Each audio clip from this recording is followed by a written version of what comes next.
With the Intellion, she's playing quickly. I feel like she thinks she's got it. See what can happen on this turn And the for draw for Reagan. You've been patient. You've been waiting all this time, but you ready. You've been putting in that grind, so let's go. Champions are hard to find, but you know the goal when you're ready to shine. Have they heard of you? Then they know. You got your sights set on that road. If it's on the battle, then let's go. 'Cause you'll never stop. Show them what you got. Riding through another turn. And the Palafin is going to join it. Very impressive showing and a really good understanding of how these teams work. Show 'em what you got. Yeah, they already know. You got your sights set on victory road. Show 'em what you got. Yeah, they already know. You got your sights set on victory road. Mindfield wants to go for a sweep of his own. Scrafty has already knocked out 2 Pokemon. He said this match was too hot. I need to cool things off here with an ice beam. A Bastion, it rumbles onto the field and the smackdowns are adding up.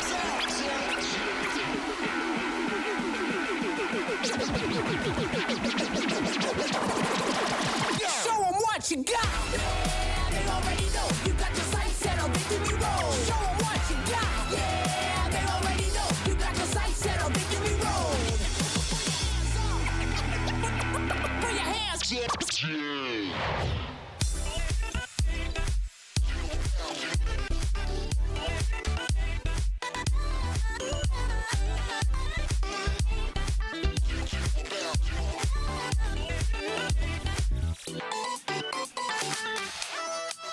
Hello and welcome, trainers, to Championship Sunday here at the Vancouver Regional Championships. We've got our anchors up and we are full steam ahead into a bright and sunny action here on Sunday morning. I'm Speedy's Chief 2 here with the Wholesome _ Speedy, thank you for taking us in here. Welcome in everyone to Championship Sunday. What a great day one that we started off with some familiar faces as well as some new faces as well that are trying to really define their journey here in the Play Pokemon circuit. Let's take a look though as what's led up to here as well as what we have left. Again, we're in Vancouver, British Columbia, Canada right now. Our next tournament though is going to be the European International Championships in London, taking place in April. We've still got several North American regionals left with Orlando, Indianapolis, and Los Angeles, followed by the New Orleans, the North American International Championships in June. But Speedy, it all leads to Worlds in Honolulu, Hawaii. It all leads to Worlds, and those invaluable championship points are what all these trainers are chasing. As you can see here, for a first placement here at a regional championship or special event, you are awarded 200 of those championship points, and as you can see, the thresholds for each region are on the right side of your screen. So a lot of trainers have qualified. Maybe they're kind of racing for that travel award, and other trainers maybe are only 40, 50, 100 points away from that World's qualification, and they want to earn that this weekend in Vancouver. That's right. We actually spoke with a couple on stream as well in our interviews that you could just tell how hungry they are to try and punch their ticket to Worlds here in Vancouver. But let's take a look at our top 16 trainers for North America. Dunebug leading the way, already won 2 regionals, getting those automatic qualifiers, but you can tell he wants to be that leader on the championship points as well. I'm telling you, looking at Dunebug and his trajectory and his pacing, he might be the first Pokemon Go trainer in history to hit 1,000 championship points, an achievement that no one else has their name on so far. But that being said, tons of trainers you probably recognize you've been following through the championship series: Arrow, Magic Mason, Buckeye Fitzy, Onion Frank, just to name a few, as well as Jangles, and trainers that really take advantage of the local cups and challenges like Meepychu.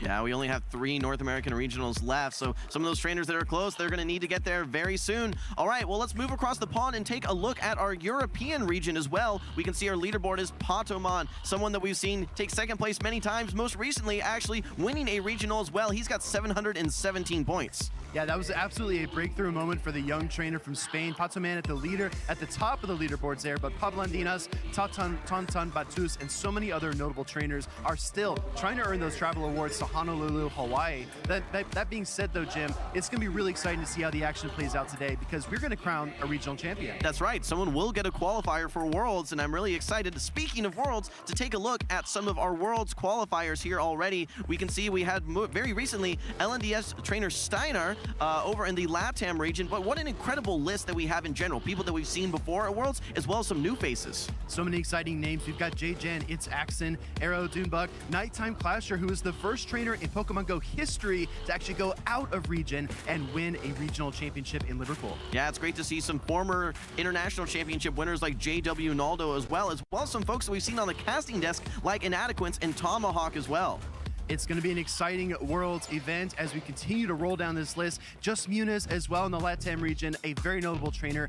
All these trainers, I think, have a great shot at winning the World Championship, and only time will tell. So make sure to keep up with the Championship Series as we move through the rest of the season. But that being said, Jim, we had a really fun day of action in day 1, and we have some incredible highlights to show you as well. Our top match, our most hype match, and our spiciest. Let's kick things off with the top matchup of the day. All right, well, when we're speaking of top matchups, we have to have Lyall Jeffs in that conversation. Incredible discipline here with the back-to-back grass knots. Rather than just throwing them blindly, actually has the discipline to wait and allow that switch to occur, brings in that Sand Slash and has the Future Sight loaded, ready to go, knocking out that Sand Slash rather than the grass knot, which wouldn't have been as impactful. As we turn over to Rubik's Master versus Chenu, Chenu's Guzzlord was an absolute force in this matchup against the 2023 World Championship runner-up in Rubik's Master. I mean, against the Cresselia, against the Talonflame, it just felt like Rubik's Master was out of options, could not crack the puzzle in time, and Chenu is against Lyall Jeffs in this first opening matchup for day 2 is going to be really exciting. All right, well, we move on to our most hype matchup of the day. We had Mushroom Queen. She said in her interview she was feeling like she needed to lead that Poliwrath against all odds. She got a great lead, then has a great swap here as well. Not only does she maintain switch, but she also gets an incredible boost here on her Giratina. Not only does she get the boost, though, she actually pulls the shield. So great momentum early on, but she accelerates that momentum in the middle matchup and ends up taking that match 2-1 versus Tiwastel. Sometimes it just takes a little bit of luck, and you can see the emotion on the stage as well as the tables decisively turn in her favor to win this game up against Tiwastel, because even the dig from the Gligar wasn't enough. But as we pivot to our spiciest matchup of the day, trainers like Magmar Man have made their name with spicy picks like Emolga, but this time Cindy had his number. That's right, Magmar Man, he was trying to get a read on the meta with his Inovan Stunfisk, his Obstagoon, his Abomasnow, but hey, there's some weaknesses there, and that's going to be Cindy's Regiseal with the Zap Cannon, taking that Talonflame out of the sky. Fast forward a little bit here, we got some more energy thanks to that lock-on. Here comes the Focus Blast, and it's going to one-hit KO the Abomasnow. Cindy finds herself in the winner's bracket of day 2. As a 1-2 knockout punch in that winner's final sent her into day 2. Gonna be really exciting to see if our 2022 Vancouver Regional Champion can repeat and become a regional champion this season as well. All right, well, we are going to be taking a look at our winner's bracket here. We can see not only do we have Lyall Jeffs and Chenu, we already saw Cindy as well, but they're going to be joined by Moti and a very star-studded top 4 here. I said at the end of day 1, I think that first matchup, Lyall Jeffs III versus Chenu, is going to be one of the most hype games of the entire day. So if you're here early with us in the morning, thank you so much. You are definitely in for a treat. One of these trainers is going to be crowned a regional champion. As we take a look here, Dunebug already with 2 regional championship wins, and then Lyall Jeffs Jeffs, after winning in Charlotte, wants to repeat here in Vancouver. Exactly. I think he sees Doonbug's success and he says, hey, I can emulate that as well. Doonbug actually here, but operating as a judge, so no opportunity for him to have a back-to-back. We'll have to see who ends up taking the crown. All right, well, I think we're going to move over to just talk a little bit about how you guys can engage with us here as well on social media. We did feature some of your posts on X, but make sure you guys use that hashtag #PlayPokemon on X, as well as on Instagram, hashtag #PlayPokemon. But you can also not only follow along on Twitch, but on YouTube as well, /PlayPokemon, or /Pokemon. Last thing I'll say is make sure to follow the channel so you can get notified when we go live and when these regional championship streams occur. Speaking of following, why don't you follow us over to the caster booth with Alpha Fabe and DeFi. Thank you so much, Will and Jim. I am DeFi250, also known as Stephanie Christine, and I am joined here by Alpha Phoebe. Nick, we have so many great battles today. We are going to be checking out, finishing up the losers, the group stage. We're going to dive into our top 8. What are you looking forward to today? I think I have to agree with Speedy there. I think the battle between Chenu as well as, forgetting the opponent now, but that is going to be the start. Oh, Lyall Jeffs, of course.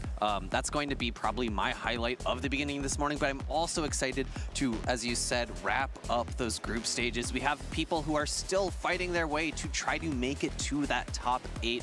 And that's where I think a lot of the championship points are really centered, is in if you can make it to top 8 or day 2. Yes, and for those of you who maybe are just joining us for the first time, we have a format video to take a look at to show just a little bit more about how these battles are structured and how the tournament is going to work for today. This 2024 Regional Championships event will be showcasing exciting Pokemon Go matches all weekend. Trainers from around the globe are here to compete for over $125,000 in cash prizes, travel awards, and championship points to qualify for Worlds 2024 in Honolulu, Hawaii. This tournament is a 2-day event, with our trainers competing in a double elimination bracket using the Great League format in Pokemon Go. Matches are best of 3, except for the winners finals, losers finals, and grand finals, which are each best of 5. All matches are played in a Bring 6, Pick 3 format. This means trainers will create a team of up to 6 Pokemon, but only 3 are brought into each game. Who is taking home the title of Regional Champion this weekend? Who will secure the points to qualify for Worlds 2024 in Honolulu? Stay tuned this weekend and watch all the action live. If you want to learn more about upcoming Play Pokemon events, visit pokemon.com/play. Thank you to Butters for that format explanation. And as Butters mentioned, the trainers out here are battling for their qualification for Worlds, but there is so much more on the line. Let's take a quick look at that prizing information. We are able to see first place today is going to get $2,500 and 72 booster packs. Trainers are also battling it out for those championship points. They are trying to earn their qualification either by winning the tournament today or by gathering championship points by going to a variety of regionals, locals, things like that. These are the sort of prizes that make you dedicate your life to playing Pokemon Go, or, well, you know, maybe not your whole life, but at least part of your life. You know, trainers, to do so well, to earn these prizes, they have to go out there, they have to grind, they have to catch so many different Pokemon in order to build their teams of 6, give them second moves, and come and show up to these tournaments and participate and face off against their opponents. Like we see here, our current pairings for the end of the group stages. First up is going to be Jackal Loco versus Meepychu, Magmar Man versus Haydonus, and take us through those last 2.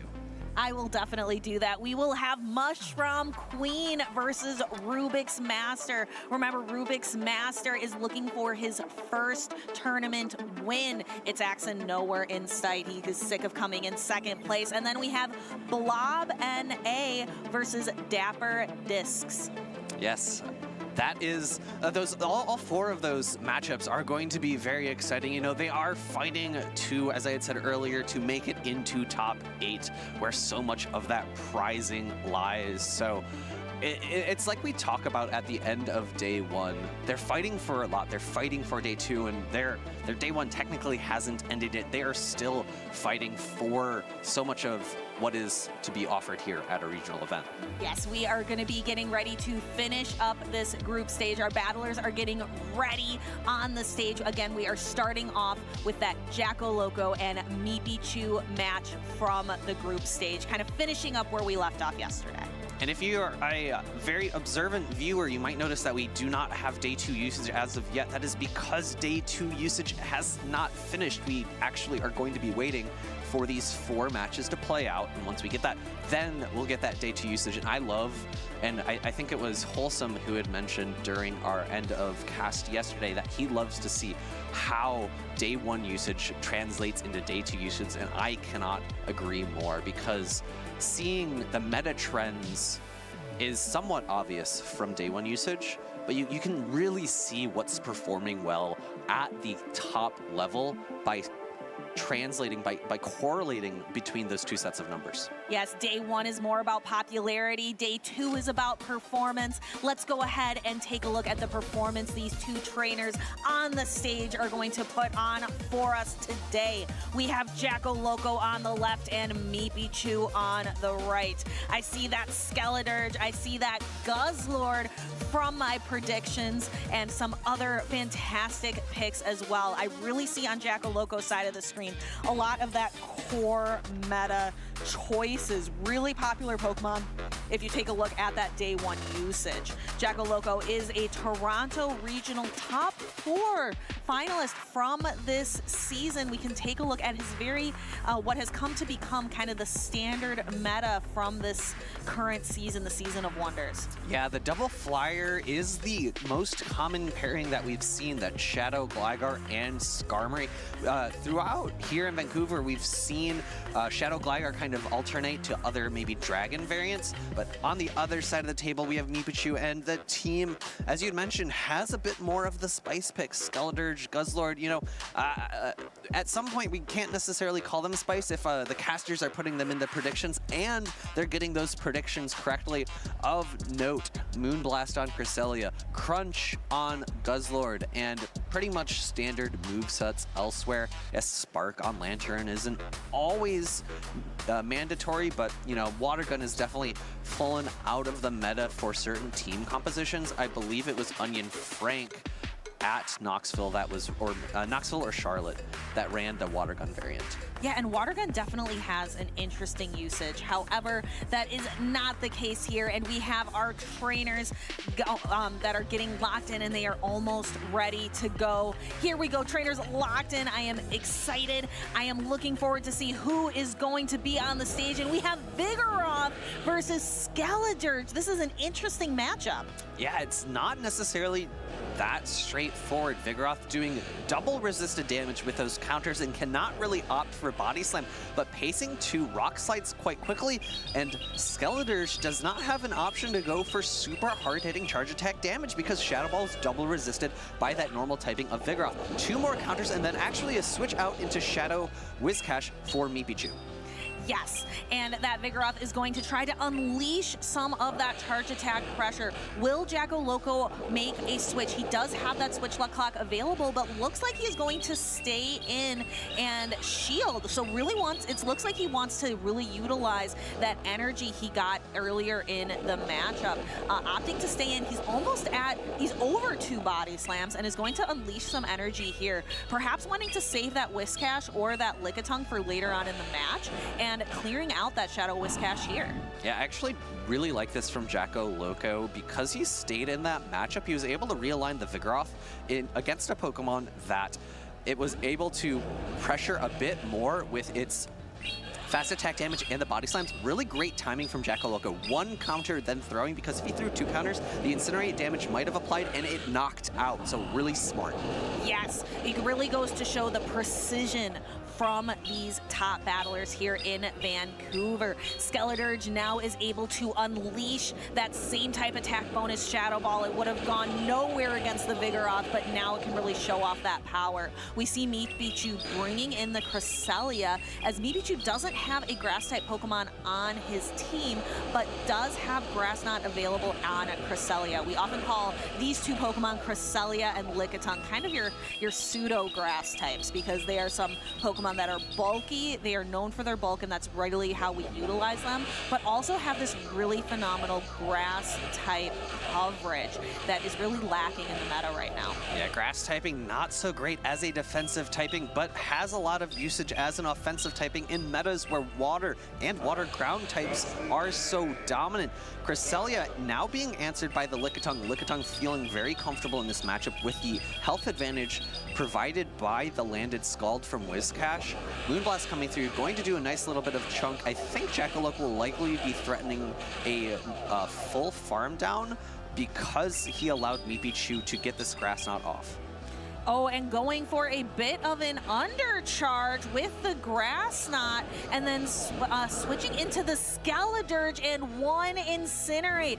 Oh, there was so much energy on that Lickitung, Nick, and it is gone. Yeah, that goes. I think Loco did 4 licks before attempting to throw the Power Whip there, and that was the inverse of what happened before with the Vigoroth. He actually went right before the charge attack, and the Incinerate damage did apply. Meepychu now reaching a disarming voice, and there's still a lot of health on that Cresselia, and Loco probably a bit frustrated that he did not get to utilize that energy on his Lickitung.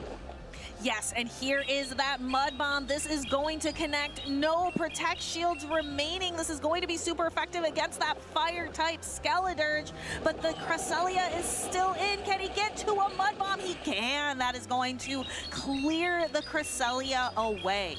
Yeah, a bit unfortunate in that mid-game for Loco losing so much energy on that Lickitung. However, Whiscash really great at cleaning up games. Skeledirge a little bit too slow to get to those charge attacks. Man, that Loco just had all the pieces of the puzzle still necessary, even though the end game wasn't quite as clean as he might have liked. Yeah, I really appreciate how you brought up kind of those half-second decisions that Loco is needing to make and time.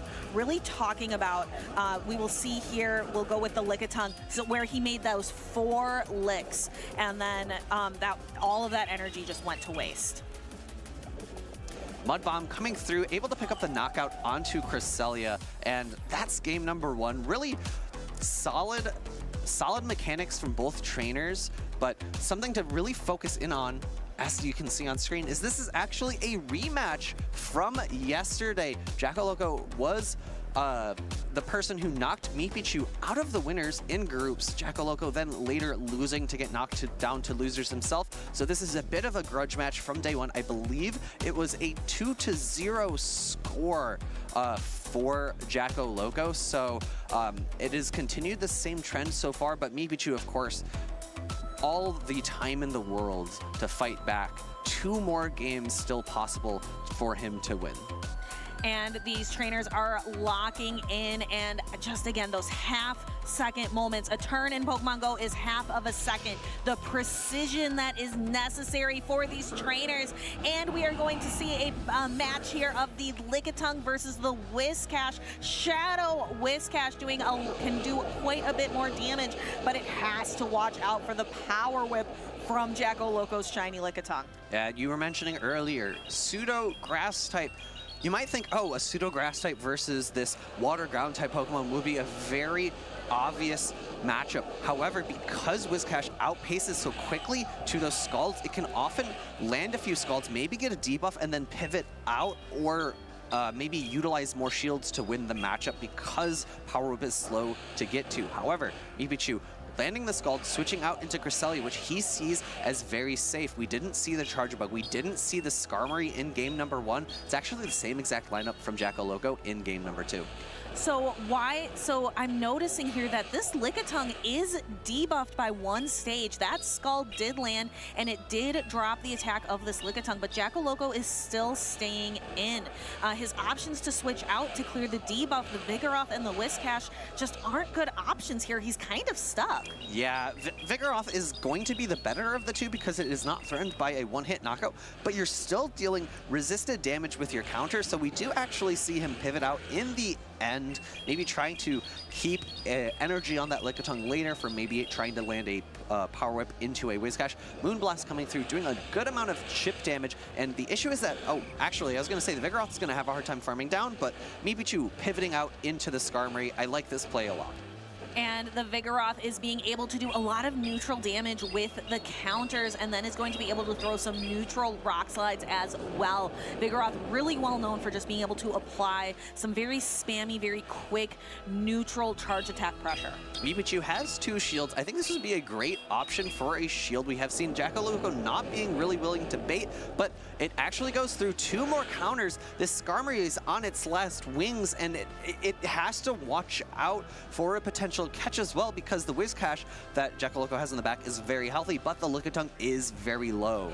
Ooh, so we see 1 lick of damage apply, and then the Skarmory goes for the charge attack to knock out. So that energy kind of goes to waste a little bit because the Whiscash is going to come in and mud shot down before the Skarmory is able to get to a charged attack. We were talking about this yesterday. Mudshot from, well, Shadow Whiscash is specifically what I was talking about. But this time it was just normal Whiscash able to farm down a flying type. Of course, Skarmory has steel subtyping, so it makes it so the Mudshots are only single resisted. Whiscash coming in, landing the Skull. Debuff is going to potentially be impactful. No debuff, unfortunate for Meepychu. However, he did have a bit of an energy advantage coming into this matchup. Yes, but the Whiscash on Jackal Loco, I think, had a bit of a health advantage coming into this matchup. So we see the Protect Shields are going to fly, and you can see definitely Alpha Feed that the Shadow Whiscash on the side of Meepychu had a little bit of that energy, which is going to be very beneficial. We see a shield come up for the Mud Bomb. You don't need to throw Skulls at this range if you are the Shadow Whiscash, but Jackal Loco's Whiscash has to throw the Skull to try to get a knockout. Meepychu correctly shielding here, so they're trying to fight this out. Meepychu still has the Cresselia, but it is low in health. It was a critical charge attack tie there. We know now that Meepychu will always lose, so we can take that information into this next one. We see an attempted catch on the Scald. Mud Bomb now coming through. No Protect Shields remaining. Question is, I think Jackal Loco's Whiscash is still at full attack, so the pacing now is the critical thing. Scald, same. Oh, not actually quite the same time. Mud Bomb coming through right before the Scald was reached from Jackal Loco. Yes, so that is going to knock out the Whiscash, and Meepychu tying it up. One win away from knocking Jackal Loco out of the tournament and getting a bit of some revenge, getting a little bit of glory for knocking out the person who knocked you down.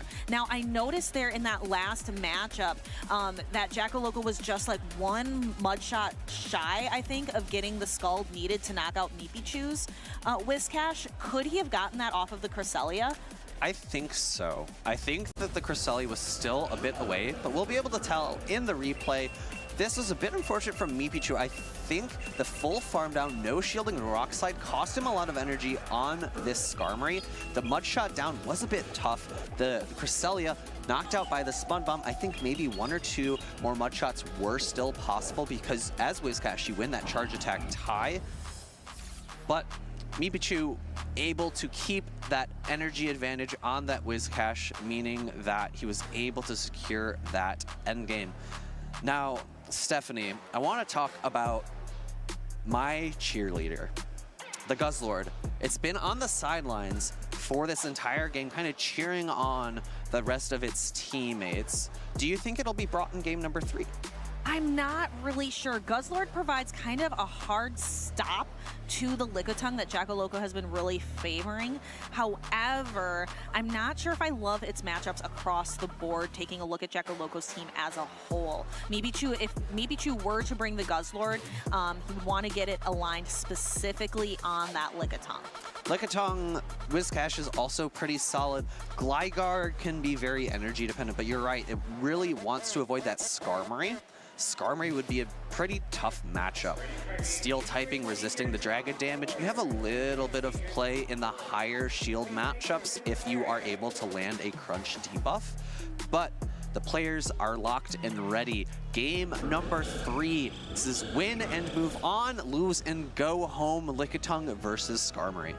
And we have seen this matchup quite a bit play out. However, Jackal Loco instead opting to go for the Vigoroth matchup here, and Meepychu opting to stay in, perhaps, I think, looking for that Brave Bird and dip. We're going to see the Rock Slide land first because Vigoroth is going to win the tie. Because I think Meepychu, yes, that was a tie, so Meepychu is going to get to throw this Brave Bird. Jackal Loco opting to shield, keep the Vigoroth healthy for whatever is going to opt to come in next, and that is going to be the Skeledirge. Now, Vigoroth has that option now with Rock Slide to be able to throw a lot of super effective damage.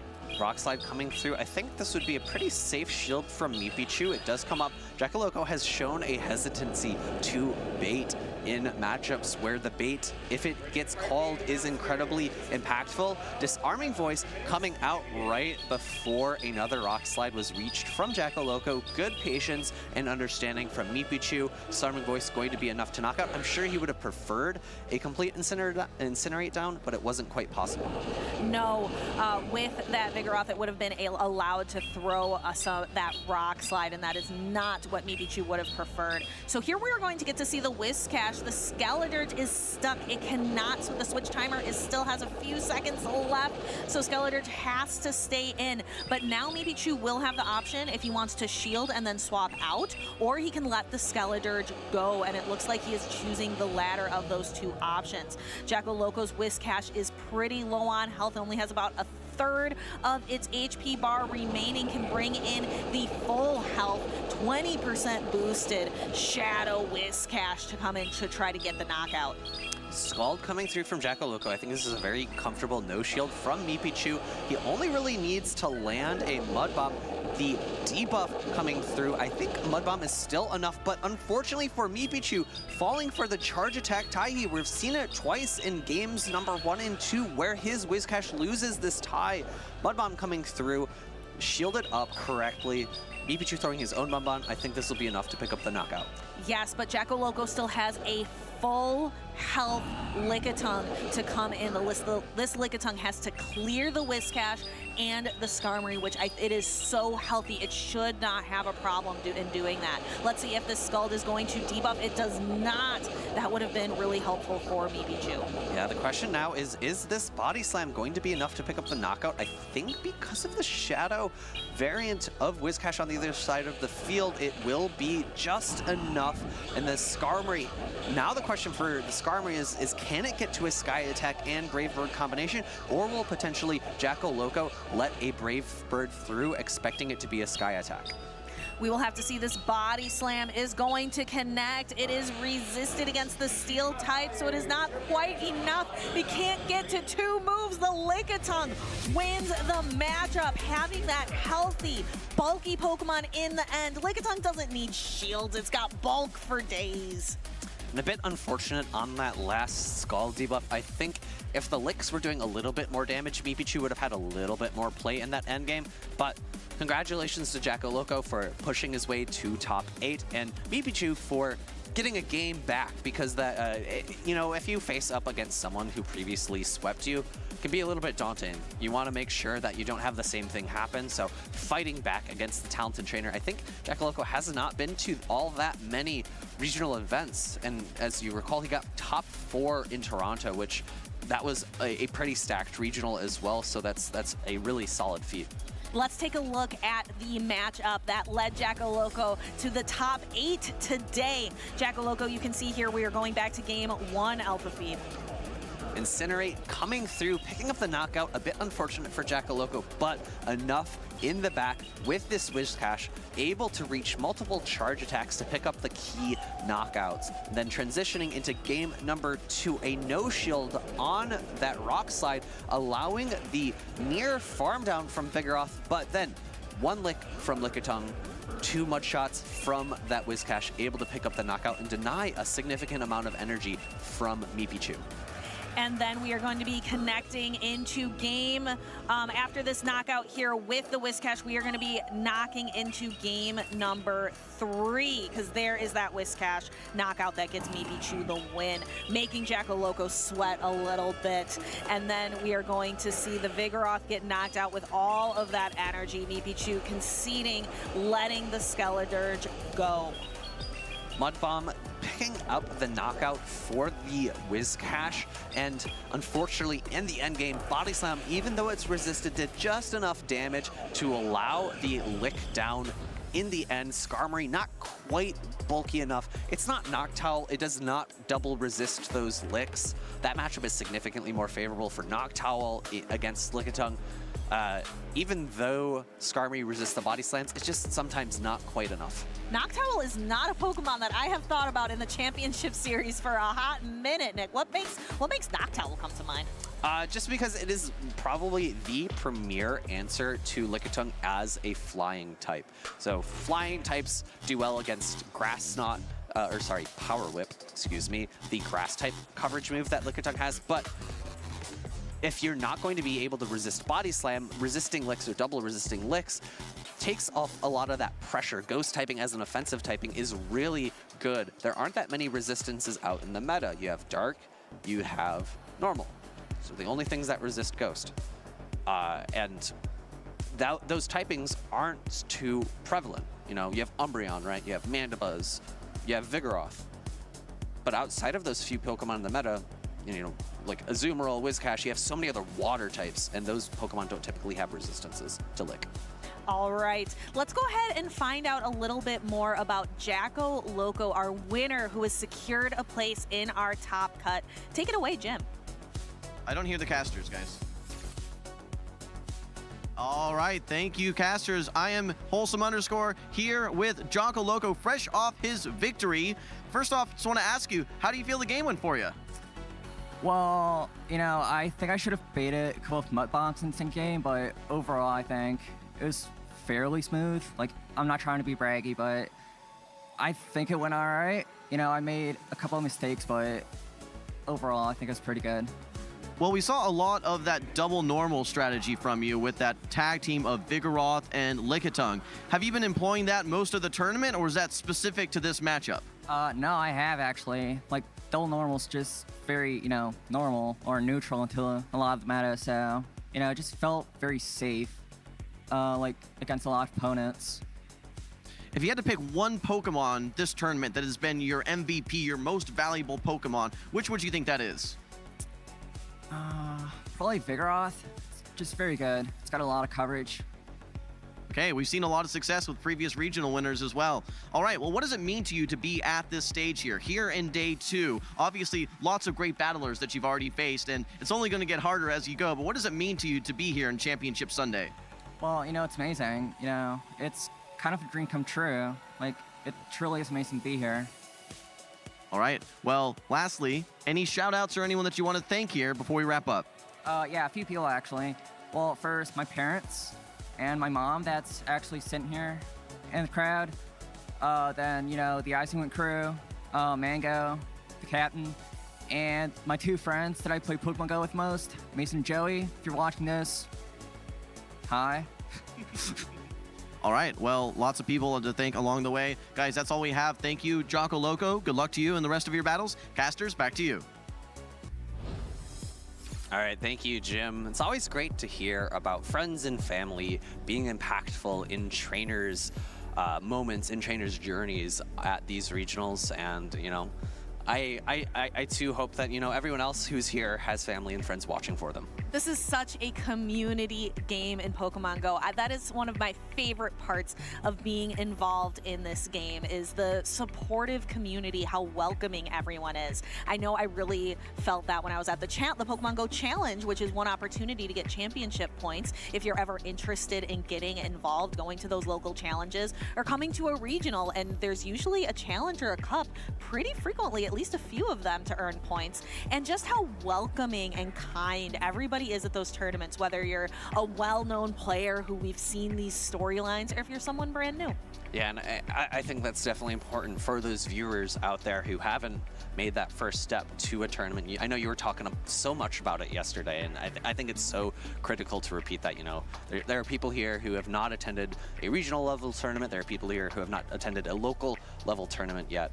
They're so much fun. People are so inviting. You'll find people that you can maybe play Community Day with. You'll find people that you can maybe raid Primal Groudon, even though that was yesterday. But if you have a time machine, you could go back to tomorrow and then re-raid with all those people. They're great ways to network and make new friends. All right, well, I'm not interested in a time machine, Nick, because I'm interested in the battlers that are on the stage right now. Let's go down and check out. We've got Magmar Man on the left, and we have Haydonus on the right.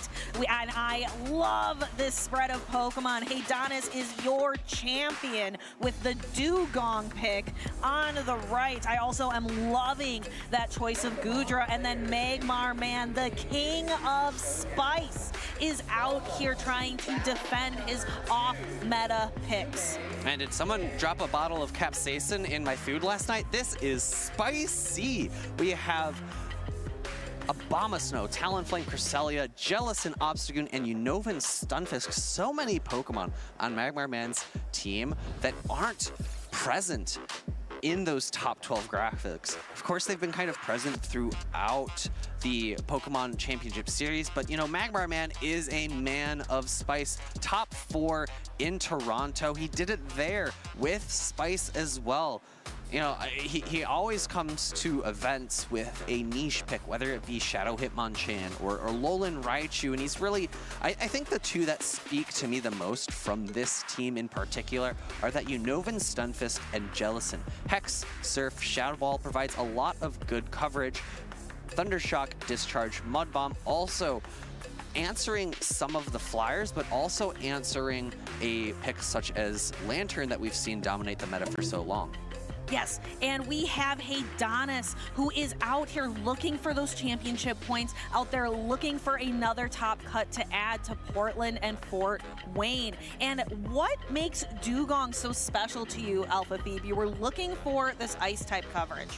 Yeah, so with Ice Shard, Icy Wind, it paces to Icy Winds quite quickly, which with Dugong's natural bulk, provides it opportunities to flip matchups where it's significantly more neutral. So something like Dugong versus Wigglytuff, or Dugong versus Giratina, which is obviously a favorable matchup typing-wise for Dugong. It's one of those Pokemon that core breaks those two Pokemon because it's able to lower the amount of damage those Charms are doing each and every time it lands an Icy Wind. It's able to flip that matchup. Starting off, it's a bit of spice, a bit unfortunate for Haydonus here. It is Talonflame into the Annihilate, and he's staying in for now because he's a bit ABA weak to this Talonflame. Yeah, that Talonflame is a strong lead for Magmar Man. And I really like when you have a Talonflame in the lead or anything with those self-debuffing moves, Magmar Man actually going for Fly this time. Because I think in a lot of situations, you might be a Talonflame in the lead. You can do a Brave Bird and dip if you're in an unfortunate situation. Not an option for Magmar Man here, but is going to be staying in. You pace to Flame Charge and Fly pretty similarly. No shielding that first charge attack. I think, did we see a boost on that an Annihilate? I think I heard the noise. Fly coming through. This would be more than enough to knock out Haydonus. If he got the boost, would potentially be able to shield and farm down. Instead, opting for no shielding, coming in with Charge Bug. And look at how much damage those Incinerates are doing. Yes, and that Volt Switch didn't knock out. There were 2 Incinerates of damage into that Charge Bug, and it's taken out over 1/3 of its health. So Magmar Man has a rough decision to make. Which Pokemon that that is weak to Charger Bug do I bring in? Abomasnow weak to the X Scissor, Jellicent weak to the Volt Switches and the Discharges. Charger Bug kind of core breaks this end matchup for Magmar Man, but Haydonus actually switching out, probably recognizing that, oh, if Magmar Man's bringing in an Abomasnow to my Charger Bug, he's probably really weak to Charger Bug in the back.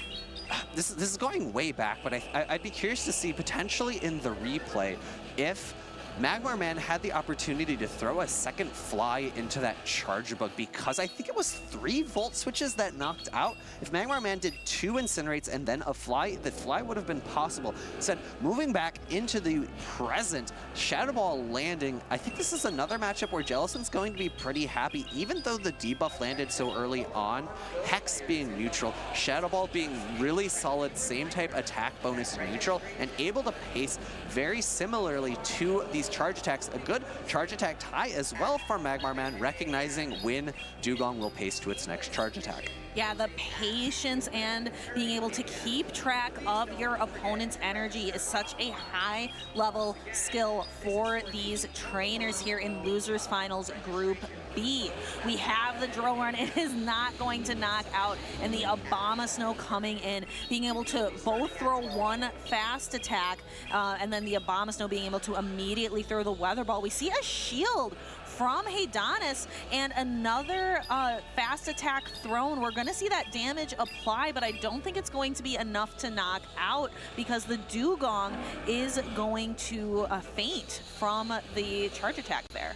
Ooh, 2 Powder Snows and the Ice Weather Ball. I would have preferred to see 3 for Magmar Man to get a little bit more damage. This Ice Weather Ball, not quite enough to knock out. However, 1 more Powder Snow, still able to do it. The Volt Switch not knocking out means that Magmar Man securing game number 1. And even if it had, I think the Jellicent still would have been able to get a bubble through and knock out.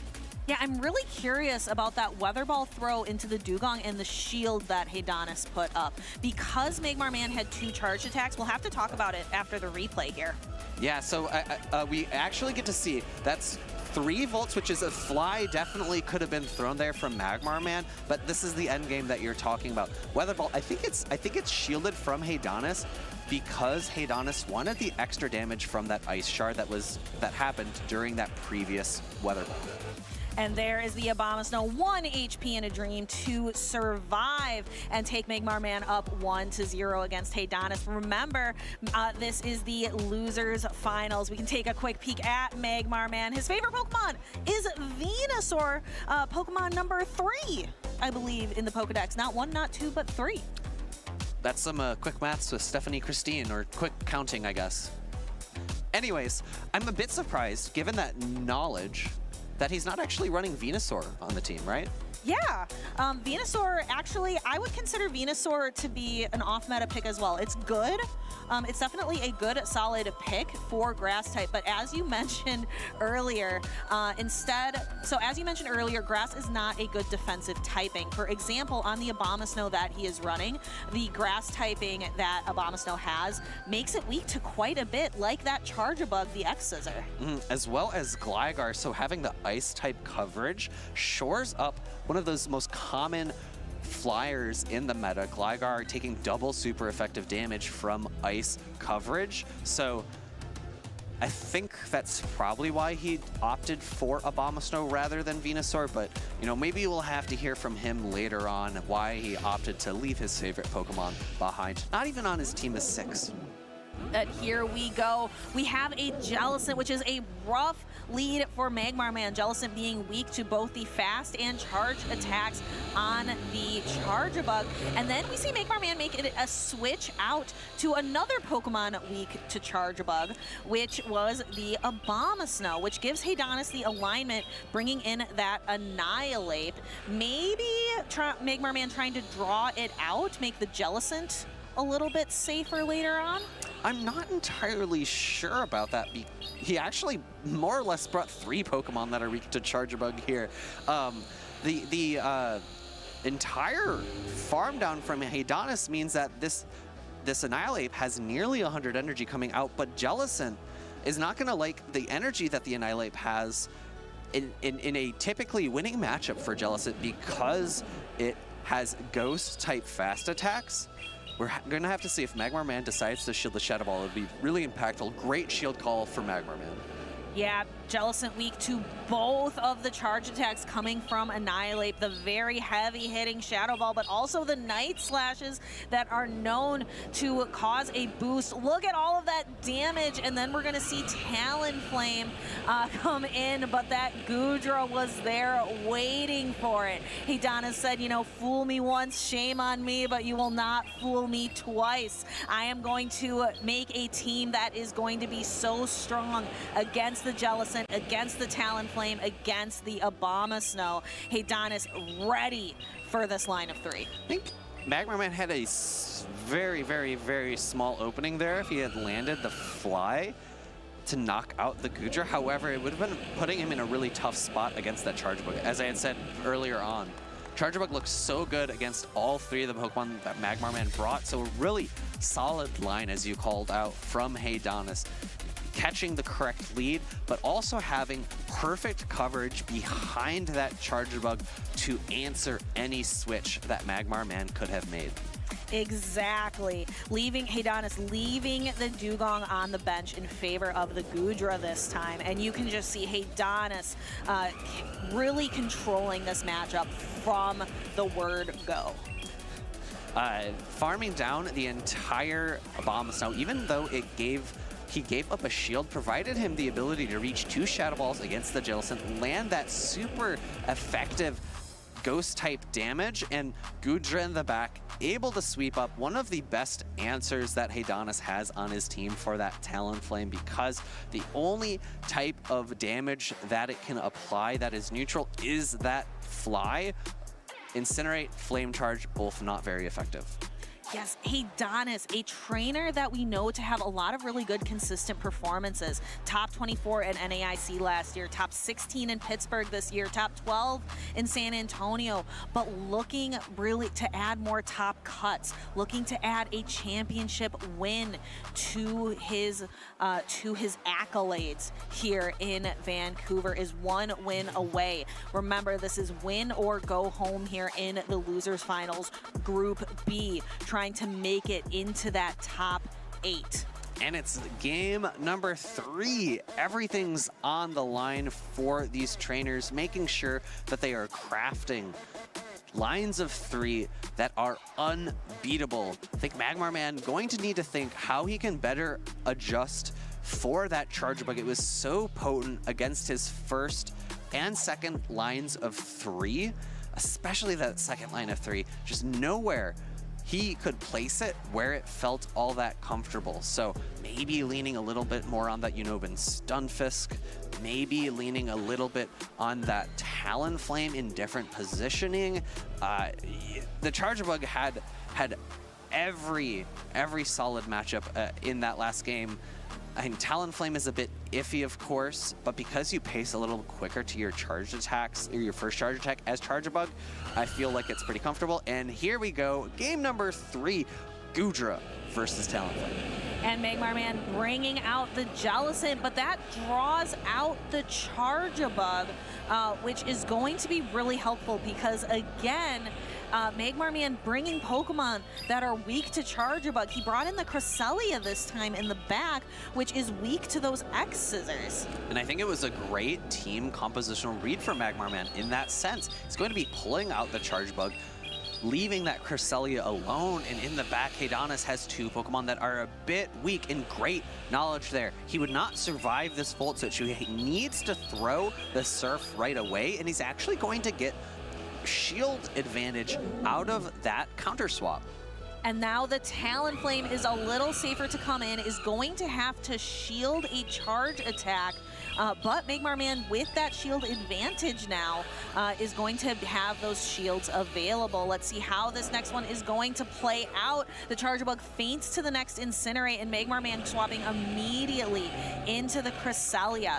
Now Magmar Man has that knowledge. He knows it's the Annihilate and the Goodra left to contend with. Annihilate very comfortably able to throw a Night Slash typically, but actually opting for the Grass Knot. Haydonus given a little bit of wiggle room here in this matchup. Cresselia able to hold on to a Shadow Ball, so I think maybe Haydonus opting for 2 Night Slashes? We'll have to see. There is the first one, shielding the first Night Slash, interestingly, and then Magmar Man has to land another charge attack, but now there's no shields remaining. Here comes the second Night Slash. So let's see, is it going to get the boost? I did not hear it. Magmar Man getting a few more Psycho Cuts worth of energy before the Goodra comes in. That Cresselia is starting to get a little low in health. There's still that full health Talonflame in the back too. Cresselia gets to the Moonblast, but Haydonus has a shield.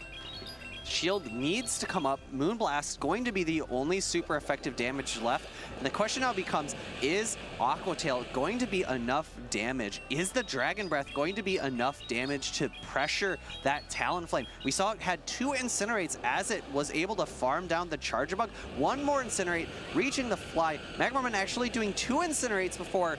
Aqua Tail now going to come through. He could have landed a Fly. I don't know if it would have been quite enough damage. Goodra is quite thick. Aqua Tail picks up the knockout, and in comes Cresselia. Dragon Breath down. Haydonus making it into top 8, winning this losers finals of Group B. Congratulations to Haydonus for adding another top cut. We love to see the handshake there. A lot of great sportsmanship from 2 trainers who are trying to showcase some different Pokemon that don't typically make that top cut graphic. But Magmar Man had a great competition as well, really showing off a lot of fun Pokemon, showing off an Obstagoon, a Unnovan Stunfisk. Those are always such fun battles to watch. We look forward to see what more Magmar Man can do in his future. And we'll have to see exactly how that Dugong and that Goodra performed back in these highlights as we go back into game number 1 here. Magmar Man landing the Fly, knocking out the Annihilate, but then the big counter farm down. Could have potentially thrown a Fly there, but didn't really matter. Able to maneuver this endgame with the Abomasnow, landing the first Ice Weather Ball, the second one to pick up the knockout, and then the third into the Charger Bug. 1 more Powder Snow to pick up that knockout as well. I cannot even see the health bar remaining on that Abomasnow going in, but here Haydonus picks up some momentum. We have the Goodra up against the Talonflame. Haydonus is going to be able to almost knock out here, just needs 1 more Dragon Breath to do it. Magmar Man really just kept leaning on these Pokemon that were so weak to Charger Bug.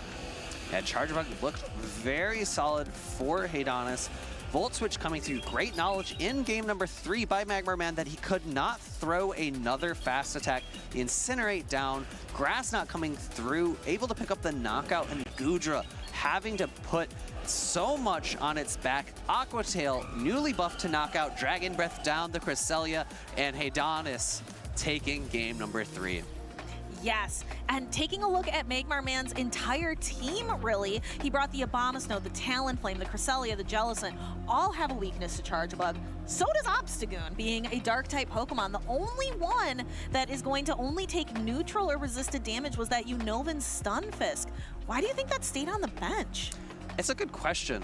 I don't actually think the Obstagoon, or are you talking about the Unnovan Stunfisk or the Obstagoon? The Unnovan Stunfisk or the Obstagoon. Those are the 2 he left on the bench. Yeah, I'd be curious to hear about the Obstagoon because I don't think we saw it in any of Magmar Man's day 1 battles, but let's hear from the winner of that set. Haydonus, take it away, Will. We are here with Haydonus, our most recent winner against Magmar Man, one of the trainers that always brings the spiciest Pokemon to the regional championships. Haydonus, Goodra was so incredible for you. It's all I want to talk about. Tell us about your Goodra strats. Goodra wasn't really that good, I'm gonna be honest. I've really only used it in this matchup. I used it 1 time yesterday as well versus Ryblet in game 3, I believe, versus his Dragonite. But I think it just made team or winning matches harder than it did like getting them, you know. I feel like I could have chose better things for bench pressure since that's what I primarily use it as. So if you had a redo, which Pokemon would you switch Goodra out for? Or what Pokemon would you recommend other trainers use in its place? Maybe Guzzlord? honestly, I'm not really a dragon fan. All of them just feel too frail in the Grey League for me. I did really like Jellicent though when Magmar Man was playing it. I feel like Jellicent is a good pick. I was looking for something that can pressure Skarm and Gligar. Not Goodra, but that's where my Dugong pick came in. So I probably would have chose Jellicent over Dugong if I had thought about it. Awesome. That was my next point I was going to make is the Dugong pick. It saved a lot of our caster predictions because we thought Dugong would be useful, and it has been great for you. You've relied on it a lot, right? I've used it an okay amount of times. I feel like, I mean, this isn't exciting to say, but I do primarily feel like my best 4 are the 4 that aren't Goodra or Dugong, you know, which is basically what everyone else is bringing. But I feel like the Dugong has helped in some instances, both in Gligar matchups. It helps pressure along with Skarmory, so the Annihilate and Charge Book become a little bit more free. But then also against against the dragons that are on a surge as well. I think that's another thing that went behind the thought of Dugong was the dragons, because I was anticipating Dragonair to go up. I was anticipating more people to run Goodra, so I thought it was a safe pick for dragons and flyers. Awesome. Hey, Haydonus, that was an incredible win on stream. Best of luck in your future rounds. Is there anyone you want to shout out before we go? Definitely my family. They're here. They're like sitting in the crowd over there. Biggest supporters. I definitely love them, and all my friends who are watching online as well. And anyone also Softof, fellow caster, and Nighttime Clasher, and any other person who helped me scrim. Blue Ducks Riley. They all helped me team build, you know, and there's a bunch of other people that helped me last night get my thoughts together and scrim. Platypopus as well. But yeah. It feels like once you start to list off the names, there's so many names, right? It just starts going, you know? So yeah, there's just so many people, but yeah, anyone who just helped me throughout this whole thing. Awesome. Thank you so much, Haydonus. There's so many exciting ways to get involved at the International Championships. Let's take a look at a special Pokemon Center at NAIC 2023.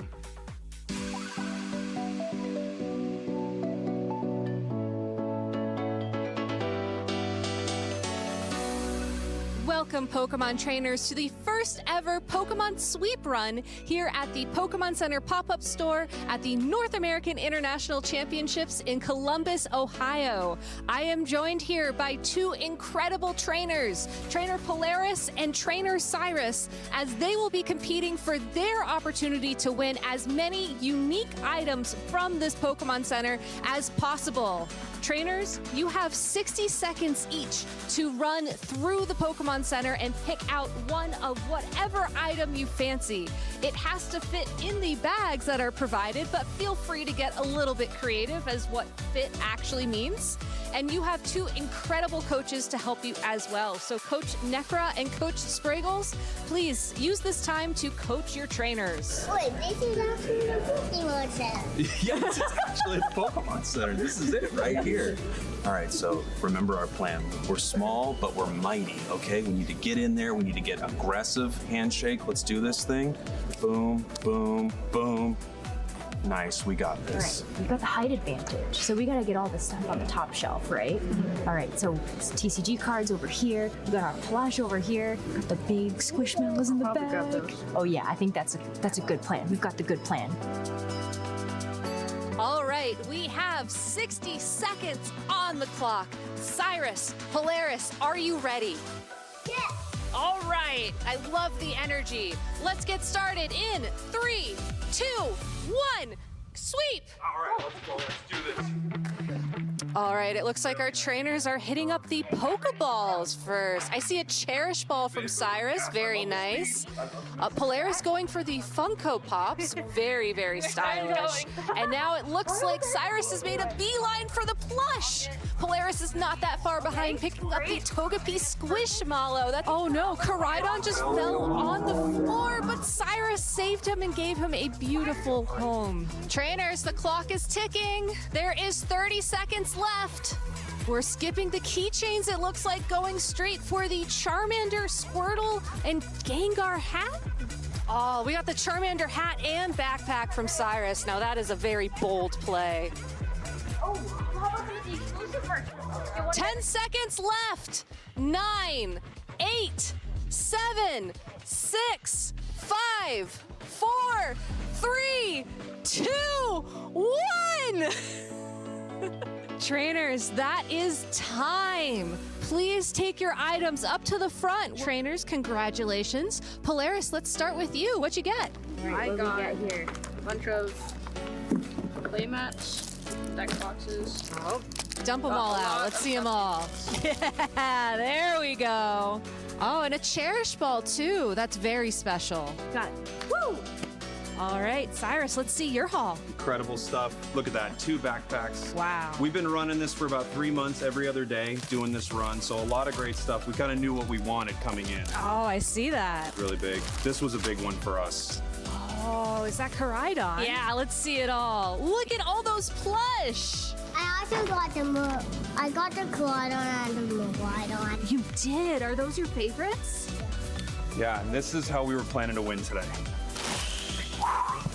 Well. Sorry, I don't know if we can still see you, bud, but it's huge. Team Cyrus, you drive a very tough competition with that incredible Altaria plush. But Polaris, your love of the trading card game and Pikachu and Bulbasaur really shines through.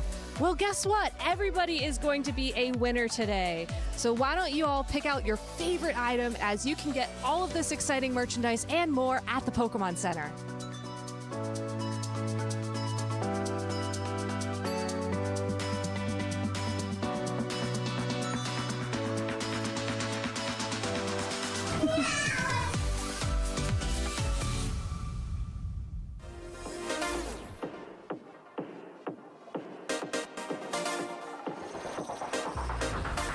I have a lucky item. It's in my fanny pack. I keep it with me. It's a little incubator that has the Pokemon egg in it. It looks like the in-game incubator. And then my ritual for getting ready for these is I build a team and I take a step away. I'll take 6 hours, go hang out with friends, go get some dinner, and then I'll come back to it. And if it looks good to me, that's what I run. I do have a pre-tournament ritual. I grab all of my Meepychu. I also have a bag and a poncho, which is not currently with me. But we all just psych out and we just get ready for the first game. I don't know that I have any specific good luck charms, but something I do like to do for regionals is set my mind on a deck way in advance, and then instead of worrying about trying to figure out like what the best thing is that day, I'm just gonna get really good with whatever deck I chose and get a month's worth of reps in so that I know what my matchups are rather than trying to figure it out on the fly. My good luck charm before or during a tournament are actually plushies that my daughter gave us. So we travel as a family, and they make sure that I always have my little Galarian Ponyta and my little Umbreon that go with me wherever we go. Before the tournament, I usually just like to really not play any Pokemon before. I want to just clear my head as much as possible, just so when I go in fresh and having fun. Burnout's the worst thing, and I like to just cleanse a little bit before. Plus, I have Tink as my good luck charm. I always ride with my friends here, so we always try to listen to the Beach Boys on the way here, and that's always really helped us. One of the first cups my friend won, we listened to the Beach Boys for probably 2 hours straight on the way there, so that really kind of has become the ritual now.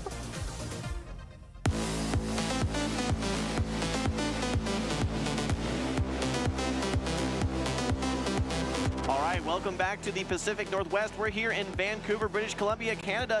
Here for Championship Sunday for the Play Pokemon Go Championship Series. I'm Wholesome _ joined by Speediest Chief here. We just got to see some incredibly close matches as we continue to wrap up our group stage here. Any initial observations, Will? I mean, just with my interview with Haydonus, I felt like Goodra was so incredible to watch. And when I asked him before the interview, he said, you know, I didn't really put much thought into it. I just knew it was a good neutral pick, and it really pulled through for me. So despite what he said about Dugong and Goodra not being his most reliable Pokemon, I kind of disagree. But outside of that, the matches have been really fun, and we have a very hype matchup coming up shortly. We're going to see Mushroom Queen face off against the runner-up to the 2023 World Championship. So this is going to be a very, very fun match. Yeah, I'm looking forward to it. I want to kind of double down and mention that Dragon defensive typing, just how effective that it can be. Sure. We saw that Goodra getting lined up versus something like a Talonflame, and while Incinerate is such a strong attack, when you're resisting all of that damage and able to fire those super effective Aqua Tails, I was actually really impressed. It was one of the big question marks for me going into this tournament. We haven't seen too much Haydonus on stream, but what we've seen lately, it seems to be very effective. I mean, you can hit the Jellicent with Power Whip, you can Aqua Tail the Talonflame, you have a solid matchup against Charge-a-Bug. I mean, Goodra has a lot of flex play, it just doesn't have the closing power, right? And when we look at dragons, there's one dragon I wanted to point out. Instead of Goodra, it's actually Altaria, because that's a Pokemon that has been around since the very beginning of Pokemon Go PvP. Right. A lot of trainers have used that over the months and years, but Rubik's Master in particular seems to have honed in on that Pokemon, bringing bringing it both to Portland and the World Championships. If you remember, there was one match where Axon led his Shadow Alolan Sandslash into the Altaria. That spelled doom for that game and ended up with Axon becoming the world champion. But still, he's stuck by the Dragon and Flying type. That's right. Well, we'll have to see if he ends up bringing it here on his team of 3. Let's move over to the stage, though. These players are getting ready. We can formally introduce both of our battlers today. We saw a lot of Mushroom Queen on stage earlier. In fact, we saw her in the highlights as well. Who can forget that ominous win boost from her Giratina origin? One of the hypest moments from day 1. And I have to say as well, the lead call in game number 3 against T-Wastel showed that Mushroom Queen is not afraid to bring in that hard answer, to make that bold pick, bring the Poliwrath in the lead, and try to call her opponent's mistakes. So I definitely expect some of that to come in this series here. But Abomasnow, Shadow Gligar, Talonflame, as well as Whiscash round out this team of 6. Right? We highlight the Poliwrath and Giratina origin form a lot, but the other 4 protect them in a lot of ways. Yeah, absolutely. And one key distinction here, the Abomasnow running Icy Wind. We see a lot of Weather Ball, but Icy Wind introduces a little bit of a different dynamic for Abomasnow to extend some matchups and deliver what I like to call artificial bulk when you're able to debuff your opponent's attack. Let's move over to the other side of the stage, though. We've seen a lot of Rubik's Master, 2023 Worlds finalist, 2023 Portland Regional finalist as well. He's had a lot of second place success. Now that said, you know he's hungry to try and get that championship win. He's running the Cresselia with Future Sight, the Shadow Alolan Sandslash, Charjabug, the Shadow variant of Poliwrath, running Scald Icy Wind, and then Talonflame Altaria. Let's not forget to mention, though, the Talonflame running that double flying charge attack moveset with Fly and Brave Bird. Yeah, the first time I actually saw that was Z's Wireless over in the EU region running his Talonflame with that moveset. He said, you know what, you have so much pressure with Incinerate, you don't need to double down with your Flame Charge. You can actually make this Talonflame even more dynamic by giving it Brave Bird and Fly. But we're going to lock into this game of number 1 here. This is going to be a really impactful matchup to decide who moves on in our top 8. All right, well, here it goes. Game number 1, and a devastating lead here. The Talonflame from Rubik's Master led into the Abomasnow. Double super effective Incinerates. Gets 1 Powder Snow and swaps out, transferring that Incinerate over to the Altaria. Nice start there for Mushroom Queen. And this is interesting, right? Because at this point in the matchup, Mushroom Queen thinks she's brought out the Altaria. She thinks that she's going to have a good matchup with her Giratina origin form in the back, but Rubik's Master 1 step ahead. That Shadow Alolan Sandslash lurking back there. So we're going to have to see how this mid-match plays out. Yeah, I think it may actually come down to how this Giratina can potentially sweep the matchup. If you're able to mostly neutralize this Altaria, it may help you a little bit later in the game, but realistically, how much work is this Abomasnow going to be able to do for you when you have a Talonflame and a Shadow Alolan Sandslash to get through? It's going to be quite tough. Yeah, switch advantage is key here. We're going to see another charge attack coming through from Mushroom Queen, forcing the shield with the Flame Charge. High finesse play here from Mushroom Queen as she's going to look to land a Fly here and take down the Altaria. All right, well, this Altaria is quickly pacing to these Sky attacks. Throws just before the Fly from Mushroom Queen. This will be enough to knock out. Do you want to invest that second Protect Shield simply to get your charge attack? I think no. Shakes her head, lets the Talonflame go down. Rubik's Master has no energy, so we will see probably a full farm down. I don't think that this is going to be, this Altaria is going to be able to get to a Sky attack. Oh, it's so close. Maybe 1 Powder Snow different, and the Altaria would have gotten the Sky attack, but here comes the Talonflame. Mushroom Queen throwing 1 Powdered Snow and then the Icy Wind in order to maximize the energy gain there. I anticipate an immediate swap out after this Icy Wind, though, because Abomasnow does not want to see Incinerate. In comes Giratina origin form, and it's met by Shadow Alolan Sandslash. All right, well, let's not forget that Brave Bird that is still stored. This is a tough matchup for Mushroom Queen. Not only are you taking super effective Shadow Claw damage from this Alolan Sandslash, but you also have to watch out for those Ice Punches as well. Mushroom Queen throws the Ominous Wind. It goes no shielded here, no boost either. Here comes Rubik's Master's Shadow Alolan Sandslash.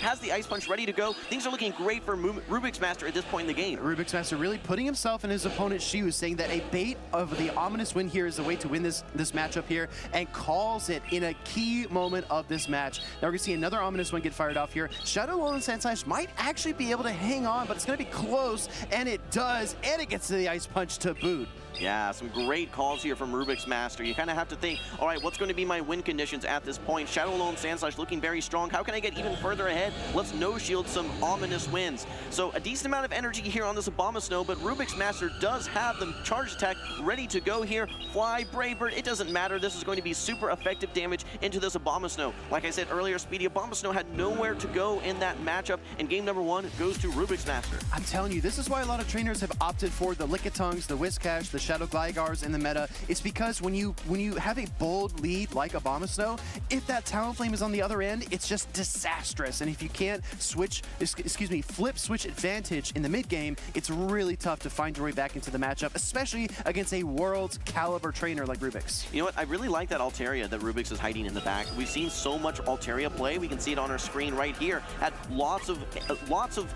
ability to be a punish to a swap on Mushroom Queen's team. That's exactly what we saw. Not only can it be a punish as a swap, in many cases it can also be a closer like we saw on Motik's team in day one. Yeah, it really depends on how you deploy it and how you structure your other two Pokemon around it. Brave Bird, probably not even necessary. Could have just gone for a fly or a couple of Incinerates, but regardless, Rubik's Master does win that game number 1. Mushroom Queen definitely has a tough task ahead of her because, again, you can't get caught up in who you're facing, right? You can't look at the accolades and be intimidated and say, oh yeah, this is Rubik's Master. He went toe-to-toe with its axe and he could beat almost anyone in the world. That's fine, but so can you, right? That's why you're on this stage. That's why you deserve to be here. So I expect Mushroom Queen to dig deep, maybe look for a more neutral play. It was so bold to pick Abomasnow, Jim. Do you think she goes back to it? No, for me, Abomasnow is a bench. The only thing that you want Abomasnow for is going to be for that Altaria, but at the same time, you have to be thinking, maybe it's my only Altaria answer. If Rubik's Master is going to be bringing that Altaria every single game, even though Abomasnow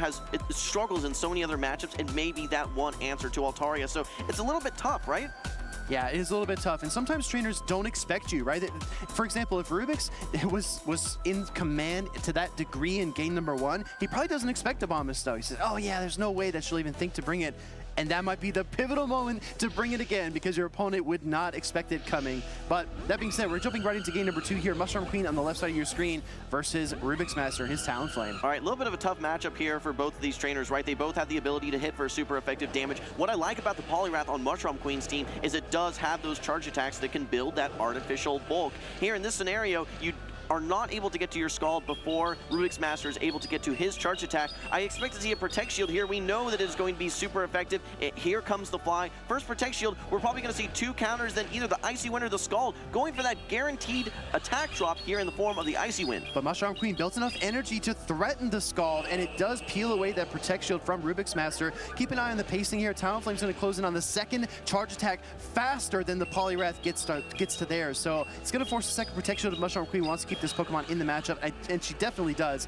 Brave Bird, though, are we going to see a switch, Jim, or do you just stay in if you're Rubik's Master? That's a little bit interesting because you can actually throw 4 counters at this point. Only throws 3 instead. Could have squeezed maybe a little bit more energy out of there, but at this point, we might see Rubik's Master just fully invest in this Talonflame. These counters aren't going to be able to knock out. You're only 1 away trying to get to this next fly. Actually, it's the Brave Bird ready to go again. Well, think about the team composition, right? If you're Rubik's Master with Talonflame, a flying-type Pokemon, there is nothing on Mushroom Queen's team that resists flying-type damage. So you're so safe to just go ahead and fire Brave Bird after Fly after Brave Bird, whatever sequence you choose, because that damage is going to be neutral across the board or super effective. But here is one thing, one little complexing factor here, is that all this energy on this Giratina Origin has a long way to go. One Shadow Ball into this. Okay, we actually had a quick swap here. The Talonflame comes in, tries to get lined up versus that Shadow Alolan Sandslash, but this brings in the Altaria. Yet again, Altaria in the back looking so strong.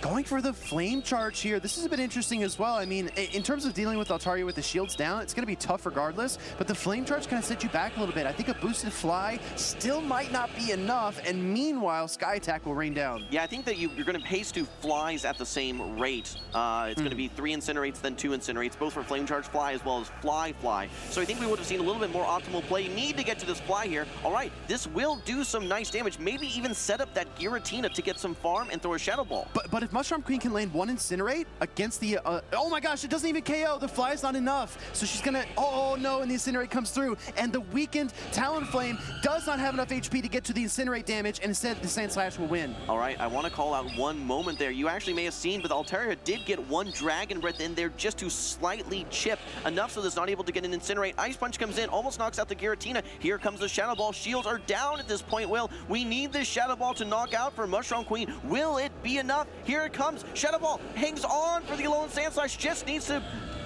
Fast attack down, there it is. Yeah. Game number 2 goes to Rubik's Master, a clean 2-0 sweep here in the losers finals. Just need to hang on through the Shadow Claw damage, but such an incredible moment there for Mushroom Queen and Rubik's Master, because when you look at that matchup, it really came down to if that Talonflame was able to land and incinerate against the Shadow Ball and Sand Slash. That damage in itself would have put it within Shadow Ball range. Rubik's Master recognized that, and like you expertly called, Jim, a couple of Dragon Breaths to weaken the Talonflame just a little bit so that the Shadow Alolan Sand Slash could get the knockout before that Incinerate even touched the Steel Ice type. Perfect. Looking at how much of a finesse that is involved there with that play, with that singular 1 or 2 Dragon Breaths. If you leave that Talonflame with too much HP and you need 3 Shadow Claws to knock out, you take that Incinerate damage. You're too low and you don't survive that Shadow Ball at that point. But it was the perfect amount of HP to get just a little bit of farm without taking any damage on the Shadow Alolan Sand Slash. Beautiful plays by Rubik's Master. Additional wrinkle is that Rubik's Master knew Giratina Origin Form would win the charge attack priority. So even if he had the Ice Punch ready, he would still take the Shadow Ball. Let's take a look back at that series because it was really, really fun to kind of be on the sidelines watching these 2 elite trainers duke it out. That's right. Game number 1, we featured the Obama Snow, which was a tough bring for Mushroom Queen. We still made things interesting there. That Giratina, though, unable to knock out the Shadow Alolan Sand Slash. In comes that Ice Punch. Great alignment in game number 1 for Rubik's Master. So obviously that creates some decision making. Hey, do I maybe bench that Obama Snow for game number 2? Do I need it for the Altaria? Well, the Altaria came back. I like the plays early on to get shields out of the way to free up that Talonflame to maybe land some of those hard-hitting flies. But unfortunately, that Shadow Alolan Sand Slash on the side of Rubik's Master just a little bit too bulky and able to dodge all of that Incinerate damage not once but twice. Yeah, exactly. It switched out to avoid the first one and then Shadow Claw down to avoid the second. And in both games 1 and 2, Talonflame was completely outmatched by Rubik's Master's signature Altaria there. The Dragon Breath pressure just too much for the fire and flying type. And again, the perfect execution here. Shadow Ball just not enough. But look at that HP on the Shadow Alolan Sand Slash. 1 Incinerate would have been all the difference there. That's right. It's just very, very impressive knowing, like you said, 1 Incinerate, just how much damage it does. Double super effective. To face the Talonflame 2 times and avoid the Incinerate damage both times, very impressive plays by Rubik's Master. And again, congratulations to him winning his losers finals and securing his spot in the official top 8. It's one of the most kind of counterintuitive things that we see, but when both trainers pause for a moment and they don't want to knock each other out because they know that that slight little sliver of energy is going to be instrumental for winning the matchup, it's so curious to watch that pause because we're so used to just, you know, tapping our phones as fast as we can, right? And then it's really funny when we just hold up and we say, wait, okay, I need this, I need that. Try to get the pieces together to, I guess, create a win. I think patience is one of the hardest things to add to your portfolio as someone who's trying to skill up in Pokemon Go, right? You're always trying to launch things as soon as they're available, in some cases trying to make sure that you're not missing any taps, but in some cases, waiting is actually going to be your optimal play, which we've seen a couple times here. Now that said, let's go ahead and get the perspective from Rubik's Master. We're going to kick it over to Nick here, who's with Rubik's Master. All right, thank you, Jim. I'm here with Rubik's Master, and I want to focus in on some of the things that they were talking about. Timing and patience. Pokemon Go requires a lot of knowledge of turn management. Talk to me a little bit about how you've learned that skill and how you've practiced that skill. Well, I've been playing for quite a long time, and I've had an enjoyment for math, and I think that's a big factor in it. So just being able to understand the numbers of turns allows me to more easily understand fast move timing, as well as counting energy, and just I don't necessarily have to know the counts directly, but I can just do the math in my head and therefore know how much energy my opponent has at any time.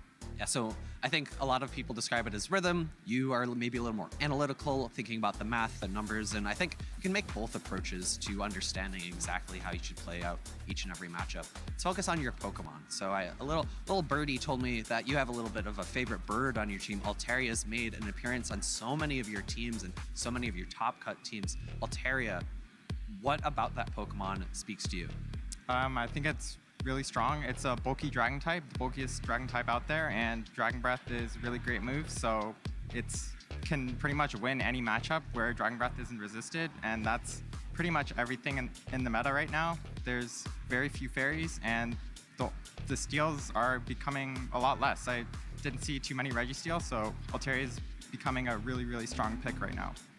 And then to refocus on steel types, Alolan Sandslash, a little bit contentious in the Pokemon Go community, a little bit hard win, hard loss Pokemon, and I spoke to how you have used it a lot today to make your run.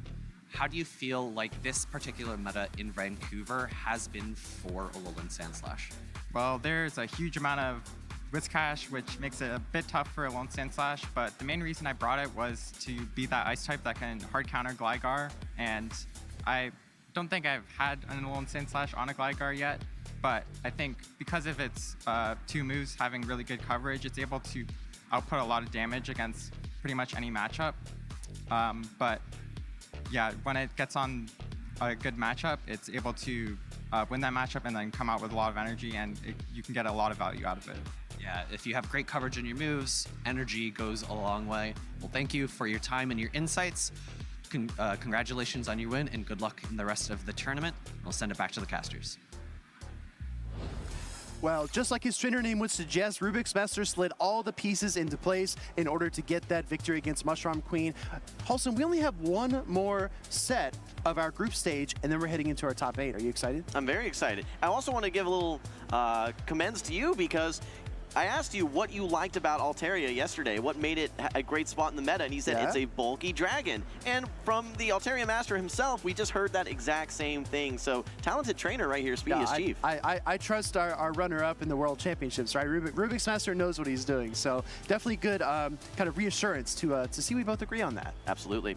Well, I'm looking forward to this next matchup. We've seen some of these trainers on stream earlier, and one of the Pokemon that we have not seen featured on stream but is on the team is that Shadow Feraligatr. I think it's the last one remaining. Again, we did not see any Shadow Feraligatr, I think, in any of our most recent top cuts. Yeah. So this is the top cut. This is the opportunity for Shadow Feraligatr to shine. And again, you're going to try and make your way here into this top 8 as we wrap up the group stage. Now that said, one of the interesting things that I recall from Blob's team was actually a double dragon setup, if I'm not mistaken. I think that there was the, oh no, I may have been mistaken. It was just the single dragon, perhaps it was the Guzzlord. But Guzzlord has been one of the featured Pokemon that we've seen throughout this tournament. Why has it been so strong, Speedy as Chief? Guzzlord is an incredible core breaker, right? All these neutral picks like Lantern, Gligar, even Charge Bug to a degree if you have Protect Shields, and Whiscash, Guzzlord can just rain havoc on all of those. But when you pair it with something like Skeledirge and you have your bulky backdrops of Vigoroth and Charge Bug, it makes for a pretty impressive team. So Wholesome, this is our last chance to get a Shadow Feraligatr into our top cut. So we're going to see what Blob can do up against his opponent as our trainers are ready on stage. Yeah, we'll go ahead and move over to the stage. I want to call out about Guzzlord as well that makes it unique. Rather than most dragons that we see as Dragon Breath users with the Shadow Dragonairs, with the Altarias, we actually have the Dragon Tail, which is a little bit of a different dynamic, a 3-turn attack versus a 1-turn, that I think actually gives some opportunities for some fast attack pressure, sneaks especially, that can kind of turn some matchups. But we did see a lot of it earlier. I think we saw a lot of Vigoroth, a lot of Skeledirge, and a lot of Cresselia. Charge Bug is key to so many teams as well, but I'm very curious to see, will the Shadow Feraligatr make an appearance versus Dapper Discs? It's a good question, because as we kind of hone in on these trainers, as the team would suggest, right? Blob NA is Lyall Jeffs' brother. He's a little bit more bold than his brother, but not quite as famous, right? He's a trainer that's really making a name for himself with some more unique picks. Pokemon like Skeledirge, like his Cresselia and the Guzzlord. I think he's got more of an aggressive play style, and that's going to clash directly with what Dapper Disc is doing, because he's been just full sending Brave Birds and just trying to sneak between Protect Shields. So we're going to see how much play will Shadow Feraligatr get. It's kind of up for debate, because as we look at this team, there appear to be a lot of checks, and namely Lantern is a terrible matchup for the Shadow Feraligatr. What'll be really interesting, though, is that I think Cresselia lines up so well for Blob's team versus Dapper Disc. The main check to that is going to be the Skarmory. But when we look at Skarmory, one of the Pokemon that actually does quite well versus Skarmory is that Shadow Feraligatr. So maybe when you're trying to think of, okay, what's my opponent going to bring in response to what works well for me, maybe I bring that Pokemon to balance out my team. Speedy, we're moving into game number 1. Again, this is going to be the losers finals. Blob NA on the left, we got Dapper Discs on the right. Let's get into the action.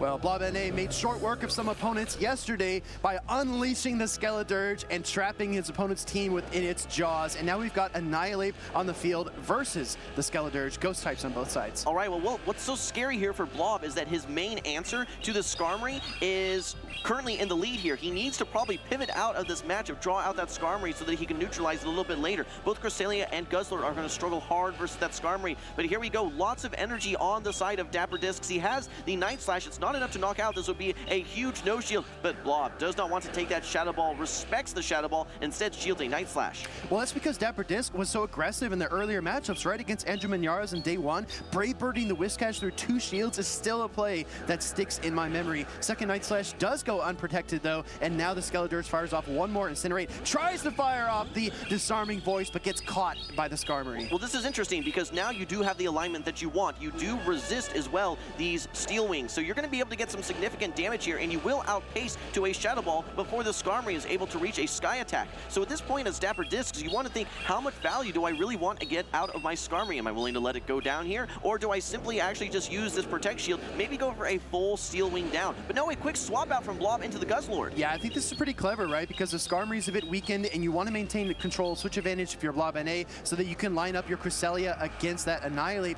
But the kicker here is that this Skarmory can just freely Brave Bird the Guzzlord, and that'll really put you behind. So I expect Blob to Protect Shield here if the Skarmory gets another charge attack. All right, we'll have to see how much damage this Crunch does. This is not the Brutal Swing, this is the Crunch. It is a little bit more energy, does a little bit more damage. It doesn't quite knock out though. Do you have the Brave Bird stored? Yes, you just wait one turn. Don't want to mess around and throw one Steel Wing. Here comes the Brave Bird, lets it go. I like this play actually by Blob because this does allow him now to maybe come down to get a full Incinerate, get closer to that charge attack. He could also do a Psycho Cut Down and get ahead on energy, but I think Dapper Disc is ready to swap out, bring in that Lickitung. Hopefully it has a good matchup. It is a pretty solid matchup here versus the Cresselia, especially without Future Sight. You're going to need, I think, 2 Moonblasts and a Grass Knot simply to neutralize this Lickitung. Definitely a risky pick to keep Lickitung in the back here because Blob NA leaned heavily on Vigoroth in day number 1, but he locks up that normal type Pokemon in the back, and no debuff on the Moonblast either means that this, oh my gosh, tries to make a catch and can't quite get it done, and the Incinerate doesn't land either, so a total waste of the Skeledirge asset, and now the bait. Just feeding that Lickitung. And yeah, here comes the Body Slam coming through. Does slightly less damage than that Power Whip, but I think you're just going to go straight Body Slam at this point. Probably need 4 Body Slams to knock out, maybe 3 after all of the Lick damage. Blob does have a shield. You have to be thinking to yourself, is this Annihilate going to be able to reach another attack? Do I need to save my Protect Shield for it? You're close to another Moonblast, but a Moonblast is not going to knock out at this point. You're going to need a Moonblast plus a Grass Knot, then another charge attack to knock out that Annihilate. Let's not forget, though, there is still a Skarmory hanging around in the back that could be a potential catch here as well. This is an uphill battle for Blob. This is a full court press onto Blob's Cresselia. He's really got very few options as he probably needs Protect Shield here just to keep his Cresselia in this fight a little while longer. Building up to the Grass Knot, it's quite, it might not be enough actually. And the catch! The Skarmory comes in, 1 Psycho Cut ahead of the Grass Knot, and this is devastating for Blob NA. He basically has very, very few options to get back into this game at this point. It seems almost unfathomable at this point to be able to make your way back into this matchup. Your shield's down, the Lickitung has energy, not to mention that Annihilate that's still around as well that can quickly pace to those Night Slash. Game number 1, some great plays from Dapper Discs. You gotta like the alignment for him early on, able to have all the answers to the Cresselia and to that Guzzlord in the form of the Skarmory. Even though he swapped it in and was able to take a couple Incinerates, he Protect Shielded it to make sure that he got good value out of the Skarmory. That was key to victory in game number 1. Well, I think Dapper Disc recognizes well that Skeledirge is a problem for his team. I mean, if you don't have your Whiscash out on the field or your Lantern, it's really tough to neutralize it. So seeing it in the lead, he knew he had to beat it by committee. But this right here was the backbreaker, the catch of the Grass Knot onto the Skarmory. It spelled the end for Blob NA in game number 1. Yeah, absolutely. He could have maybe not swapped out, but saving that catch later on just adds one more tool to his utility belt that he can unleash, and with good execution, just like we saw, he was able to take a great game to being a phenomenal game. So Dapper Disc, very, very impressive game here in game number 1, maintaining that momentum from day 1. I think that widening the margin of victory with a catch like that also has a mental effect, right? Because Agreed. Your opponent is so comfortable and so kind of in tune and flow state in that moment that they even have the time, the mental energy to make a catch on top of the dominant win. And I think for Blob NA, really needs to dial in here and see what he can do against Dapper Disc. Dapper Disc 1 win away from reaching our top 8. Let's see what happens. All right, well, you mentioned that Lickitung being a bit of a risky pick for Dapper Discs. We can't be punished by that Guzzlord as well as that Vigoroth. We don't see it in the lead here. Okay, this is going to be the Guzzlord met by the Annihilate. Doesn't want to take those counters, but here it is. It's the Shadow Feraligatr. Although it's the last thing that you really want to see with this Lickitung, double resisting these Shadow Claws. Despite the moveset update, you almost want Wonderfall here. I'm telling you that the Hydro Cannon still slapped though, because the Lickitung loses almost half of its HP after just one of those charge attacks. But now the Body Slam's going to rein in here and and Shadow Feraligatr, not known for its bulk, definitely an offense-oriented Pokemon. Probably needs to shield here if Blob wants to fight for switch advantage, but he doesn't. He's going to let that Body Slam through, and then try to pressure a Protect Shield, I guess, with another Hydro Cannon. Where I think the Shadow Feraligatr is so strong is that 2 Hydro Cannons knock out almost everything in the meta. One of the few Pokemon that's able to hang on through the fast attacks, through the 2 Hydro Cannons, is this Lickitung. I think we're going to see a full lick down. No, doesn't want to risk it. Dapper Disc going straight for this Body Slam. Leaves this little sliver of HP that will give some energy to one of these Pokemon. We actually see the Protect Shield on the Shadow Feraligatr. Trying to fight for the switch here. Goes immediately for the Hydro Cannon. This is either going to get a Protect Shield and switch, or maybe Dapper Disc just lets the Lickitung go down and says no. Not just for switch advantage, right? But I think Blob wants to Protect Shields down in order to let those charge attacks start to connect into his opponent. He knows that with shields up, the Annihilate is just going to pound the Guzzlord with the counter damage. He needs to lower the shield ratio in order to get the Dragon Claws through. All right, but he's not so worried about charge attacks. If you think about it, against this Guzzlord, it's the counter damage that's really going to be adding up. In fact, you resist these Night Slashes, you resist these Shadow Balls. When you can get these shields out of the way, this is going to allow you to maybe get to 2 Dragon Claws and threaten to knock out this Annihilate. Here comes the Night Slash. This is only resisted damage. We know there's no Ice Punches here. Just lets it go. Shadow Ball would have done significantly more. Yeah, that was a very gutsy call there and a very gutsy bait by Dapper Disc, but he wants to kind of pace himself, go for the Night Slashes here. Blob and A budgeting the HP, trying to decide if Guzzlord can withstand another Night Slash, and he decides no. Makes the switch and the catch in a Gligar, but I'll tell you what though, Jim, there's a Cresselia in the back for Blob and A, and it looks in a prime position. Well, I'm a little perplexed here because you have 2 Dragon Claws. I don't know that you're going to be able to reach another Charge Attack. Oh, you barely get there. This is nice.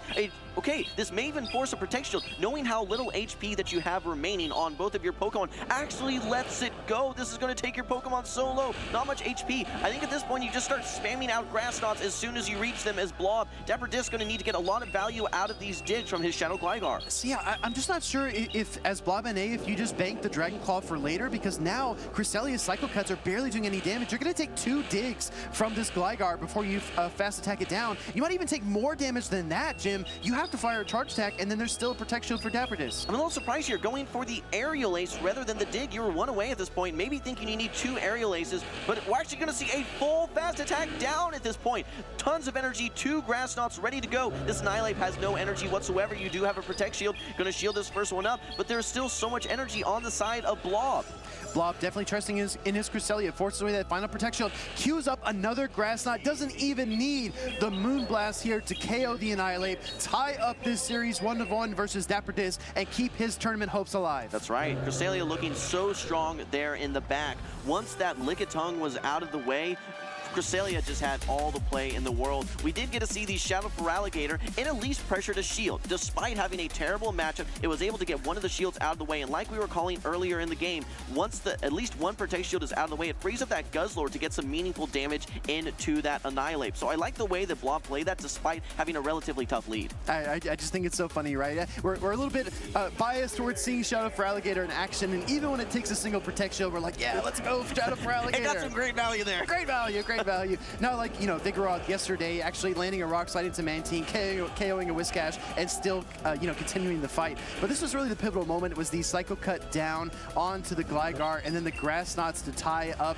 this series. Blob kind of pacing himself, being very patient with the matchup, even though he ran into a disastrous lead situation with the Guzzlord into the Annihilate. Well, I do think that Shadow Feraligatr was a response to the Skarmory that we saw in game number 1. You're thinking to yourself, that Skarmory was so problematic for me. I have the Cresselia, I have the Guzzlord, both negative matchups. But hey, I'm going to bring that Shadow Feraligatr. I just need to watch out for that Lickitung. Oh, also that Lantern. Oh, also some of these other bulky Pokemon as well. We actually talked about the Annihilate matchup, which is very interesting. Annihilate versus that Shadow Feraligatr. Despite the super effective Shadow Claws landing on that Annihilate, as Annihilate, if you simply just use counter damage, don't throw any charge attacks whatsoever, you can actually counter down that Shadow Feraligatr in a lot of scenarios. Yeah, but it at the expense of 2 Protect Shields, right? Because you have to bolster yourself against the Shadow Claw damage. And at this point, my biggest question is, where is Vigoroth, right? Blob has seen Skarmory, he's seen Lickitung twice. Why isn't he bringing Vigoroth to this series? I think Vigoroth's a little bit scared of that Annihilate, but other than that, it's got good matchups, or at least neutral matchups across the board. I think a Lickitung's a bring every single time for Dapper Discs. Here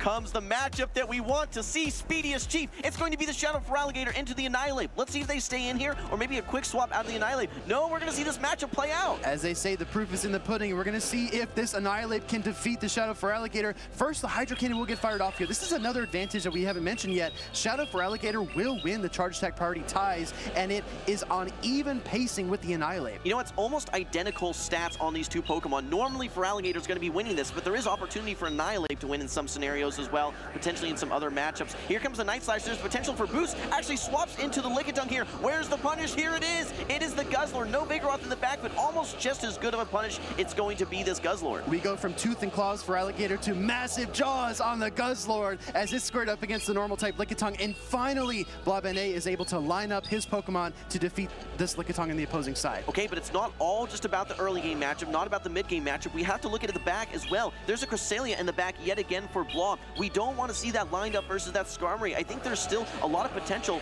for this Shadow for Alligator to actually potentially sweep. I was going to say, here's the thing, right? Because Blob is most likely going to control switch advantage, it's going to force Dapper Disc to either send out the Skarmory or the Annihilate, and once he sees that Pokemon, Blob can then choose to send back in the Feraligatr or the Cresselia. That's going to be a pivotal point in this matchup as the Dragon Claw comes through here from the Dragon Dark type. All right, well, actually an undercharge. I like this play. You're going to be minimalizing the farm that this Annihilate potentially is able to get, and you're going to be getting more energy going into that matchup. Oh. This is interesting, though. The Body Slam is ready to go. This is going to allow for switch alignment potentially for Dapper Discs. This is tough because Body Slam does connect. Lickitung still takes down a Dark type in this matchup, and we see the Skarmory instant swap into the Shadow for Alligator. Is that a game-winning play? That might be very lucky there for Blob. Immediate swap into that Skarmory. This is exactly where you want to see it, and you have so much energy. You're able to pace these moves quickly. You are resisting these Steel Wings. Shadow for Alligator, this is the dream matchup for it, and we are seeing it flex a lot of damage into the Skarmory. Second move ready to go here. Dapper Discs does not throw his Sky Attack. And a lot of props to Blob NA, because a lot of time when you see your opponent switch, it just triggers the sense that you need to switch as well. But he held strong with the Shadow for Alligator, and at this point, I think he's very confident that he can go for another Hydro Cannon.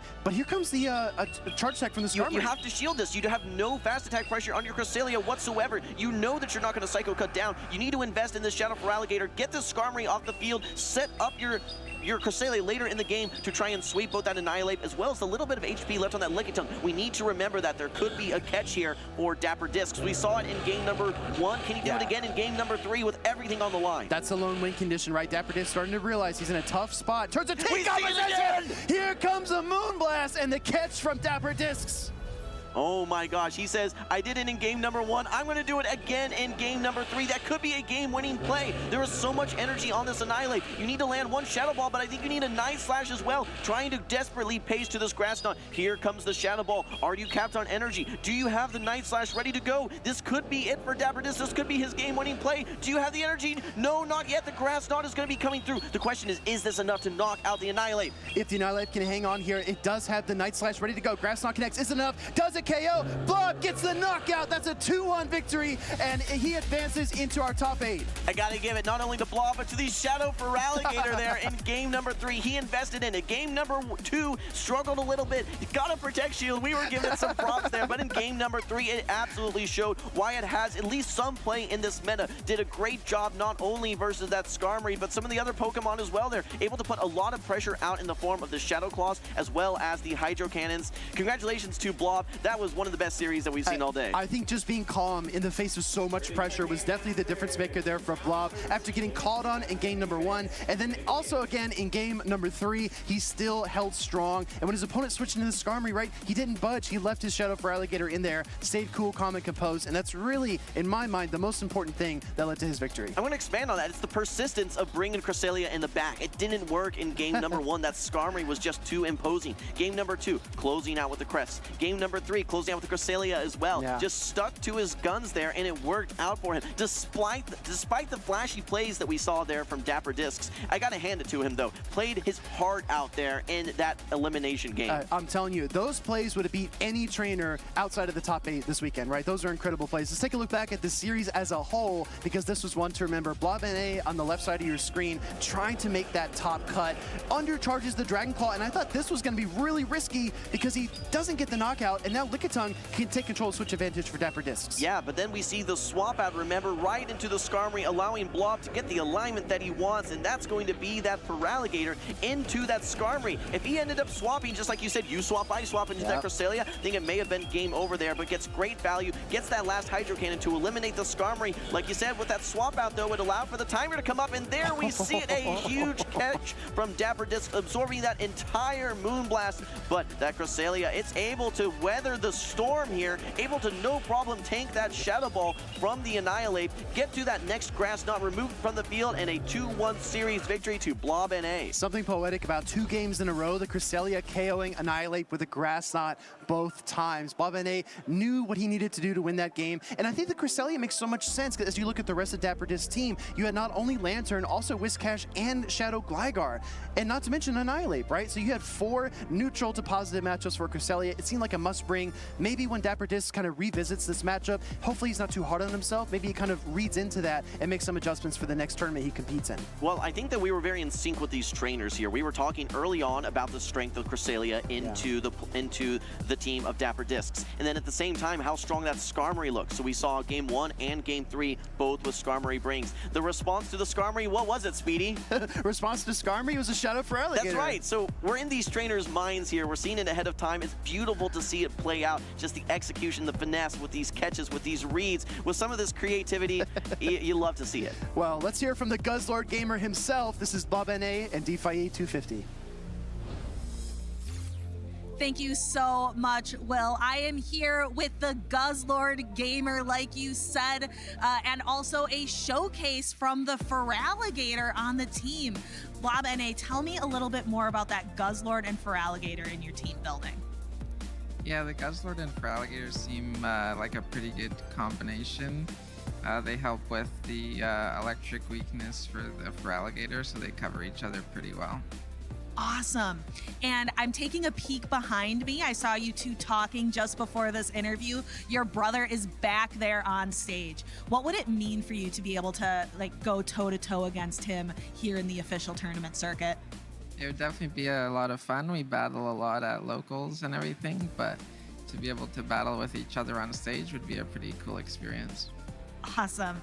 And I'd love to know a little bit more about how you're feeling going into the rest of today. Your best performance, we were talking top 12 in Knoxville so far, and now you're just reaching even greater heights. What is your emotions and your thought process going into the rest of Championship Sunday?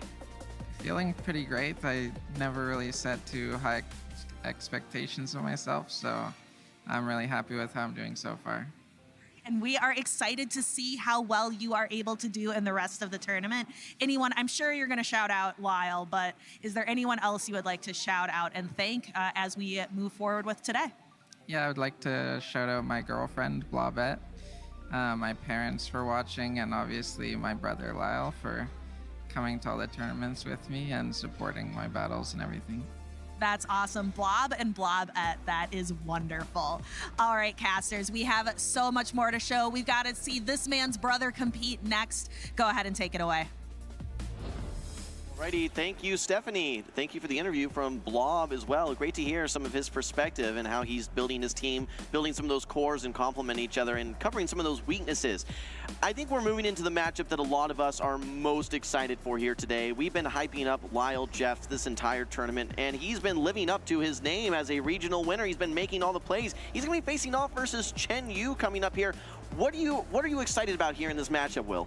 I mean, this is going to be one to remember. I said this at the end of day one. This is my most look forward to matchup of the day. So I need everyone watching the stream to start typing. Who do you support? Who do you think is going to win at this matchup? And how are they going to do it? We want to hear from you, the community. Are you thinking that Chenu has what it takes to take down the Charlotte Regional Champion?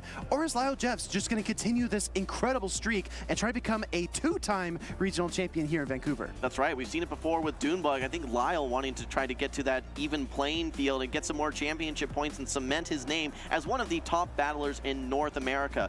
Now, one of the things that I'm looking forward to is the performance of the Shadow Sableye. We saw it early on. I think it may have been our first game on stream over in day one. And then I don't think we saw too much of the Shadow Sableye at that point, but it's one of those Pokemon that we don't regularly feature in the Play Pokemon broadcast here. Normally, we're seeing the return purified version of the Sableye. So to see the Shadow variant brings a little bit of excitement and a bit of a different dynamic dynamic here with this Pokemon. Well, speaking of Shadow Sableye, Jim, let's kind of zero in on these teams because the trainers are ready on stage. Shadow Sableye has so much play against the meta. Cresselia, Annihilate are two standout picks. Let's see how it matches up against this team here from Chenu. All right, taking a look over on Lyall Jeffs' team, it's going to be complemented by that Lickitung, Cresselia, normal Poliwrath, no Shadow variant, and then my big question mark beyond the Sableye is going to be how does this Registeel perform? It has to watch out for a couple of these Pokemon, particularly the Annihilate as well as that Skeledirge, and Skeledirge has been a heavy hitter in this tournament so far, Speedy. It absolutely has, and as you look at the team composition, I mean, what's stopping Lyall from just bringing Registeel, Shadow Sableye, and trying to shred through the Ghost types and unleash the Registeel on the rest of the team from Chenu? Look at these accomplishments as well. I mean, NAIC top 8. This is a seasoned, consistent trainer, and we said that time and time again because it's just so obvious. Yeah, you can see that trend going from top 8 to finalist to finally champion as well. Let's look at these teams. Registeel, Poliwrath with Icy Wind and Scald, the Shadow Gligar, the Shadow Sableye running that Power Gem, Lickitung, no surprise there, and the Future Sight variant of that Cresselia, which we saw close out so many games for his brother, Blob, just before here. Exactly right. As you turn the tables over here to Chenu, this is a team that is just assembled to break up that traditional meta. This is just a Spice Cabinet selection. Wigglytuff, Skeledirge, Guzzlord, the Abomasnow as well. Maybe you see 1 or 2 of these on a team of 6, but now we've got 4 on the team of 6, and then you've got the standard staples of Annihilate and Lantern to back it up. So I'm really excited to see how this turns out. It's going to be a little alignment based, in my opinion. It's going to be really important to predict your opponent well in this series. Well, we talk about that Shadow Sableye and its amazing typing only being weak to Fairy type damage. Now, what's the biggest answer to that Sableye? There's a Wigglytuff on the side of Chenu. Let's see if we're going to be bringing it. Let's move into game number 1. Lyall Jeffs versus Chenu. It's going to be the Gligar into the Guzzlord. Tons of play on the screen here because both of these Pokemon are relatively neutral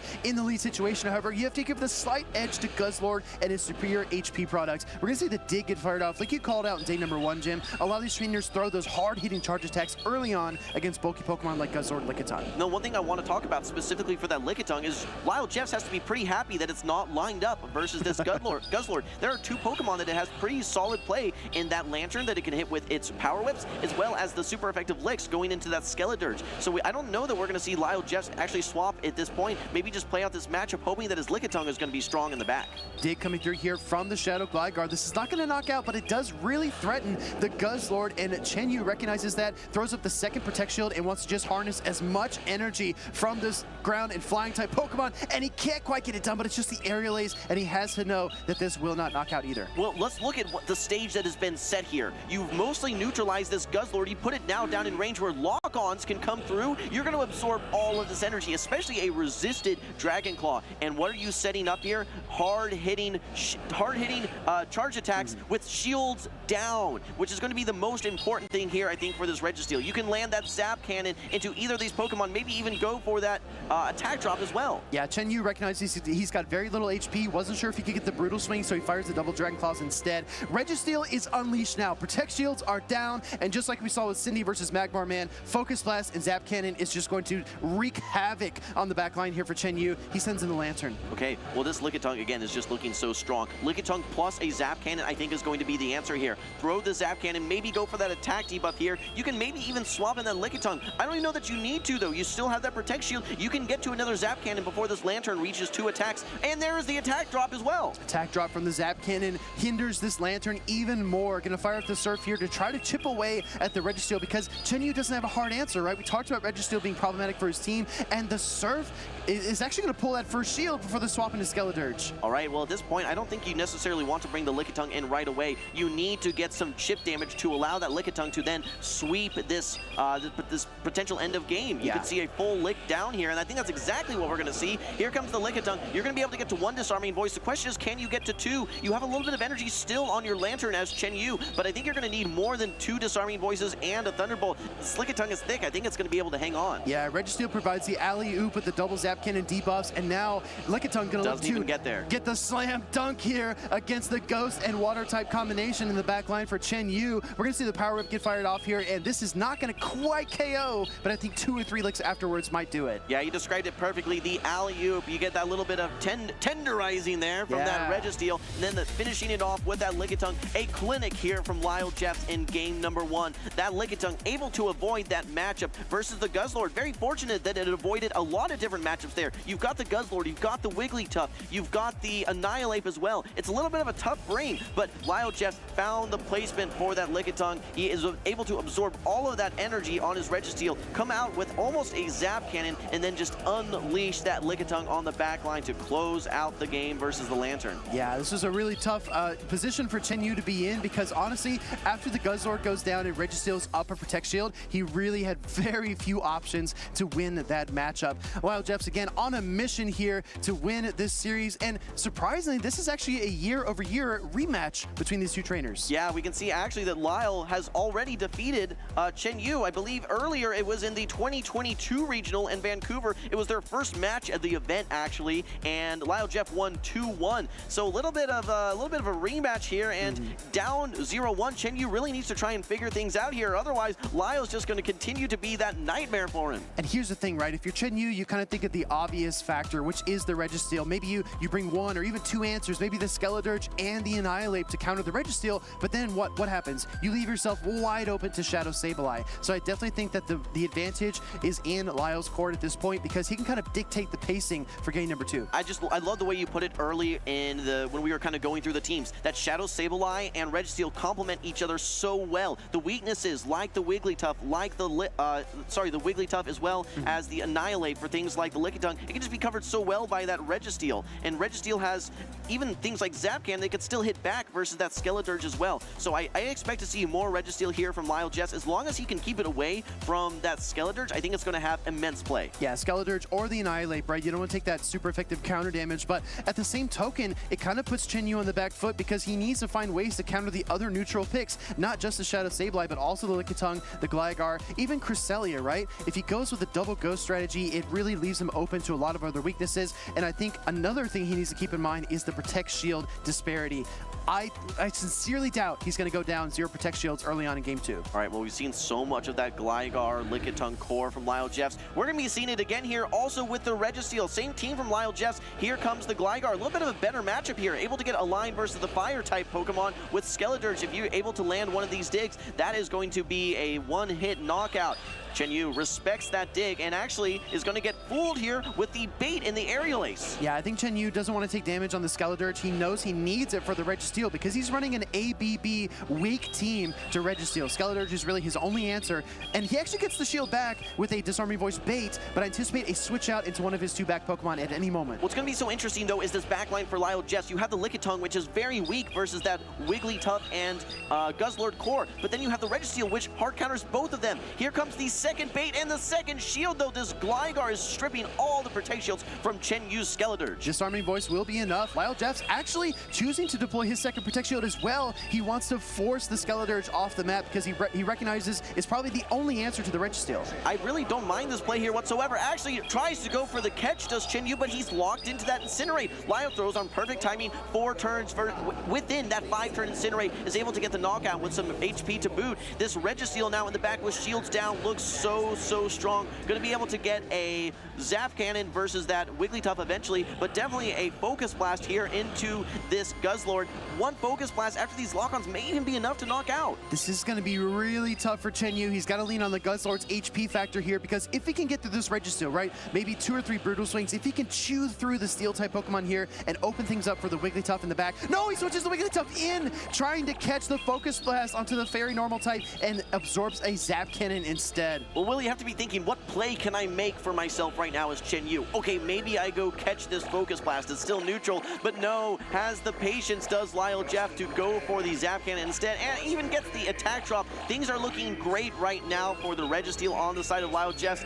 These charms, they don't really add up that fast. You pace to move so slowly as this Wigglytuff. The Focus Blast now knocks out, and I think we might see a full sweep here from this Registeel. Look at this backline from Chenu, Guzzlord and Wigglytuff. He 100% 100% thought that Shadow Sableye was coming in game number 2, but Lyall Jeffs pulled a fast one, bringing the Registeel and Lickitung yet again. Brutal Swing, not enough. Registeel locks on and locks in for the Focus Blast. Lyall Jeffs says, Lickitung, take a rest. We don't need you this game. The Registeel's going to handle things. Here comes the Focus Blast. It knocks out the Guzzlord. Lyall Jeffs making it look easy here in the winner's first round of day 2. He wins 2-0 versus Chenu.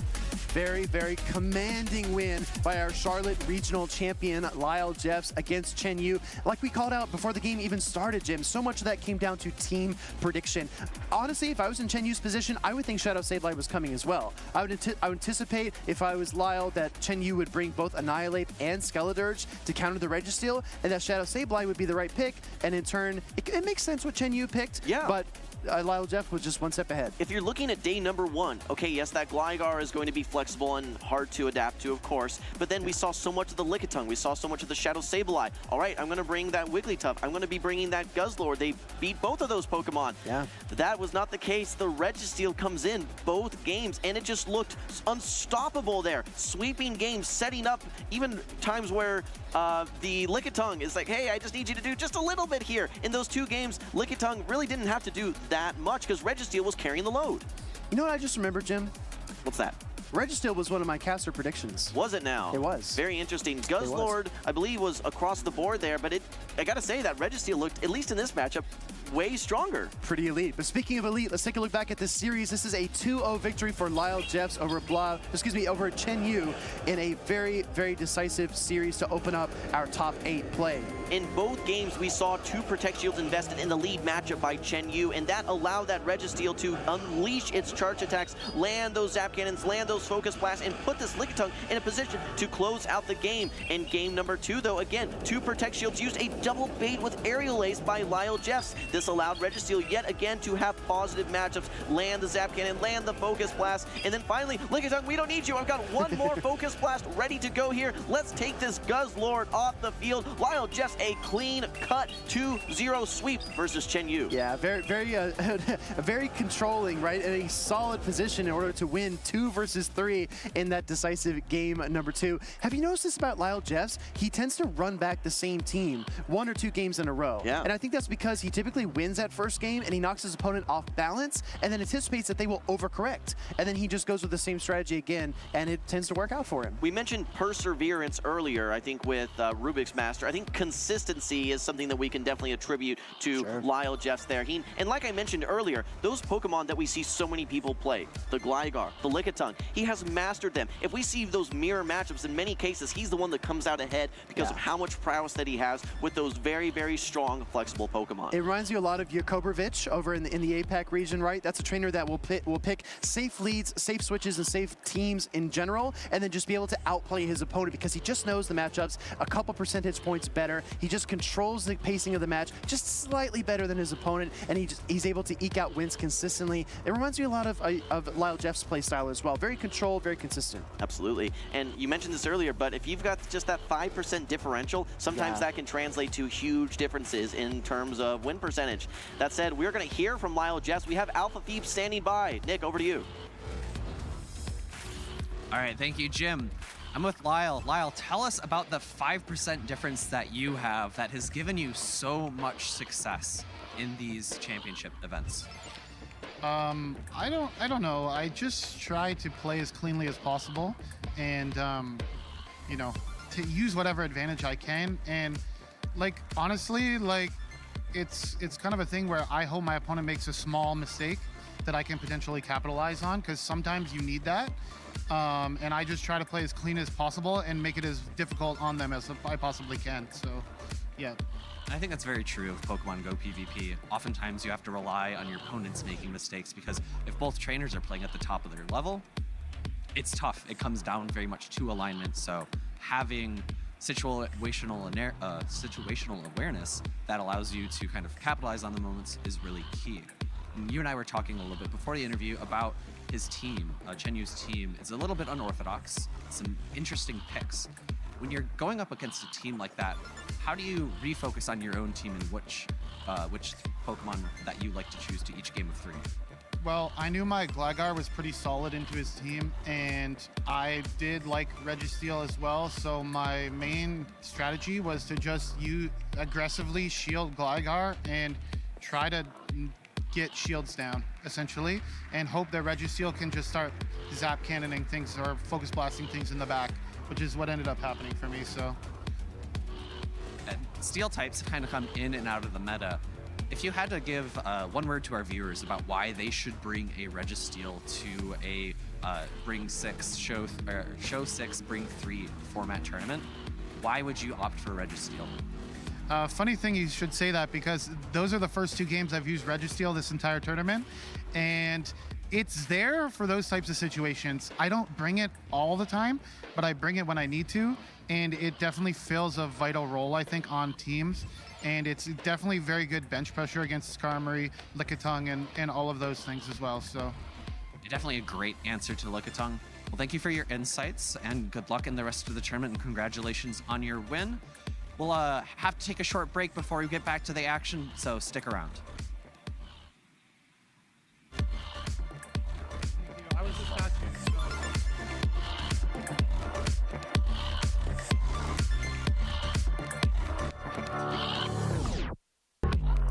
You know what else is electric? This crowd are just so completely on point this entire weekend, this entire season.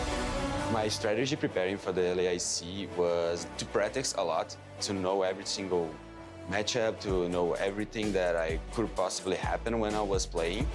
As I'm battling at home, like I'm relaxed, I'm okay with where I am, and I'm just playing another match against another player, and I want to win.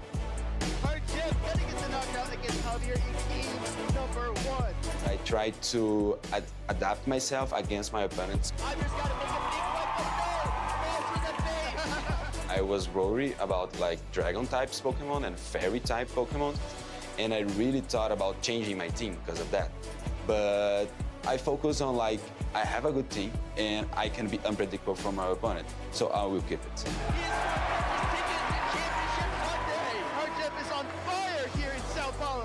My challenge match was the grand finals. I was facing a friend of mine, someone that knows me. He was playing very well. He was like the momentum on his side. I knew it wasn't going to be easy, and it wasn't. Every single battle was very tough. This is going to be a race. This is possibly giving a lot of energy. Trixie's going ahead and letting that go down. Oh my goodness, the Frenzy Plant already loaded, and it looks like Hardjip has already set down his opponent. This is win or go home. What huge pressure exists for both of these trainers right now. When I saw that he didn't have a Gligar and it was a Swampert and I have the energy advantage. Just need to land one Ice Punch. Will he wait one turn? Here comes the Ice Punch. That moment, I knew I got it. I knew I would the next year. Game number 5 goes to Hardjip, and he is our 2024 Latin America International Champion. I'm very happy that I won. This event is something that I will remember for the rest of my life. The LAIC shows me that I can win, I can be the champion. Winning words would be amazing. It would be something that like I'm practicing for that, I'm waiting for that. I can try to be the best in the world. And now I know, I really know, I show that I can be this person.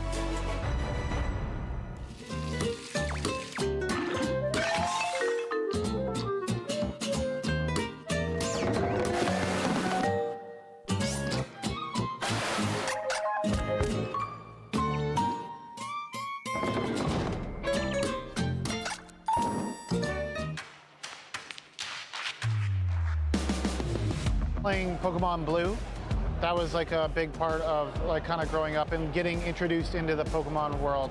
I used to spend many hours playing that on long car rides. Who's my starting Pokemon? Most likely Blastoise. Squirtle. One of the titans of North America, Lyall Jeffs III. My brother introduced me to battling in Pokemon Go, and I sort of started from there doing some grassroots tournaments. Pittsburgh Regional Finalist, NAIC Top 8, which sent him to Worlds, where he got top 33. I just really like the aspect of me versus another trainer, using my skills and abilities to sort of outwit them and outplay them. My favorite moment from competitive play Pokemon history was actually the very first EUIC, Pokemon Go, on that big stage, was just sort of like eye-opening to me and really inspired me to start my own play Pokemon journey. Last season, I qualified for Worlds due to a trickle down at NAIC. I was actually able to win a regional this year and prove to myself that me making Worlds last year was in fact legit. Lyall Jeffs has the opportunity to claim the championship. Continuous top cuts, getting so close, and he's done it. It feels amazing to win a regional, especially after Pittsburgh when I finished second place. What I've learned since I've started competing is just how amazing the community is. This is one of my favorite parts of coming to these events and getting to hang out with everyone, the ups and downs of the tournament runs, the communities that I'm a part of. They're motivating me to try to make them better and to try to make myself better. And in these battles, a long-time dream has been achieved. In terms of like people that I look up to, obviously it's Axon, the world champion. We all want to strive to be a world champion. My #1 goal this season, I would say do well at Worlds. I was a little underwhelmed with my performance last year in Japan. Probably, I would say win Worlds, but maybe that's a little too ambitious. I will be winning the World Championship this year.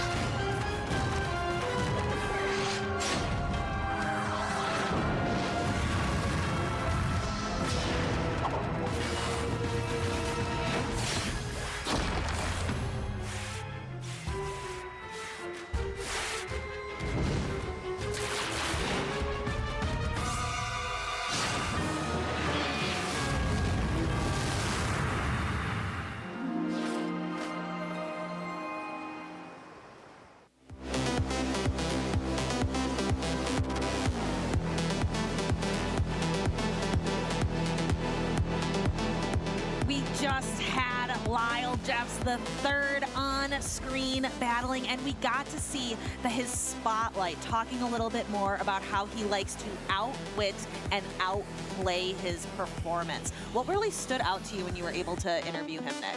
And I think I've said it before, and I think I'll say it again. Lyall is just a very humble person. He always thinks about ways and things that he can do to improve, right? Never really talking poorly about his opponents, never saying, oh, you know, like they made this big mistake, more of like, oh, I capitalized on this opportunity. And I think that really speaks to who he is as a person. Yes, and he is out there trying to be the best. Let's go ahead and take a quick look at our bracket to see what other trainers are out there trying to be the best here in Vancouver 2024. We have Rubik's Master versus Jackal Loco in losers round 1, and we will see Blob, NA, and Haydonus battle it out as well. So he's actually seen each of these 4 trainers already in their first matchups to make it into top 8. And then moving back over to the winners side of the bracket, we just saw Lyall Jeffs move into the winners finals, and we still have Cindy versus Motix up next. So this is our second winners semifinals, and this will determine our second person to be able to make it into that top 3 position and earn the coveted medal. Yes, and Cindy is out there trying to reclaim that Vancouver champion title, but she has to get through Motix first. So we will go ahead and be checking out. Our battlers are on the stage getting ready to go. Yeah, neither of these players has lost yet. Remember, this is the winner's side of the bracket. And on the left, Cindy's team is Annihilate, Lantern, Cresselia, Registeel, and that Shadow, Abomasnow, Shadow, Gligar Core. A lot of more standard picks there. Yeah, same with Motix. We see that Charge-a-Bug everywhere. It just has such good coverage across the meta, as well being quite bulky for a bug. Looking at the additional Pokemon they've brought to the teams, we have that Kanto Ninetales, obviously Cindy's partner of choice, and there it is, the 2022 Vancouver Regional Champion. Unfortunately, not the performance she wanted last year, but she has a great opportunity this year to reclaim that title. Yes, and we are going to be looking to see, can this Shadow Abomasnow really work for her? We've been seeing people try to core break this new meta here in the Season of Wonders, and Abomasnow seems to be what trainers are trying to utilize. On the other side, we have Motiks running a double counter user strategy. The fighting type Annihilate, additionally Vigoroth, a normal type that has access to counter, so a fighting type that takes super effective fighting damage. So a fighting Pokemon that takes super effective from fighting, so it does not want to see Cindy's opposing Annihilate.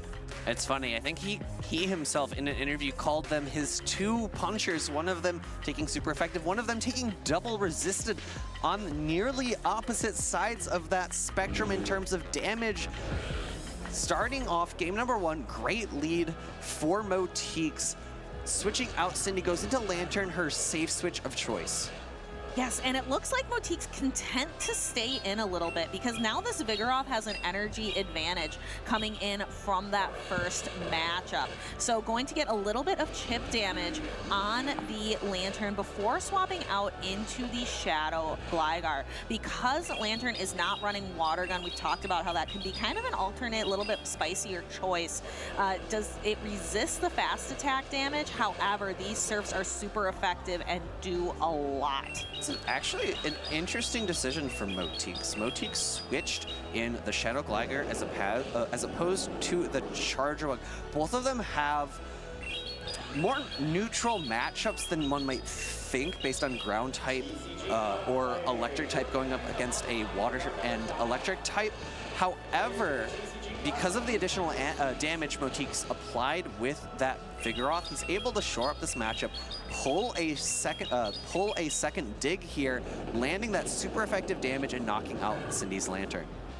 But now that a Shadow Abomasnow is free to get a lot of farm from the Gligar, it's going to be taking so much damage, 1, 2. So getting a little bit of that energy lead, and it looks like Cindy's opting is going to switch into Cresselia to avoid taking that super effective counter damage on her Abomasnow. And Motiks nodding his head, happy that he saved this Charjabug for later. Cresselia in the back. I think that was probably a team read from Motiks saying, I think, okay, if you're going to safe swap your Lantern, you're trying to pull out my Charjabug, I'm going to save it for later. Expect the Cresselia in the back. Shadow Gligar not quite as good against Cresselia as Charjabug is. Great bait there by Cindy. Grass Knot significantly cheaper than Future Sight and going to do going to allow her to pace to another charge attack a little more quickly. Yeah, so using a Protect Shield because she wants to be sure to utilize this Future Sight. It is going to do a lot of neutral damage to this Charjabug. You can see getting that same type attack bonus, and it is a very heavy hitting move. However, the Charjabug will outpace and get the X-Scissor to knock out. Now, the only thing that Cindy has remaining is that Shadow Abomasnow, which is going to go up against this Vigoroth. An immediate switch out from Motiks. I like that a lot, ensuring that Cindy cannot farm down that Charjabug, which would have provided her a potential win condition in this endgame. Body Slam coming through for a lot of neutral damage. Any Energy Ball reached. This is going to do a lot of neutral damage back with that Shadow Boost. I think it's going to be really close to knocking out, but not quite. And there is the simultaneous KO. However, Motiks still had that Charjabug in the back, which allowed him for the win. Yeah, the switch out, preserving that Charjabug, very key to that victory. I think the question now for Cindy is, how do I maneuver differently to have a different outcome for game number 2? Back in game number 1, second dig landing into that Lantern to pick up switch advantage, and just a small farm down from Cindy there because both Pokemon were Shadow variants. Yeah, and really just Motiks being able to align the Vigoroth onto the Shadow Abomasnow. Energy Ball just not being quite enough. The counters going through and then being able to save that Charjabug in the back to guarantee the win. And Charjabug looked pretty solid against most of Cindy's team there. It was going to be able to do super effective damage to the Abomasnow, neutral damage to the Lantern, and super effective damage to the Cresselia. So I think Cindy might in her team composition for this game 2 might think about how can I better prepare for that charge bug. It was so good against my first team. Do I bring something like my Shadow Gligar? And what if I bring that Shadow Gligar, does it open me to something else? I think our first team was really, really solid against Azumarill, and Motix didn't bring it. And I think maybe that was why Cindy built her team that way, is because maybe she thought Motix would be pretty heavily incentivized to bring that Azumarill. Yeah, so we will have to see how it works out. I was trying to think, like, the Registeel would work pretty well against the Charge Bug. However, if you look at Motique's team, 2 counter users and a Shadow Gligar, it is really hard to bring a Registeel into a lineup like that. And for Registeel to work, again, you have to really get the shield down on the other side of the field. We are locked and ready for game number 2 here. It is more of a neutral lead, however, it is beneficial for Cindy as that Shadow Gligar resists counter. Body Slam gonna do a lot of good neutral damage, but pacing 2 Aerial Aces at the same time as Body Slams, and you are really not threatened by the first Body Slam at all. Yeah, Cindy leaving that Shadow Abomasnow on the bench, maybe recognizing this isn't what I want it to do. This isn't going to core break Motique's team. Maybe it worked in other matchups, but just not going to work here. Bringing in this Shadow Gligar instead. I'm sure she'd rather have it locked in against that Charge-a-Bug. She just really has to make sure the Cresselia avoids it. Lantern can, you know, get some good neutral damage with those Surfs on Charge-a-Bug. Second Body Slam, pulling the first shield from Cindy, able to reach another dig, but attempted catch from Motix, but good patience from Cindy. Not throwing immediately, that would have been double resisted damage onto the opposing Shadow Gligar. Aerial Ace chip landed, and she's actually staying in, building up to the dig before switching out. I really like that play. Yeah, maybe she can use that dig against the Charge-a-Bug later on in the match. Utilizing the Cresselia here to try to knock out this Gligar, but I'm thinking that Charge-a-Bug is going to be coming in after the Gligar faints. Great timing from Cindy here, throwing the Grass Knot before another Aerial Ace could be reached by Motix. You're definitely right. I expect to see the Charge Bug brought in. Oh, actually, Motix not knocked out by the Grass Knot, but goes for an additional wing attack because I don't think he was expecting that to not knock out. My goodness, so goes for that wing attack, and here it allows this Cresselia, gets to the future side. Motix has to make a decision and decides to let it go unshielded. That Charge-a-Bug is in such a low health range. I'm not even sure if, when all is said and done, is the dig going to be necessary? I think the dig might be. It might be slightly outside of Aerial Ace range, but at the same time, I think the Lantern's going to come in to potentially build up some energy. I think Cindy recognizes that Vigoroth in the back might be a better location to throw that energy because it is so healthy, because it's so threatening with those neutral Body Slams. And remember, there is still a shield in play in both sides. If you're going to throw that dig energy, you want to make sure it's going to connect. And there is that final shield so that now this energy from Gligar can go somewhere. However, she has to decide, is this shield worth it? And she decides yes. She, I believe, tapped on the Aerial Ace there, and I would have preferred to see the dig thrown. I don't know if this Aerial Ace is going to knock out. However, it might provide her an opportunity to get a reverse farm down with the Lantern. 1, 2 more wing attacks. It's actually a simultaneous knockout, and in comes the Lantern. The Charge-a-Bug is quite low, and I think the Lantern is well outside of X-Scissor range. It's going to be a charge attack tie. Will this X-Scissor be enough? Not a chance, Alpha Phoebe. The Lantern is a thick fish and is going to hang on with this X-Scissor. However, this Surf is going to be more than enough to wash the Charge-a-Bug off of the field of play and tie up this series 1-1. We are going into a decisive game number 3. Seems like Charge-a-Bug forgot its surfboard, unable to stay atop that wave and falling underneath the water. Solid game design from Cindy. I really liked this team composition this time around. Significantly better answers to the Charge-a-Bug. Still a bit weak to it with Cresselia and Lantern, but they have so much neutral play. Back in the action, Aerial Ace not able to pick up the knockout, but a simultaneous feint I think was still beneficial for Cindy here. Yes, and the X's are not being enough from the Charger Bug, but the Surf being plenty to guarantee the knockout. So now these trainers are in a decisive Game 3 scenario. The winner gets to be in the top 3 for Vancouver. However, the loser not going to be out of it yet, but is going to have a tougher road ahead.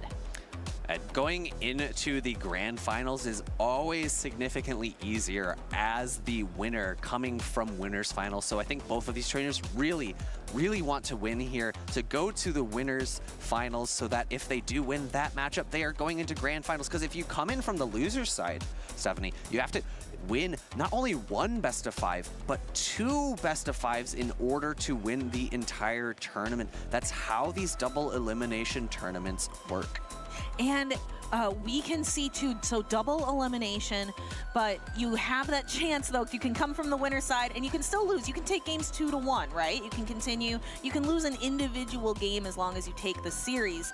But Motiks, this is only the second game he's dropped this event. One game was taken by Gordon the Flash yesterday. He's been 2-0ing his opponents up until now. Be interesting to see exactly how Cindy has fared herself, but you know, it's 1-1. There's so much on the line in this decisive Game 3. Winners finals is a great spot to be in. Getting pushed down into the losers bracket at this point is a little bit discouraging. There's a lot on the line. The teams are still being looked at by the trainers, and I gotta say, I'd be curious to see if Azumarill makes its way into this match or not. And I believe we are potentially having a match under review here. So we will get word to you all if a decision is made at some point. And I just heard that a rematch was granted, so we are going back in time. One game has now been played, and the slate has been wiped a little bit more clean. So that's going to be 1 game for Motiks and 0 games for Cindy. So we're back at Game 2. Cindy will need to reset and figure out, okay, hey, how can I make a team composition that did the same things as that game? I had control of so much of that game. I had great positioning for that Charger Bug. I was able to handle it with the more neutral matchups, with hard-hitting Surfs, with hard-hitting future sights. Can I replicate that this time around? Yes, so again, there is a rematch. It looks like it was potential 1-turn leg on entry. So that was the reasoning given for the rematch. Now, taking a look at Cindy's team, she's left the Registeel on the bench, like I've mentioned, Nick. It's really tough to bring that into a double counter user team. Also, the Annihilate has stayed away as well. We haven't seen it so far. Again, kind of tough. There's the Gligar, the Altaria, the Azumarill to contend for, as well as the mirror match Annihilate. It doesn't really seem like it has a spot to go. It's funny, I don't think we've seen Annihilate from either trainer, which makes a lot of sense. There are some really solid anti-fighting options from each team. Motiks, however, has opted for his suitor fighter frequently. Vigoroth showing up very often. Such good neutral play into the general meta. You've talked a lot about Registeel, and it's funny, Vigoroth is probably the worst counter user, or maybe the second worst counter user against Registeel, because it doesn't want to take a super effective Focus Blast. But away from Vigoroth into Annihilate, game number 2, Annihilate into Shadow Gligar, another solid lead for Cindy. Yes, and now we see a Shadow Gligar mirror match. But since Cindy led her Shadow Gligar, she is staying in. Hers has a little bit of an energy advantage and is able to throw this Aerial Ace first, knocking the opposing Shadow Gligar down to half health. Looks like staying in, kind of patient, and then catches an Aerial Ace on her Lantern. So some of that energy going to waste, but the Shadow Gligar is really close to a dig. I think Cindy just might be one of the smartest people in the world. Has the option for bringing in Shadow Abomasnow, opts not to. And if you look in the back for Motiks, it's Altaria. Altaria's in the back. I don't believe we've seen Altaria at all so far, making the call here. Hey, I know I can get double super effective Powder Snows against your Shadow Glider, but I think there's going to be this Altaria in the back. The one difficulty, though, is that because she switched out into this Lantern, she did have to give up a shield in order to maintain switch advantage. There is some energy on her Glider. In comes Altaria, unable to reach a surf, but Abomasnow is in the back. And it is going to rain some terror. It's stuck in here for a couple counters, and Cindy tapping for the switch, waiting for that to go. And here comes that Shadow Gligar, which can start spamming out those super effective aerial aces to try to one by one peel the shields off of Motiques. Shadow Ball coming through. Cindy at a big decisive moment here. If she no shields, it's going to get the knockout and put her in such a tough spot. Counters now able to come through. Double Weather Ball going to be able to be reached right at about the same time as a Night Slash, but counter damage is added so much. Motique's nodding his head, dancing, recognizing I've put in so much pressure with these fast attacks, and one more counter takes the game. That is so rough. That is now 2-0 for Motiques in this match. I would have really liked to see Cindy use that shield, because I don't think we ever saw the Altaria for Motiques. It was just hanging out in the back. It was in there for a bit at the very end. He brought it in. She brought in her, she brought in the Abomasnow, and he counter swapped into the Annihilate, right? So she knew it was there. I just don't think that she thought she had enough health to be able to take on both the Annihilate as well as that Altaria. I think if she throws that Ice Weather Ball into the Annihilate, I think the Dragon Breath down is inevitable. So let's take a look. Maybe we can discern a little bit more from the replay, but we're going to be starting off with that first game in the series. Let's check it out. So Dig landing into Lantern. Motiques had everything he needed in this game. The Charge Bug able to do so much against both the Cresselia as well as the Lantern. Vigoroth so safe, as Cindy was heavily incentivized to not bring her own Annihilate. And there goes that energy ball, which is not enough. The simultaneous KO. And then we can see here in game number 2, we can see the Lantern is going to be able to wash the Shadow Gligar away. And there it is. The Altaria just comes in for a the briefest of moments, and then we see that immediate swap out into the Annihilate. Shadow Ball coming through, so much neutral damage, picks the knockout, and the first Ice Weather Ball coming through, picks up the shield, but one more counter to pick up the KO, secures game number 2 for Motiques, and he will be moving on to the winners finals. Yes, and with that middle game not counting, Motiques actually continues his 2-0 streak. Again, only dropping a game to Gordon the Flash so far yesterday. That's very impressive.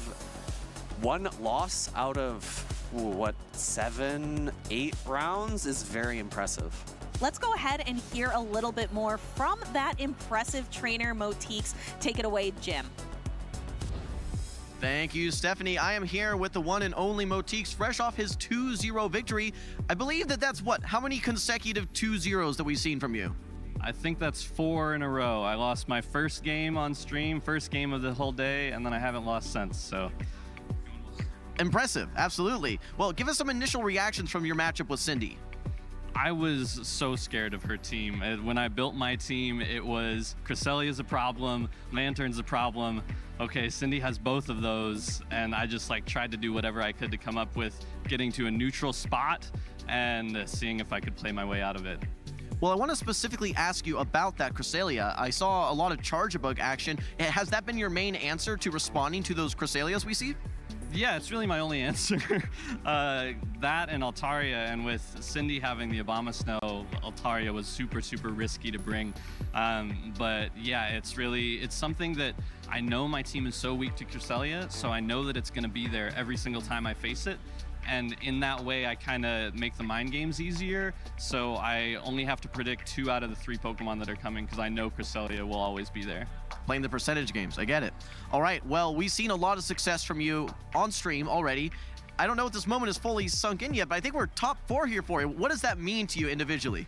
Yeah, that's super exciting. I've only ever done Vancouver Regionals. This is my 3rd year in a row doing it. The first year, I lost really early to an awesome trainer, and then I ended up getting knocked out by Dial-Up right before getting into top 8, and so it's really cool to do this here. It's just 45 minutes away from where I live, and so yeah, top 4, it hasn't sunk in yet, but I'm pretty stoked. All right, well, a hometown hero trying to work his way into that Grand Championship. Any final call-outs or shout-outs you want to have before we wrap up?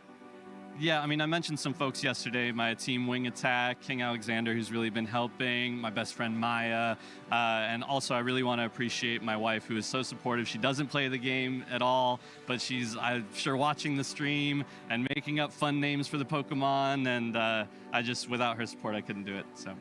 All right, well, thank you for the perspective, Motiques. Best of luck in the rest of your battles. Casters, back to you. All right, thanks, Jim. I'm always so curious about what other people who don't necessarily play the Pokemon games see a Pokemon and say, oh, I think I'm going to call that Charmander X or Y. I can't even come up with fake names right now myself, but do you have anyone in your life that doesn't play a ton of Pokemon that makes up funny names or silly names for Pokemon? A little bit. My husband as well. He has the Pokemon Go app. He plays it a little, but you know, he'll say something like, "Oh, this is a ghost puppy," when referring to Grievard.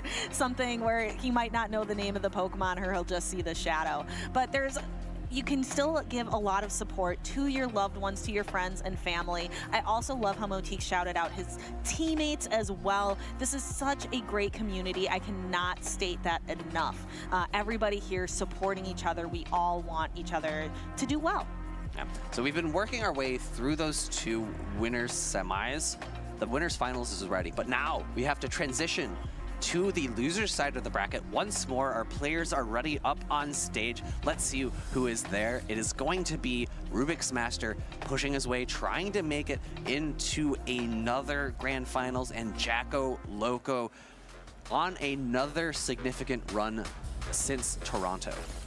Yes, and again, Rubik's Master, we've stated his achievements so many times here on stream.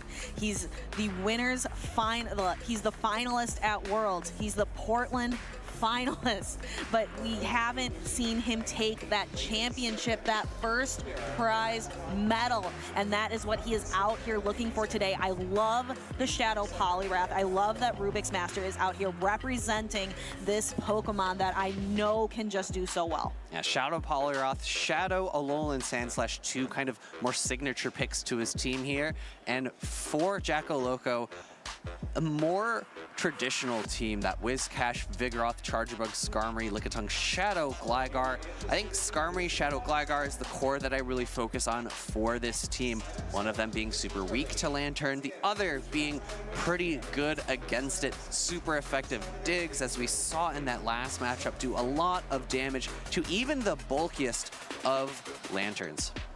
Yes, so it will be exciting to see how these 2 trainers go in losers round 1. Win or go home. We have a battle of the Flyers to start off this match. They've let out their cries in the sky. It is Altaria versus Skarmory. We see an immediate swap out into a second Flyer, that Talonflame, with the shiny Vigoroth to counter it from Jackal Loco. This is a bit tough for Jackal Loco. He does not have an amazing answer for Talonflame on his team. Of 3 at least. Whiscash was left on the bench, shielding up the first fly. Jackal Loco, with open team sheets, does know that Flame Charge is not available for Rubik's Master. However, Fly is significantly cheaper than Brave Bird, so Talonflame's able to significantly quicker get to these charge attacks. Great call from Rubik's Master. Body Slam going through, no shield. It does not threaten to knock out. 1 more Incinerate, 3 more counters until this next fly. And Jackal Loco has to decide, is this energy worth using a shield for? Decides against it. Now this Talonflame is really low in health. It's going to be doing super effective Incinerate damage to both Skarmory and Charjabug. So Jackal Loco waiting out the switch clock and then bringing in the Charjabug. 1 Volt Switch isn't going to do it. He needs 2. If he uses a shield here, or if the Charjabug can sustain this hit, and it can, that Volt Switch damage will apply to knock out the Talonflame. And it's so funny. You look at the typings of the Pokemon and you say, oh, Rubik's Master, congratulations. You switched in your Flyer to put later on your Fighter against Skarmory, but because of that subtyping, the Water subtyping of Skarmory resisting these Steel Wings, it's actually a significantly positive matchup compared to other fighters. First Sky Attack going to get shielded. This is a Shadow Poliwrath, so it does not want to see the Sky Attack. Going now for a Scald after a few more. Oh, actually, no, just for the Icy Wind. This is going to be a bait. And an immediate shield from Jackal Loco, not recognizing the energy on the Poliwrath. Yeah, Rubik's Master was not at the Scald, so we can hear that attack fall. But now that Skarmory has a lot of energy, so I think the plan here is to get a lot of energy now on the Altaria. We see the Brave Bird cleared out, and then because the Skarmory is stuck, the switch timer is not yet available. Getting some energy, actually going to go for knocking it out. I think this makes sense. It would have been really close to the switch clock had Rubik's Master gone for the complete farm down, and I was a bit surprised to see the Brave Bird being thrown there because the farm down was made significantly easier there. Dragon Breath, really oppressive, able to get that farm down and securing Rubik's Master game 1. That was so close. You could see the discharge was right there. We'll be able to see it again when we get to the replay, but that end of match was very close. I'm not sure if that discharge would have knocked out the Altaria at the end, but again, it would have been kind of close. We can take we have the benefit of replay, Alpha Feed. We can look at it again. And here we go, the decisive moment for switch advantage. Talonflame, no great answer, landing additionally a fly onto that Charjabug. So we can see that I used an Icy Wind, and Jackal Loco not able to switch out. So there, the discharge was there, and yeah, I think that Altaria was just a little bit too healthy in order for a discharge from the Charjabug to knock out. And it's as we just heard, Altaria, the key to so many performances, it is one of the bulkiest dragons, and because it's dragon flying, it's able to only take neutral damage from those electric types attack. Had that been a super effective discharge in that instance, it definitely would have been enough to pick up the knockout. So how can Jackal Loco adjust? Rubik's brought the Shadow Poliwrath and 2 Flyers, one in the lead and then swapping in the next one. We will have to see how can Jackal Loco adjust, or is Rubik's Master going to continue on his path to look for that championship trophy? And we see these Flyers again, Altaria into Skarmory, and again the swap out into Talonflame, but this time Jackal Loco brought a Whiscash instead.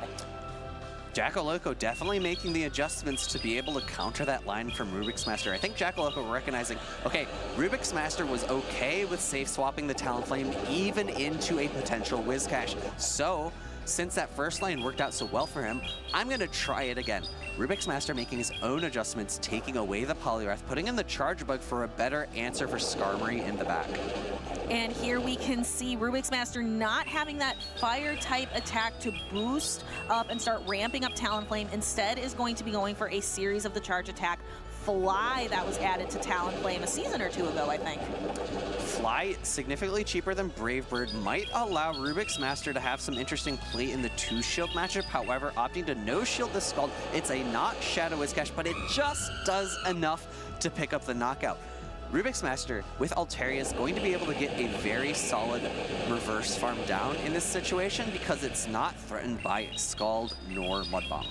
No, but let's see, will there be an attack drop? We see it a lot in the tournament series. I did not hear that go, and we see a catch actually of a mud bomb, interestingly enough. That's definitely a bit unfortunate there. I think Rubik's Master would have preferred to get the complete farm down. He was maybe trying to get a switch in and go for a sneaky Volt Switch to land and do enough damage as Jackal Loco reached for a Scald. However, Jackal Loco reached for the Mud Bomb instead, so a little bit of trickery there on that side. Yeah, we will have to watch that again on the replay. A lot happened, a lot of very quick decisions there in that switch. But for now, we see the X-Scissor. It is going to connect on Rubik's Master's own Charge-A-Bug.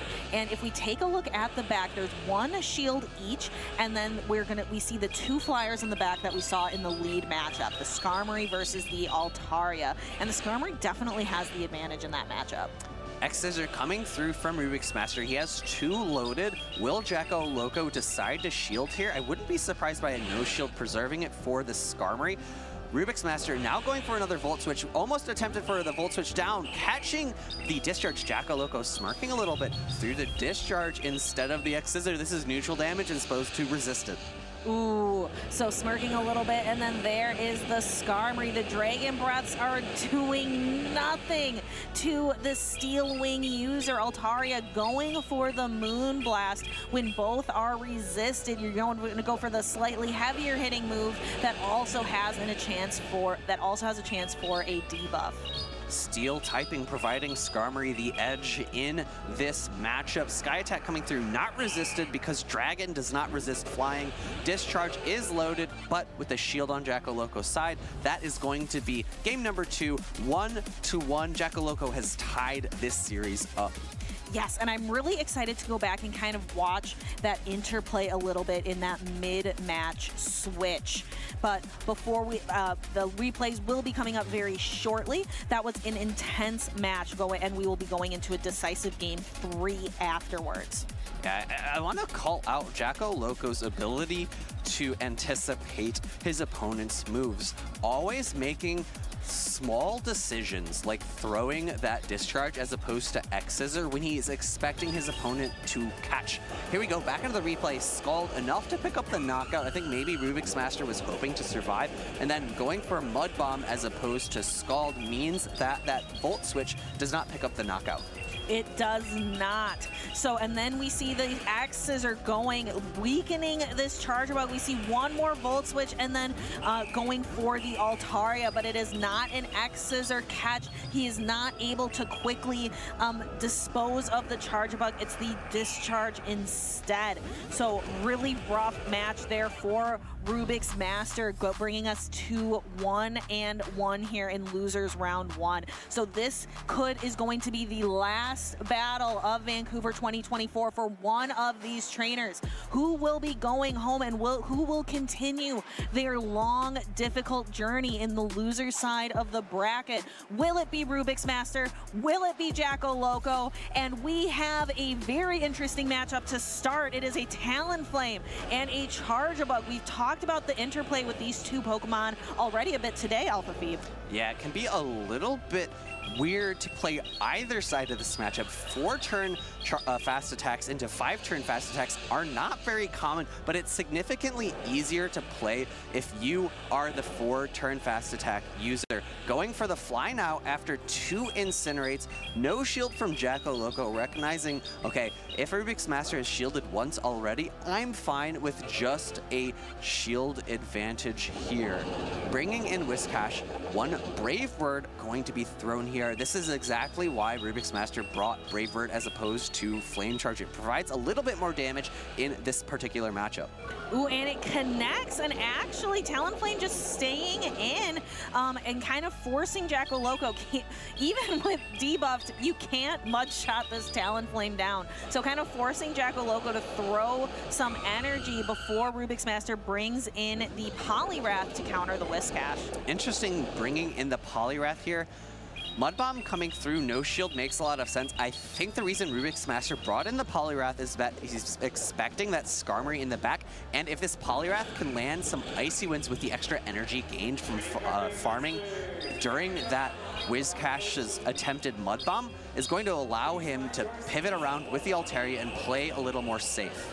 So, and again, this Skarmory is stuck in the matchup. The switch timer's going to be about halfway through by the time the Sky Attack has by the time the Sky Attack animation is over. So if Rubik's Master can get to another Icy Wind, which he does right here, he is available to switch out. Jackal Loco is still stuck in this match for probably another 15 seconds. I think Rubik's Master plays to catch a Sky Attack on that Altaria, but Jackal Loco has been very good about not throwing. We see a pause from Jackal Loco, not opting for the Sky Attack, waiting for another counter to come through. Brave Bird coming now. This is going to do a lot of neutral damage, but Altaria is extremely bulky. It's protected by those clouds on its wings, and a Dragon Breath down is going to secure that knockout, and Whiscash has no play against Altaria in the back, and Rubik's Master knocks Jackal Loco out 2-1. Yeah, so Rubik's Master continues his quest down the road to try to get back into that grand finals. But like we mentioned, Alpha Feed, it's a long road ahead because trainers in the loser side of the bracket have so many more matches and just a steeper, tougher road to climb. And those of you who have been around for the whole stream might be thinking, hey, this isn't the first time that we've seen loser side of the bracket today. And I'll just remind you that that was the end of our group stage. These are the first battles on the loser side of the bracket in our day 2, in our top 8. So as Stephanie said, they have a long way to go. They do. Let's go ahead and take a quick look back at the matches we just saw. So we can go ahead. This was a 3-game series looking back at the first game. Rubik's Master bringing that double flyer strategy of the Altaria and the Talonflame. It worked out very well for him in the first match of the series, being able to dispose of the Charjabug with the Altaria. However, Rubik's Master bringing the same double flyer in game 2 did not work out quite as well. Yeah, Mud Bomb being thrown into the Charjabug. Great knowledge from Jackal Loco that he could not go for the Scald in that instance, and in a bit of a misstep from Rubik's Master. X-Scissor being thrown into the Charjabug, and great knowledge from Jackal Loco that Discharge is the best play. A little bit of a smirk on his face, recognizing I just optimized my play in the best way possible. Skarmory, so strong for Jackal Loco in this entire matchup, farming down the Charjabug to secure game number 2. And then we go into our decisive game 3. Rubik's Master still bringing that double flyer strategy and really trying to set up that Altaria for success. And Altaria and Skarmory have been a fated battle of the two birds of the sky, and it's been around since more or less the advent of Pokemon Go PvP. Skarmory has seen a lot of changes to the moves it's typically run. I think back in the beginning it ran Air Slash with Sky Attack and Flash Cannon. Brave Bird then was added to its move pool, so it ran the double flyer charge attacks that we commonly see nowadays. Then in one of the most recent updates, Steel Wing got a bit of a buff and became its dominant fast attack. So it's really kind of swung its moves, but it's always dominated Altaria as the flyer that beats other flyers. Let's take a look at which Pokemon are so dominant in the Day 2 top 12 Pokemon. Because we couldn't show this at the beginning of stream because we still had to wrap up the group stage. But now we can take a look at the most popular of Day 2. And there it is, not Guzztober, but Guzzmarch. We can see the Guzzlord making a couple of appearances in our top cut. But that Shadow Gligar, very, very dominant up there on most teams, as well as that Charjabug. And I want to call out Lickitung. 25% usage in Day 2. That is the exact same as Guzzlord. That's the exact same as Altaria and Skarmory and Registeel. It's the curve, I feel like, has flattened a little bit. Of course, the top few, 62.5% is quite high, but then 50, 37.5, 25 for, what is that, 6 Pokemon in a row? And then, of course, Skeletor's sneaking in there in spot number 12. Well, I'm a little disappointed to not see at least 2 trainers bringing that Feraligatr so it could make an appearance, but we will see a Shadow Feraligatr coming up in the next match. So I didn't have quite perfect predictions because I wanted that Feraligatr to make more of an appearance. But we were going to get to see can Blob NA really showcase this Feraligatr and continue his run in the loser side of the bracket. He will be facing Haydonus, who is bringing the Goodra. So a little bit of spicy picks on both sides. And not to be too nitpicky, but you did put standard Feraligatr, not Shadow Feraligatr, so there are no more standard Feraligatrs. I'd be curious to see if we had any standard Feraligatrs, but for those other 2 casters that put Shadow Feraligatr, they have that pick still in. That is true. I don't use Shadow, so I don't use them in my personal play. I don't put them in my caster predictions. It makes it a little tougher for me, but I like the challenge, Alpha Phoebe. And these 2 trainers, I think, are ready for their challenge ahead. We have Blob NA on the left and Haydonus Actual on the right. Yeah, and it is going to be that Shadow Feraligatr, as you had mentioned, and it has some interesting play against Haydonus' team. As a water type, it's going to be resisting the Ice Shards and Icy Winds from that Dugong, but it can't really fight back. Hydro Cannon and Ice Beam being the charge attacks of choice for most Feraligatrs means that you can only hit back with neutral fast attack damage. All of your charge attacks will be resisted. We have the Skeletor's as well. Blob running 2 Gators. And I mean, of course, Guzzlord isn't a Gator itself, but it has the teeth of one. So I'm willing to say that Blob more or less has 3 different Gators on his team. And we are going to see 2 Gators, double Gator on the side of Blob NA. We see that Shadow Feraligatr in the lead, but it is met with the Charger Bug. So we see a quick swap into Skeletor's. Skeletor's, the Goodra is going to resist the Incinerates, but however, these disarming voices are going to be super effective and do a lot of damage.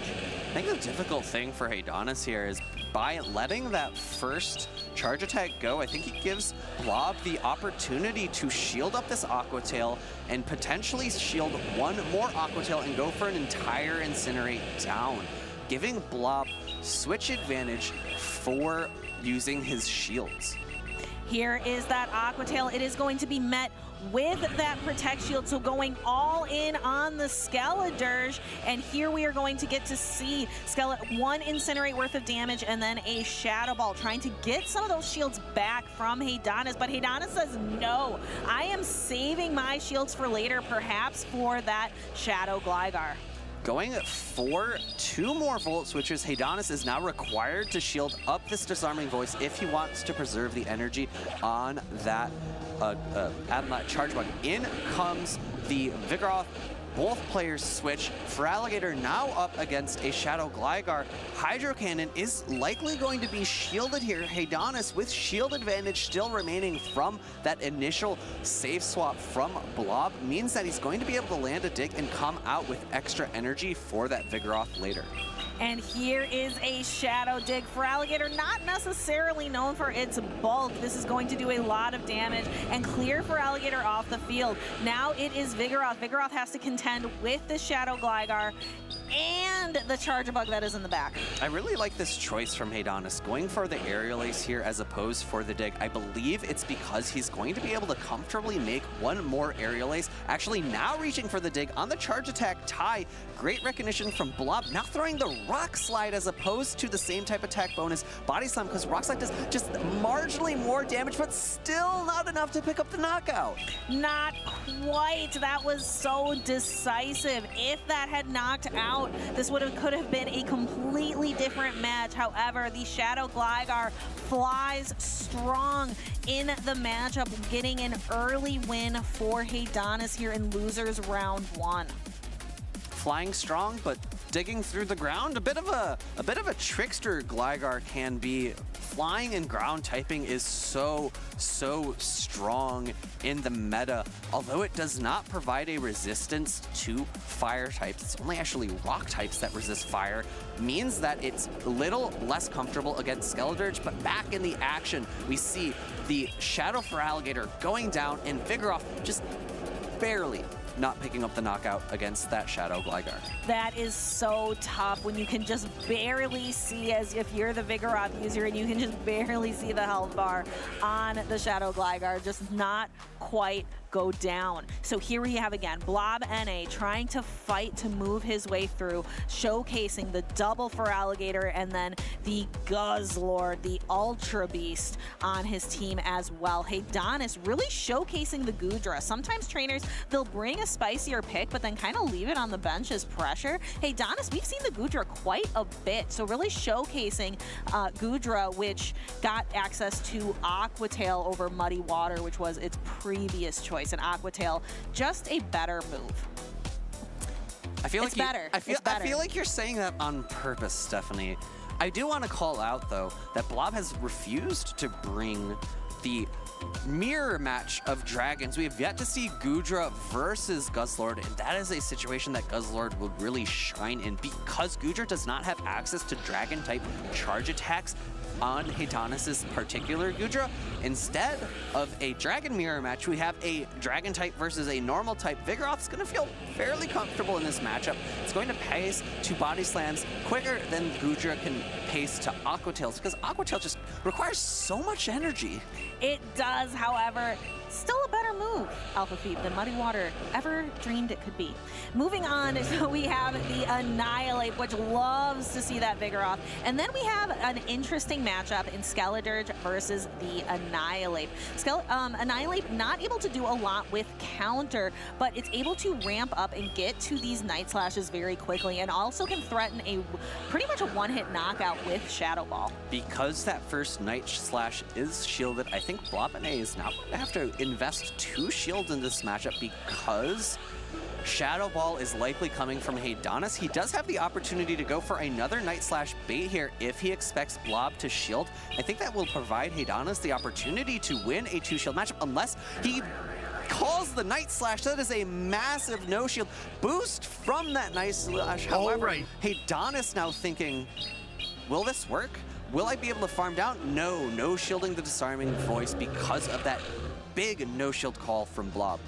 Yes, that is tough. It is tough as a trainer to know that your Pokemon just got a boost and then let it go away. It can be so tempting to shield and then try to utilize that boost, but instead Haydonus bringing in the Goodra and throwing an Aqua Tail to try to chip away a little bit at this Vigoroth, kind of force the Vigoroth to throw some energy and making a catch of a Body Slam onto the Shadow Gligar. And in exchange, Blob NA is going to likely have to bring in that Cresselia after the wing attack down. Blob does not have the option for a switch. Unfortunately, just short of reaching that second Body Slam, which would have been great at peeling away Haydonus' last shield.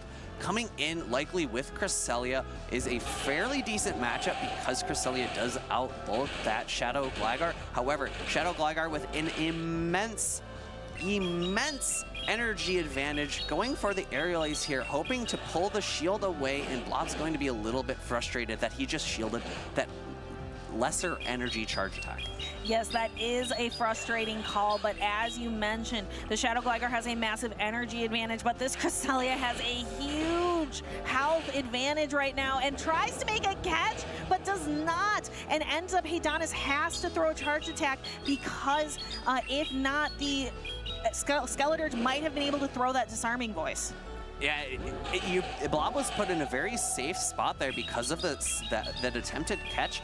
If that Incinerate had finished, he definitely would reach the Disarming Voice. I don't think the Gligar would have been able to get a knockout. And now Cresselia actually waiting a turn there, making sure that this is going to guaranteed go into the Gligar. I'd actually preferred a bit of an overfarm because the Goodra is still healthy. The Goodra will not be Psycho Cut Down, and it has energy. It's going to be able to reach for a Power Whip. I think this Power Whip threatens a knockout.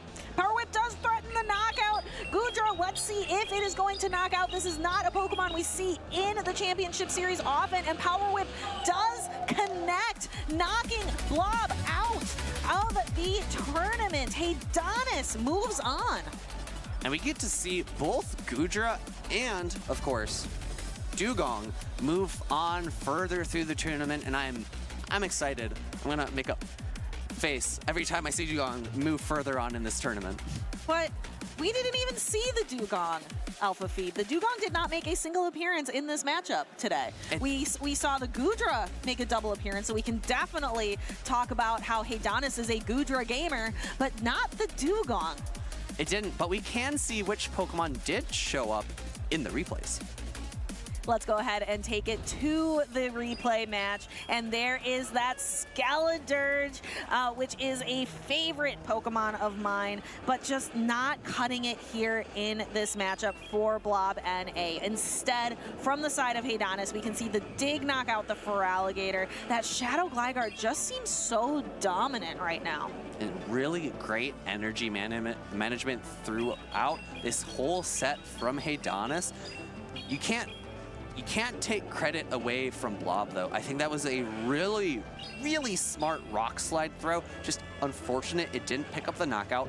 Great no shield call from Blob there into that second Night Slash, but no Body Slam reached there.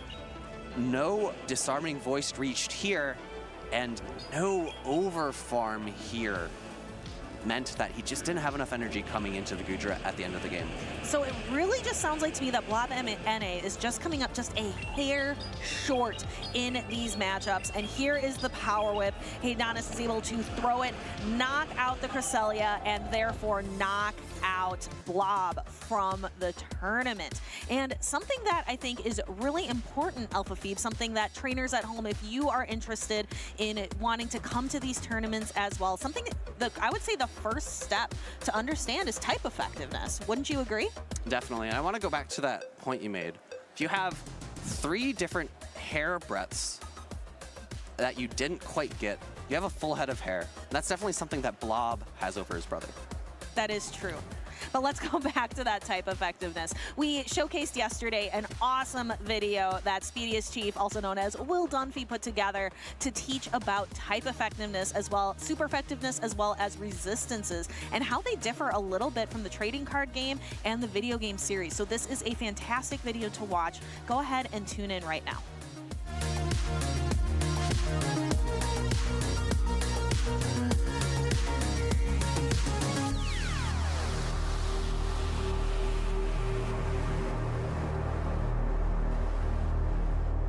All right, trainers, get ready to take some notes.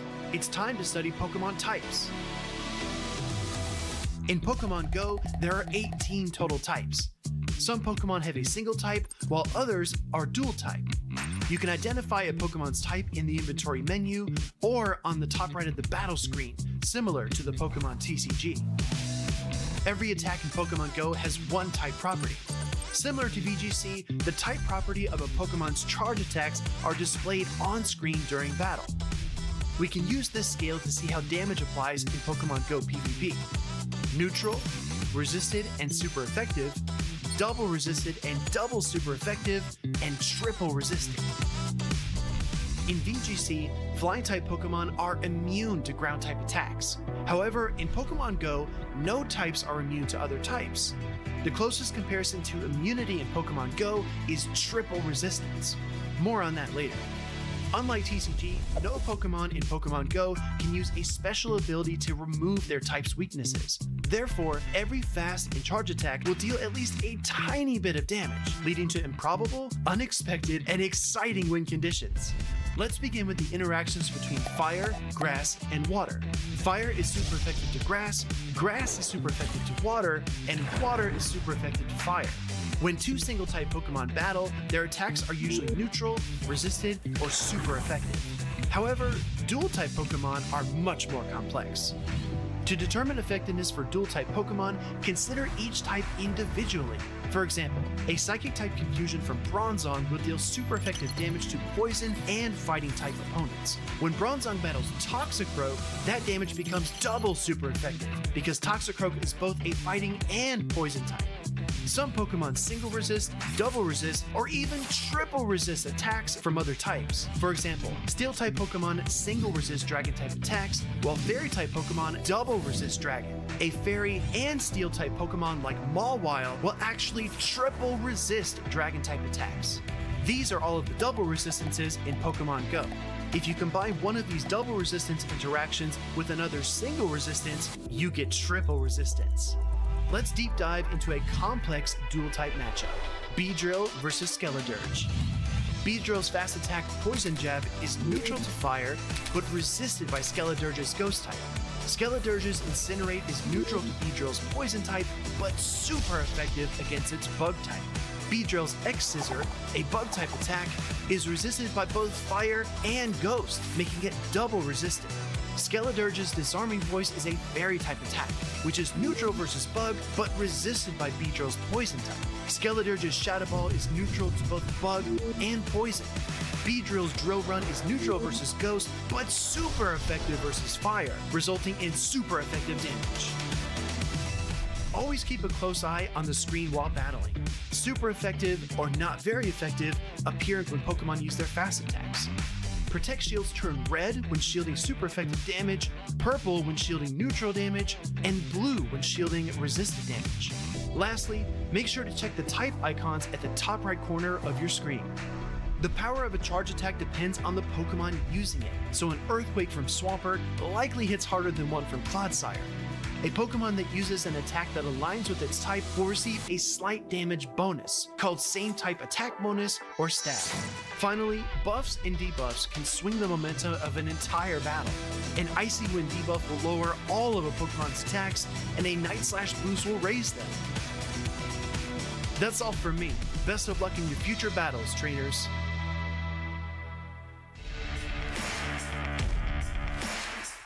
Bug has climbed all the way back to the Grand Finals, reset the Grand Finals, and won a best of 5 versus Arrow to become your Grand Champion. It feels amazing to win this regional. This one was circled on my calendar ever since it was announced because I'm the reigning Texas Regional Champion from last year. So I knew I had a lot of pressure on me, and it just feels amazing just to win again. My strategy was pretty consistent throughout the whole tournament. I made a couple adjustments with some of my team comps that I brought. I used Registeel way more than I did in day one, and Whiscash was really good for me today. The most difficult matchup from day one was the rematch against Pokémon Go because he was the one who knocked me down to loser's bracket in round 2 of the winner's side. The Clodsire was definitely a pick that threw me off a little bit because it put in some good work against my team. So I had a chip on my shoulder. I wanted to get my revenge against him. My plan to counter Clodsire was to chip it down with some of my more neutral picks, and then hopefully my things that are weak to it could maybe get some advantage for the other 2 Pokemon he brought. When I was able to get past him, it just felt amazing. What an epic end to that battle. That's what gave me the momentum to go to the end. After losing in round 1, I was not feeling great about how I was doing in this tournament, but I used the words from my father, who's no longer with me. He always told me, you're gonna fail, but if you keep putting in the effort, you'll eventually work your way back up and make it to the end. And those words have stuck with me ever since he left me. So this win means everything to me. Junebug is absolutely on fire. People should consider me as a threat because I'm not a quitter. If you knock me down to the loser's bracket, I'm gonna keep fighting. And if you see me again, I'm gonna beat you because I don't quit. Being knocked down from winner's side in round 2 to win 14 games in a row, I don't think that's ever happened at a Play Pokemon regional. It's just a storybook ending to this regional for sure. This was Junebug's event.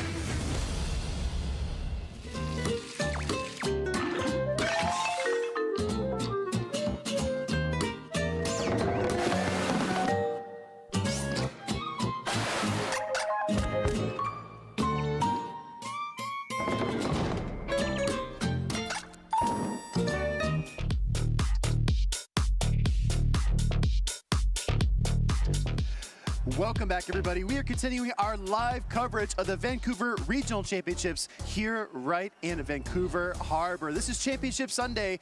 the most hyped day of the week, right? Especially when we have one of these regional competitions. I'm Speedy's Chief 2 here with the Wholesome _. Thank you, Speedy. I actually want to start off with taking a look at our bracket, what has led us up to this point here on day 2. Starting over with the losers bracket. Early on, we saw the Rubik's Master versus Jackal Loco. Rubik's Master taking a 2-0 lead there. We saw a lot of good action. I believe it was from his Talonflame there. Looked very unstoppable. Most recently, we saw a dominating performance from Haydonus. Got to see a lot of that action from the Gudra as he faced off 2-0 versus Blob. Yeah, a couple of color points here. Rubik's Master relying on the dual flying types of Altaria and Talonflame in that series against Jackal Loco. That was very scrappy. But you know what? We're going to head up here to the winner's side bracket and take a look at this because we've got Lyall Jeffs versus Motix coming up. Motix, you said it very well backstage, Jim. Motix was vibing. Motix was feeling himself after the win over Cindy because that's a high-quality win against our 2022 Vancouver Regional Champion. Yeah, I'm really hyped up about that matchup, Motix versus Lyall Jeffs. A lot of 2-0s that we've seen. Great, consistent play from both of them. You said this before, but it's like the unstoppable force meeting the immovable object. Something has to concede there at that point. We'll have to see who ends up making their way into the grand finals. But at this point, they've secured their spot in the top 4. It's been an incredible run. No doubt. Something's got to give, right? Something's got to give, absolutely.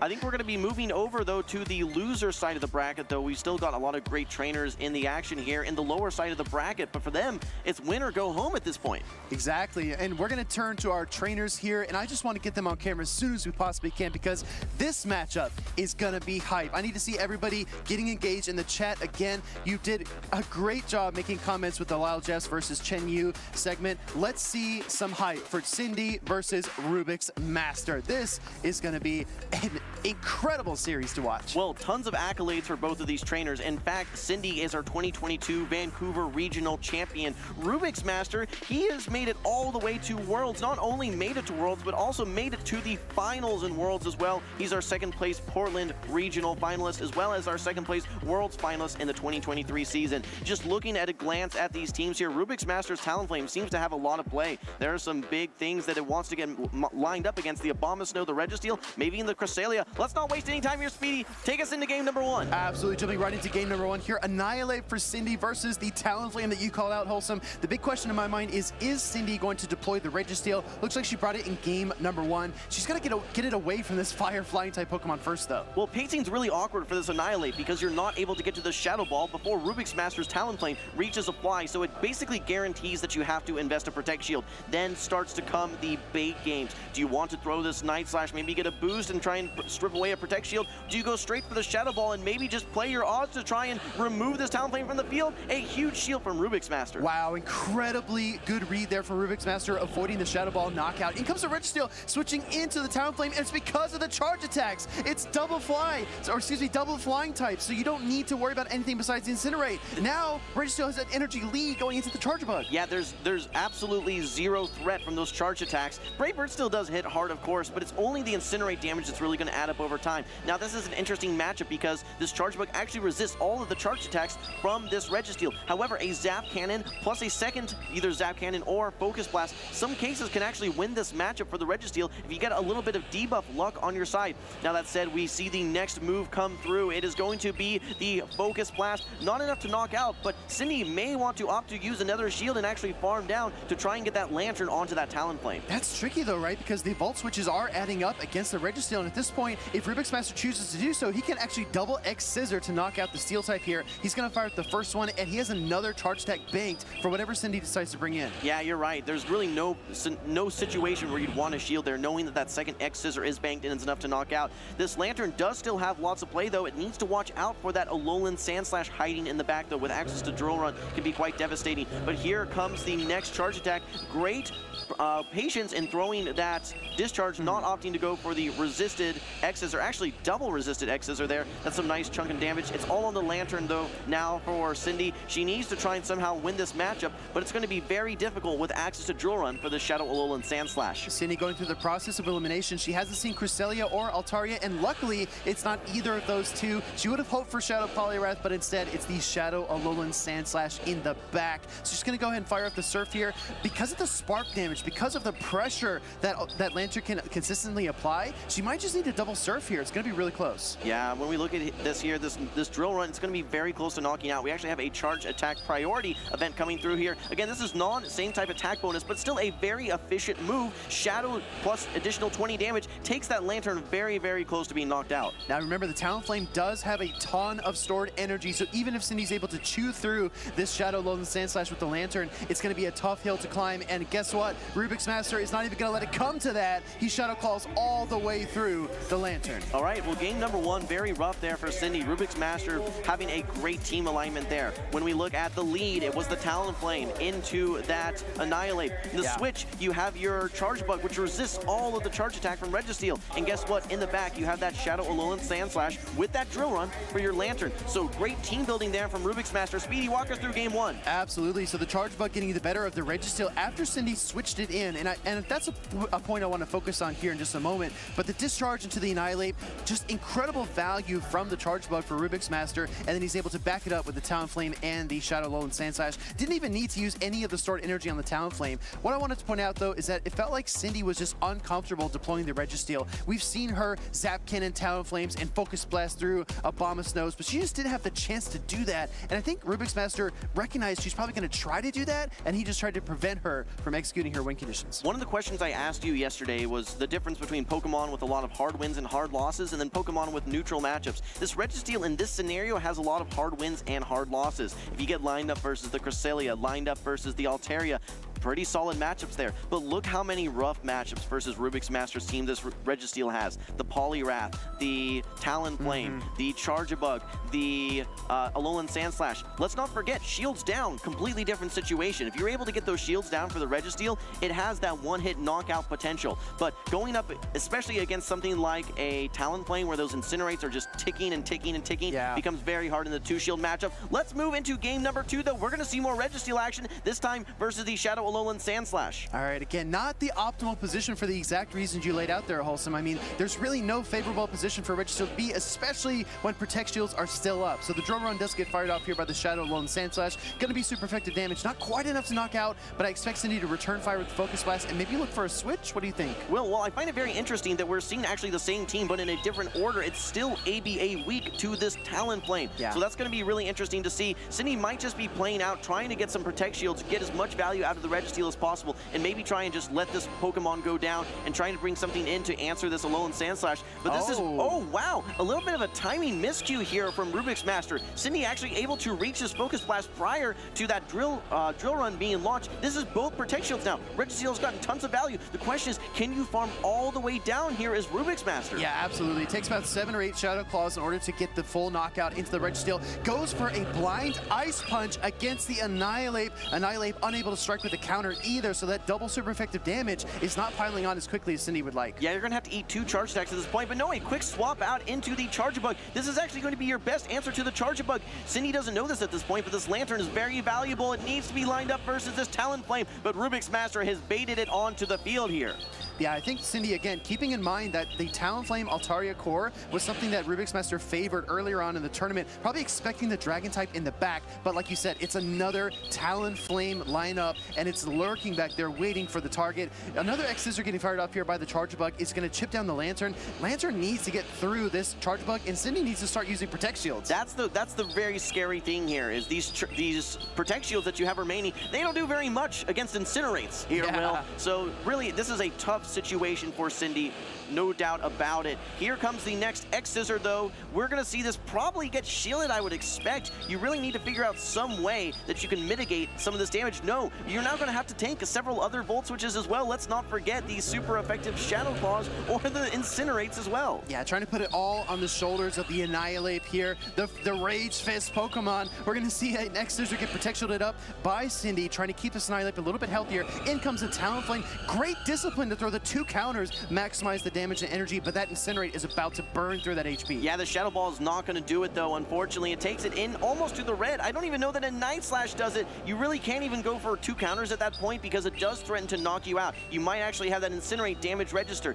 This, assuming that it knocks out, and it guarantees that Incinerate did not go through, but realistically, 1-2 Shadow Claws, that is all you need. So with that low of HP late game, Cindy had her back up against the wall, nowhere to go. Rubik's Master capitalized and gets a clean 2-0 series sweep. That's going to be it for Cindy, but a very impressive run here in her way through the top 8. That's eerily similar to the Feraligatr versus Annihilate matchup, right? Because even when you're at technically kind of a disadvantage, especially as he Shadow Alolan Sand Slash, the super effective Shadow Claws shred through that Ghost typing of Annihilate. Really kind of the only way that it gets betrayed, because Ghost and Fighting is just an immaculate combination for most of the meta, except for other Ghosts. That Talonflame seemed to be so strong there for Rubik's Master, just like it was in his previous round. It seemed to have almost free reign of the sky here in these last 2 games. In fact, let's take a look back at these games. We can recap them for you. We saw early on in game number 1 that Talonflame lined up versus that Annihilate Registeel combo. Just not a position that you want to be in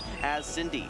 Cindy definitely uncomfortable for switching in the Registeel, which seemed like kind of a clever play, but Rubik's Master just found his way around it, closing out that game with 3 Pokemon remaining. We're going to see the X-Scissor connect into the Lantern in game number 2, and Annihilate, I mean, she stretched it as far as she possibly could in this matchup, but there just wasn't enough gas left in the tank. Key moment for me was when we saw Rubik's Master actually bait out that Lantern. Maybe if that Lantern stayed in the back and you just, save it for that Talonflame, there may have been some more play, but still, that Shadow Alolan Sand Slash, you don't want to have that alignment, so it just seems like a tough situation no matter which path that you take. It's really interesting because on paper, right, just looking at the teams, so much of that series came down to team prediction, and these trainers are watching each other's battles, trying to take notes on tendencies. We talked about this earlier with Motique's closing games with Altaria. I think that same kind of tendency, that predictability, kind of bakes into the strategy going into the next round matchup, and Cindy just got a couple of guesses wrong, a couple of predictions incorrect, and Rubik's Master really showing why he is the runner-up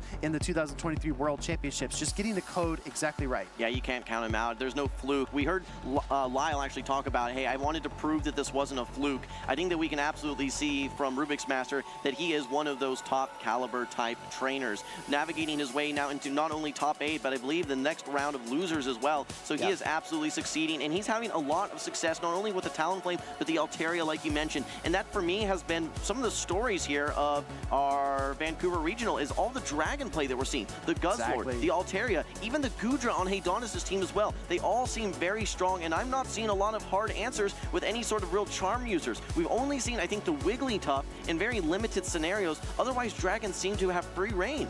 Well, I've always been a Goodra believer, right? Maybe it's a little bit on the fringe, but Haydonus is making it look great. We talk a lot about the player storylines. What about the storylines of you watching the stream at home? Let's check out some social media posts on X. What are you enjoying about the competition? We actually have an incredible post here from Master Professor Becca. Looks like a professor seminar in Vancouver. Yeah, we said it once, but we'll say it again. Thank you to all the professors putting in their invaluable time here. Absolutely necessary to run this entire circuit that we have with competitive play Pokemon. So thank you to Becca here, as well as the rest of the professors. They're getting a little bit of some insider information, we can say there. We did see, I think, a tweet here from Will. He just got his Zarude. I just got mine as well, Will. Wasn't quite as good as this one here. Near optimal IVs there. Yeah, that's a very nice Zarude there from our recent event that got unleashed in game. I haven't claimed my Zarude yet. I still need to battle a couple more Team Go Rocket grunts, but I'm on the way. I think I have one more to go. Now we have a post from Adelion across the Atlantic. He says, a weekend of hashtag Play Pokemon, supporting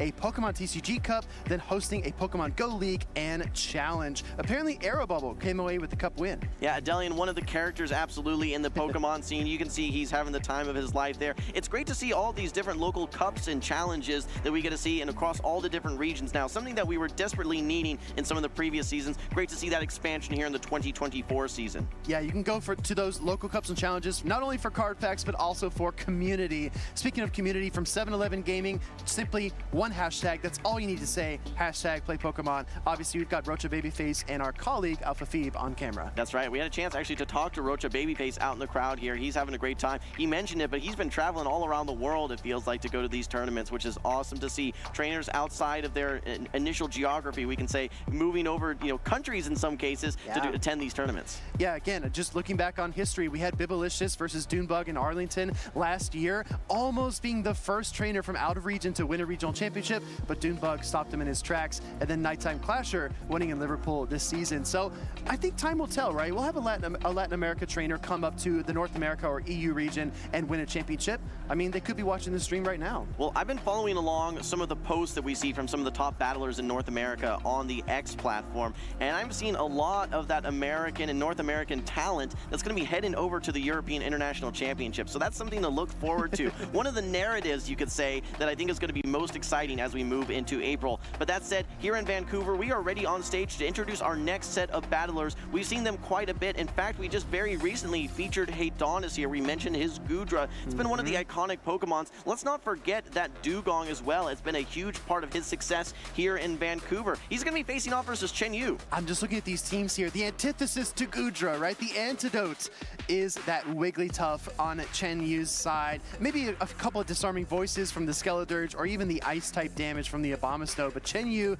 definitely has the opposing dragon pinned down, and there's so many other ways that his team can attack Haydonus as well. Well, what's really scary is that Wigglytuff on the side of Chenu. We were talking about how little Charm users there are, Charm being the fast attack, in this overall meta. Alolan Ninetales is pretty much gone from the meta at this point. We're not seeing a ton of Charmers, but Wigglytuff is unique because it has that normal subtyping as well. It is a great answer not only to things like fighters, but also to Lickitung, right? Because it's able to double resist that lick damage. I'm curious to see if it makes the field here in this set versus Haydonus. These trainers are logging in right now. We're going to move into game number 1, Chenu versus Haydonus. We see a very, very interesting lead. It's going to be this Shadow Gligar having to face the Powder Snows from this Abomasnow. A quick swap. This is going to lead to one of the worst nightmares for this Annihilate. It is the Wigglytuff indeed. Oh my gosh, you saw the eye roll from Haydonus. He says there's just really nothing I can do. Shadow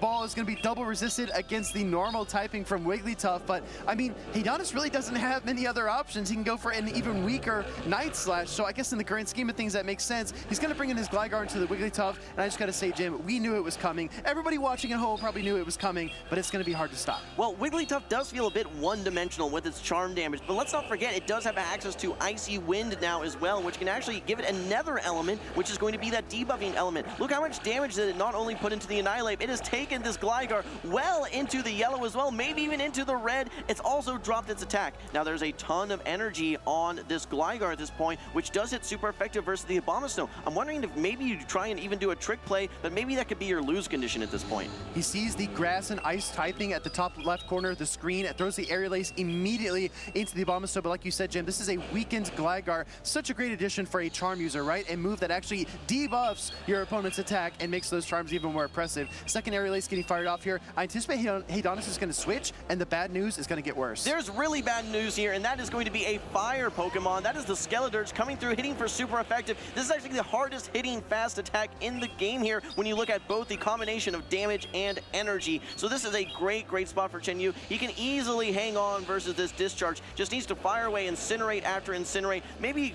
strip away that final Protect Shield.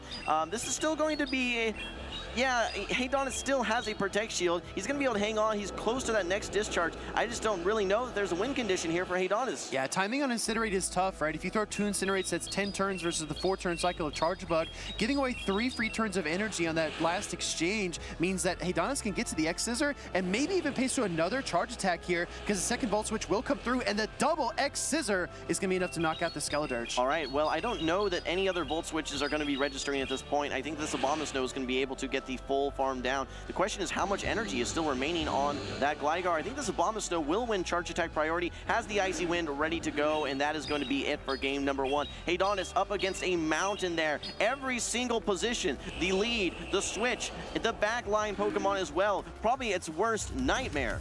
Even in his worst nightmare, right? Even in a very low point in the matchup, he was only 2 wing attacks away from actually winning that game. And I think that speaks a lot to Haydonus, right? Because if he can land the Aerial Ace on that Abomasnow in the very end, he's able to win the matchup. But in spite of all that, in spite of the tough lineup there, Haydonus just gritted his teeth and tried to make the best out of a tough situation. Going into game number 2, it feels like the obvious answer here, not only seeing Abomasnow, but also Wigglytuff. Chenu was double weak to Skarmory. And he said, Haydonus, you're not going to bring Skarmory. I'm not even worried about it. And he was right. Yeah, no Skarmory, a huge call there. You know, I'm curious for Haydonus, why no Dugong? Dugong seems like it has pretty neutral play versus a lot of these Pokemon, right? Even though it's an ice type, it has the water subtyping to resist, or to take neutral Incinerates. Yeah. But yeah, I mean, you're right. Game number 1 was closer than it could have been. Despite what we could say was a hard counter there for Haydonus' team, still made it interesting, and perhaps with some tweaks, maybe even a mistake from Chenu, it opens the door for Haydonus to try and even up the series. Yeah, I always think it's interesting, right, when spectators are watching this stream, they say, oh, this match is already over, this match is already done. These trainers always find ways to surprise us, and Haydonus was just 2 seconds away from creating a really different outcome. So for him, I think the challenge is just staying mentally locked in. Yes, Chenu made a great team read in game number 1, but it gets more and more difficult, especially in a best of 3 or even a best of 5, to continue to make those team reads. Haydonus needs to kind of bet on that factor and try to outplay his opponent. Well, I think that he's trying to play relatively flexible Pokemon. Haydonus is. He played that Gligar, and realistically, outside of that Abomasnow, it's got pretty flexible play. But then you find, again, your worst nightmare there in the lead, just the disaster scenario, that Abomasnow in the lead, and everything just feels like it just cascades downward after that. Now, that said, I do expect Haydonus to be bringing the Dugong here. I think that the one Pokemon that it wants to really stay away from, probably going to be that Annihilate, but still, it can get at least, even if it's able to not win the matchup, put a dent in it, as well as maybe get a couple attack debuffs. Speedy, let's move into game number 2. All right, heading right into game number 2. This is losers round 2. So if Chenu wins this matchup, Haydonus is going home. Charge Bug lead into the Wigglytuff. This is definitely a better situation than he had before. He's fast swaps in the Gligar. No immediate response from Chenu is very telling. I don't really mind this because that energy has a lot of destinations in the back, right? You can land that X-Scissor on that Lantern, or maybe even a discharge onto that Skeledirge. There is a big threat, though, in that Skeledirge from the Incinerate perspective, but here comes the Skeledirge. It's not going to be lined up versus that Pokemon. This is a little interesting because you have to watch out for these digs. You do get the Icy Wind debuff, so maybe one's not going to knock out at this point, but still, that is a significant amount of damage onto your Skeledirge that has a ton of play into Haydonus' team. Couldn't have said it better. After the Icy Wind debuff, that gave Chenu the certainty that the dig would not knock out. Actually, an undercharge, maybe trying to get a wing attack down, but the Protectio comes up regardless. Chenu wants the Shadow Ball. He's actually going to go for the Disarming Voice because Gligar is very weak. I like this play a lot because he can definitely pace through another Disarming Voice if Haydonus can't apply enough fast attack pressure to knock out the Skeledirge. Well, I like what Haydonus is doing here in getting these Protect Shields down because a 2-shield Charmer is going to be a little scary. Actually able to get an Ice Shard down there for the Dugong. That's a lot of energy. Now it needs that energy to get to these drill runs to knock out this Lantern, assuming we see the Lantern come in. Lantern does have a lot of play versus this Dugong, but with an energy advantage, we're going to see this damage start to get out pretty quickly. Great discipline by Haydonus to throw the 3 Ice Shards and then the drill run here. This is going to be super effective damage, like you called out, Jim, against the electric typing of the Lantern. Takes a big chunk of its HP, switches in the Charge Bug, trying to get the combo play off, but the counter swap into Wigglytuff. Okay, timing is really interesting here. Actually, great timing by Haydonus, throwing right in the middle of that Charm. Able to get this discharge off. It's not enough to knock out, but keep in mind how slow this Wigglytuff paces to charge attacks. I don't know that it's going to be able to get to another attack here. You're going to be able to Volt Switch all the way down and come out with a ton of energy, almost 2 X-Scissors to unleash into this Lantern. Now, that said, Lantern has a Surf Sword, opted not to throw it, so we're going to see the first charge attack come through. This is going to allow a Spark to come through for this Lantern. Will we see maybe a charge attack priority here? I think you need to throw in good timing. Great job by Chenu. Yeah, I'm starting to feel like the momentum for Chenu is kind of slowing down here. Haydonus has a lot of work to do. He's going to lose his Charge Bug here, but the problem is that Dugong's Drill Run is not going to be enough to KO. He needs the additional Ice Shard pressure. Yeah, I think that we have to go back to that moment when Haydonus brings in the Dugong versus that Skeledirge. Throwing 3 resisted Ice Shards allowed him to get such an energy advantage to unleash these drill runs. Great job getting shields down earlier, but again, I said that Dugong was a must-bring for game number 2. Great pivot by Haydonus. He evens up the series 1-1. Well, Jim, you made a great call out with the Dugong, right? When we were watching the team selection, we locked in Dugong. I said, oh, he's doing it. He's gonging it, yes? He is, exactly. I think you were trying to set me up for that one, Speedy. Heading into game number 3, it's important to look back at the team compositions, right? Because in game number 2, Skeledirge, Wigglytuff, Lantern were the choices here for Chenu. Left Abomasnow on the bench, which actually made that Gligar safe switch for Haydonus a lot more effective. Yeah, you can see that Charge Bug was able to get so much energy and actually opting to save that final Protect Shield for the Dugong. Dugong used to be a Pokemon that was a bit of a fringe pick in this meta, but getting access to Drill Run has been such a game changer where it's able to hit back versus these electric type Pokemon just like that Lantern. Great game number 2 by Haydonus. Now, we haven't seen any Goodra action, and that's for good reason, right? Because you have Skeledirge, Wigglytuff, Abomasnow, and even the Guzzlord to pressure away opposing dragons.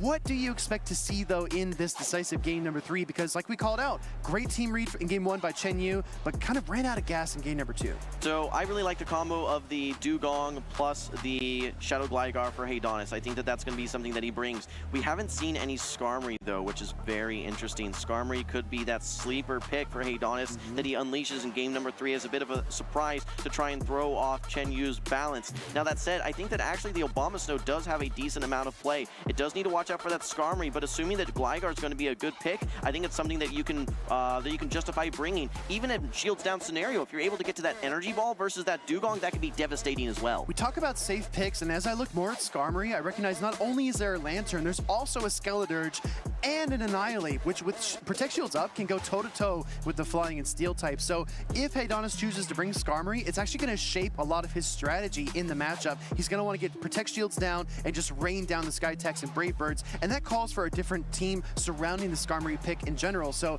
he might kind of give up some of the safety in order to set up a single Pokemon, and that might not be worth it. Again, we are in the losers round. This is win or go home. Chenu versus Haydonus. We see the strength of this Dugong here getting lined up into the Guzzlord. A great matchup for it. A quick swap out by Chenu immediately brings in the Incinerate user, the Skeledirge. It's going to be met by the Shadow Gligar. You need to pace to these digs, but with that one Incinerate advantage, you're able to get to these moves so quickly. So quickly, right? The pacing is incredible. Once you switch in and get that 20 energy from the Incinerate, this Skeledirge just speeds up in terms of its pacing. We're going to see a bait coming through here from Haydonus. He knows that Chenu wants that Guzzlord away from the Dugong. Look, switch or not for Haydonus, this is great. Getting the Skeledirge out of the way frees up your Charjabug, which has good matchups not only versus that Guzzlord, but also versus the Lantern in the back as well. So we're going to see actually a bait coming through from Haydonus, and Chenu opts to no shield this Aerial Ace, lets it go, hangs on, has the move stored, even throws one more Incinerate. Great timing, able to get this next Disarming Voice off. This is the calculation. If Haydonus can get the knockout with the wing attacks, he actually will Protect Shield here and try to chew through the Skeledirge, but he chooses not to. He's going to come in with the Dugong instead and get a couple of Ice Shards. Can he take it down? No! Disarming Voice comes through. But I think Haydonus knows this is not a Shadow Ball. You can easily tank this Disarming Voice non-same type attack bonus. Able to take this one on the chin here, get lots of resisted fast attacks in, which translates to a lot of energy to unleash those charge attacks. Again, you're able to hit super effective versus both of these back two Pokemon, and Charjabug still has a lot of play as well. So I like where Haydonus is here. He has a lot of options, a lot of flexibility. I really admire the fundamentals here from Haydonus. I mean, throwing this single Ice Shard, throwing the triple Ice Shards, his timing is pristine. We see the Guzzlord come into the Charjabug matchup, and typically with Protect Shields up, Guzzlord's Dragon Tail pressure can just rip through the bug and electric type, but these X-Scissors are going to sting, Jim. Okay, good discipline again by Haydonus, throwing good charged attack timing. It's very clunky as a 4-turn attack user versus a 3-turn attack user, especially when they have energy. Look how much damage that does. Here comes the Dragon Tail, opts to actually throw them back to back. This forces Chenu into a decision. Do I want to hang on and try and get some more Dragon Tails out? Do I want to try and get to a charge attack? Even though it's awkward timing, I like the decision that it forced out of Chenu. And this is a Dragon Claw, right? We know that the crunch won't be enough to knock out, so the double Dragon Claw is the predicted play. Haydonus makes the call. He took away that final protection, and why that's critical is because now Guzzlord's under a ton of pressure, but it does get the Dragon Tail down. This means that he can set up his Dugong yet again with Ice Sharp energy. That's right. Well, you really want to save your Protect Shield here for that Lantern, knowing that it can reach that Thunderbolt. One Brutal Swing's not going to be enough to knock out. However, the question becomes, can you get to a second one? No. A big farm down. This Lantern at this point is very close to being in range of Drill Run. Not quite. You're going to need to get a couple additional Ice Shards. Here comes these Sparks. It's going to be a battle of charge attack versus fast attack pressure. In comes the drill run. Will it be enough to knock out the Lantern? No, it's not. Lantern hangs on. It's not enough, and Spark is too much. Chenu clutches up Game 3 in losers round 2 to keep his Vancouver Regional Championship hopes alive. What a series we just saw. I was just feeling a sense of goosebumps. It felt like it could be anyone's game at any point throughout that matchup. The tides turning back from Chenu over to Haydonus, back to Chenu. It seemed like there were so many options, so much flexibility, but it came down to several very interesting decisions towards the end there. What I really liked in the end of that Game 3 was the Guzzlord play. Yeah. Being able to actually shield up that second X Scissor, get those Dragon Tails, get all that fast attack pressure. It really was a game of fast attack pressure there. The Dragon Tails and the Sparks. I actually asked Bopper, right, another Guzzlord gamer, I asked him how to play Guzzlord. He said it's simple. Just get as much damage on the board as you possibly can. That comes in the form of the Dragon Tails primarily, right? In a game that was really, it felt like tug of war that entire series. It felt like Chenu kind of lost his grip in Game 2 because his team prediction wasn't quite as good as Game 1. And then Haydonus barely was able to win that Dugong versus Lantern matchup in Game 2, but then he lost his grip on that in Game number 3, and Chenu got the better of that. So kind of a seesaw, tug of war, momentum swing between both trainers. Look, I have to give credit to Chenu after a very tough 0-2 loss versus Lyall Jeffs. He responds, and even after a very tough loss to Haydonus there, clutches out that Game 3. But also kudos to Haydonus as well. Yet another impressive tournament run, yet another top cut, one of the top trainers, and bringing Gudra as well. So that was really fun to watch. Let's take a look at our highlights from that 3-game series. Taking a look back at game number 1, the Shadow Ball into the Wigglytuff. I mean, it just felt like Haydonus had nowhere to go, no options on the board. The team composition read from Chenu was immaculate. Even though the Gligar gets the better of the Wigglytuff there, the Skeledirge counters the Charge Bug, and then at the end, a Abomasnow comes out to wrap up this game. Yeah, it gets that last little bit of energy to have the Icy Wind stored and knock out that Gligar. So a tough game number 1 for Haydonus. Really, really rough alignment. Still able to make it close though. But as we moved into game number 2, we saw the Dugong come in, get a lot of energy right here in that farm down of that Skeledirge, goes into that Lantern matchup, able to get a ton of drill runs expended and a huge farm down with his Charge Bug as well, able to get a discharge off and then wrap things up again with the drill run from, actually hangs on yet again, very similar to game number 3, but in Ice Shard range. I'm telling you, it's like poetry in motion, right? Watching these two trainers go back and forth.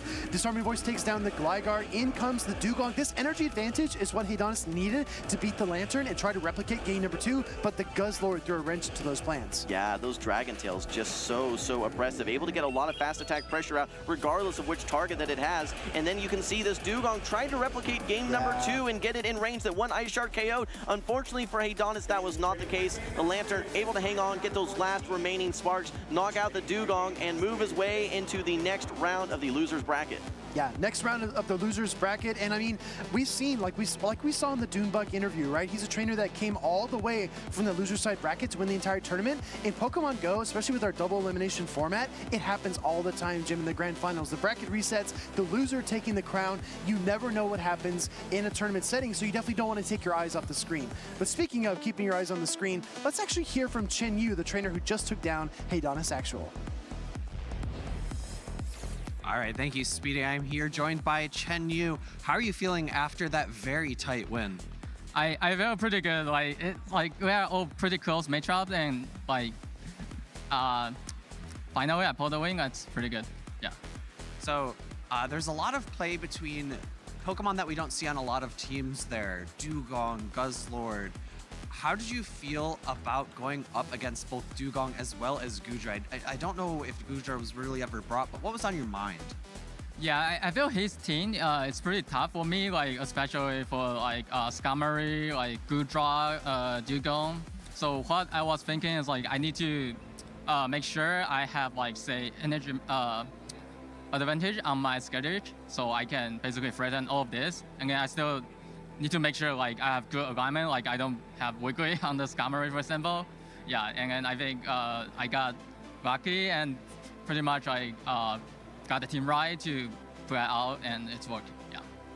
In addition to luck, I think you played the Skeledirge versus Shadow Gligar matchup really well each and every time. It's a bit tough because the Shadow Gligar paces a little more cleanly to Aerial Aces in, and he was very frequently baiting with Aerial Ace.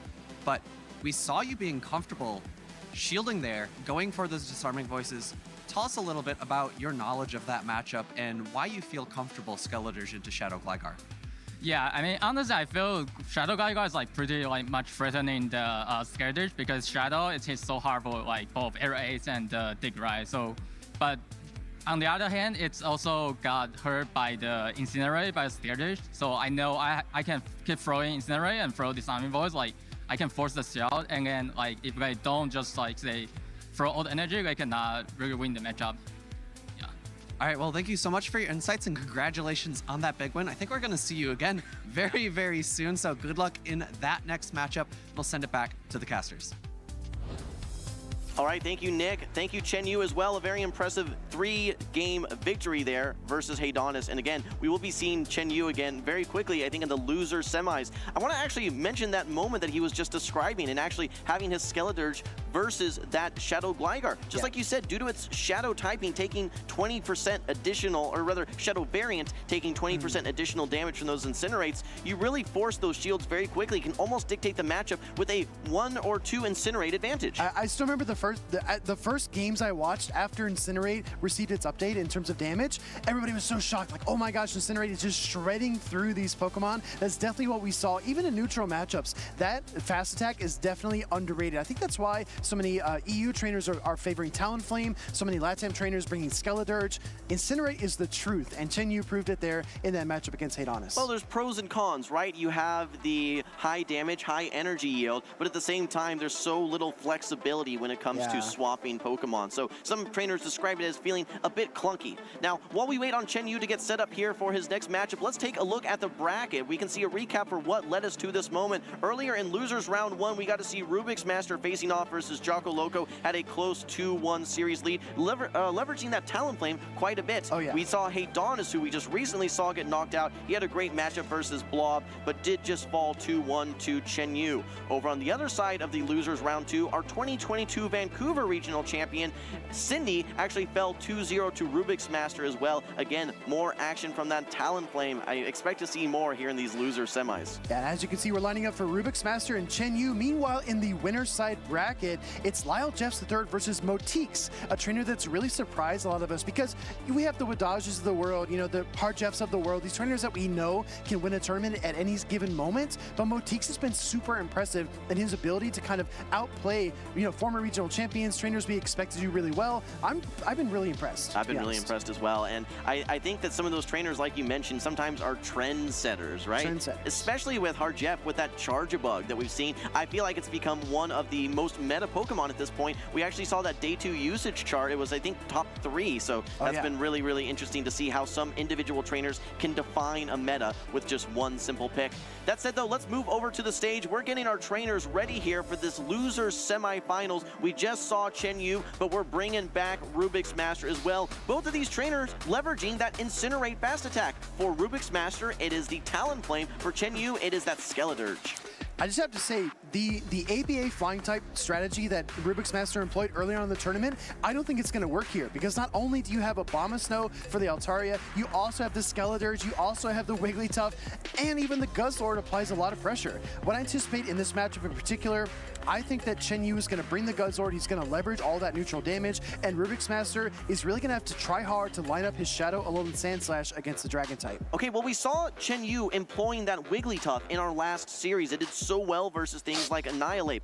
But the question I have for you is, how does it line up versus Rubik's Master's team? Yes, you want to get that Poliwrath on it, maybe the Altaria, of course, but at the same time, Talonflame lurks in the sky. Guys, we're moving right into game number 1. It's going to be the Battle of the Dragons, Altaria into the Guzzlord. The duel of the dragons, if I may, Wholesome. Now, we both know these are very bulky dragon types that can kind of apply their fast attack pressure through each other, but we see the counter swap into the Charge-a-Bug. Why the counter swap, Jim? What is he trying to pull out here, or is he just trying to preserve the Altaria? I think he's trying to pull out that Skeledirge, perhaps, right? That would be the one thing that would be the biggest answer to this Charge-a-Bug. But we see these Dragon Claws come through with this Dragon Breath damage. It actually did put it in range that one X-Scissor was going to be threatening to knock out. However, Chenu opting to swap out now into the Skeledirge after throwing that energy. So this is actually a scenario where the Skeledirge may be able to just load up on energy, farm all the way down. Do you get to one more discharge? Yes! Wow, that's really impressive because, again, the Incinerate kind of clunky, applying damage Lanterns a little bit late in the fast attack sequence, allows the second discharge to come through. We actually see the Skeledirge hang on. Rubik's Master not very happy about that, but he might be able to get a full Incinerate if he chooses to come in with Talonflame. Yeah, you have to be thinking, okay, well, where do I want energy? Do I want to go for the one-turn Dragon Breath? Yes, indeed. Denies all of that energy from Chenu, so a very heads-up play there by Rubik's Master.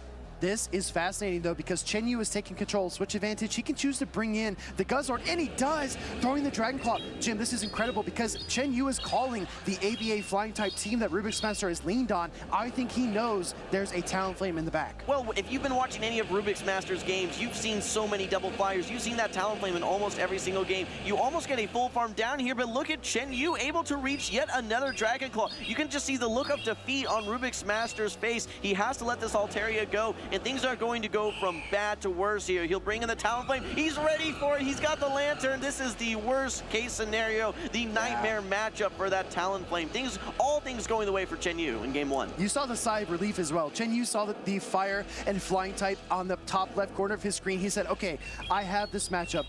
Fly, Brave Bird, no matter what it is, he can withstand it, especially with 2 Protect Shields remaining for his Lantern. Rubik's Master yields, and that is a game 1 win for Chenu. Yeah, well, I think the Lantern is a pretty solid pick overall for Chenu, especially knowing how much Talonflame that Rubik's Master likes to run. It also does well versus that Poliwrath, though, and has abilities to fight back versus almost any Pokemon on Rubik's Master's team. The one thing it's going to need to watch out for is the Grass Knot from that Cresselia, but even then, that's still such a bulky Pokemon and non-same type attack bonus. You're able to hang around the matchup for quite a bit. All right, well, that said, let's take a look at our replays here. Again, the Guzzlord getting so much value in that game number 1, able to reach not 1, not 2, but 3 Dragon Claws, and in that back matchup, the one-sided Lantern versus that Talonflame. Game number 1, great plays by Chenu. Rubik's Master going to have to figure something else out. I know Rubik's is going to be tough on himself because there were 2 minor miscalculations. The first one being that the second discharge did not KO the Skeledirge, and the second one being that the charge tag priority tie occurred versus the Guzzlord in the Altaria matchup. Those 2 things are probably weighing on his mind. But then again, if you look at the team composition, Chenu consistently has been ahead of his opponents, especially in game 1. The challenge for him is staying ahead in game number 2. All right, well, a quick fact here for you guys. Chenu actually knocked Rubik's Masters down to the loser side of the bracket yesterday, knocked him out of winner. So now he's trying to finish it and send him home here as well. Finish him.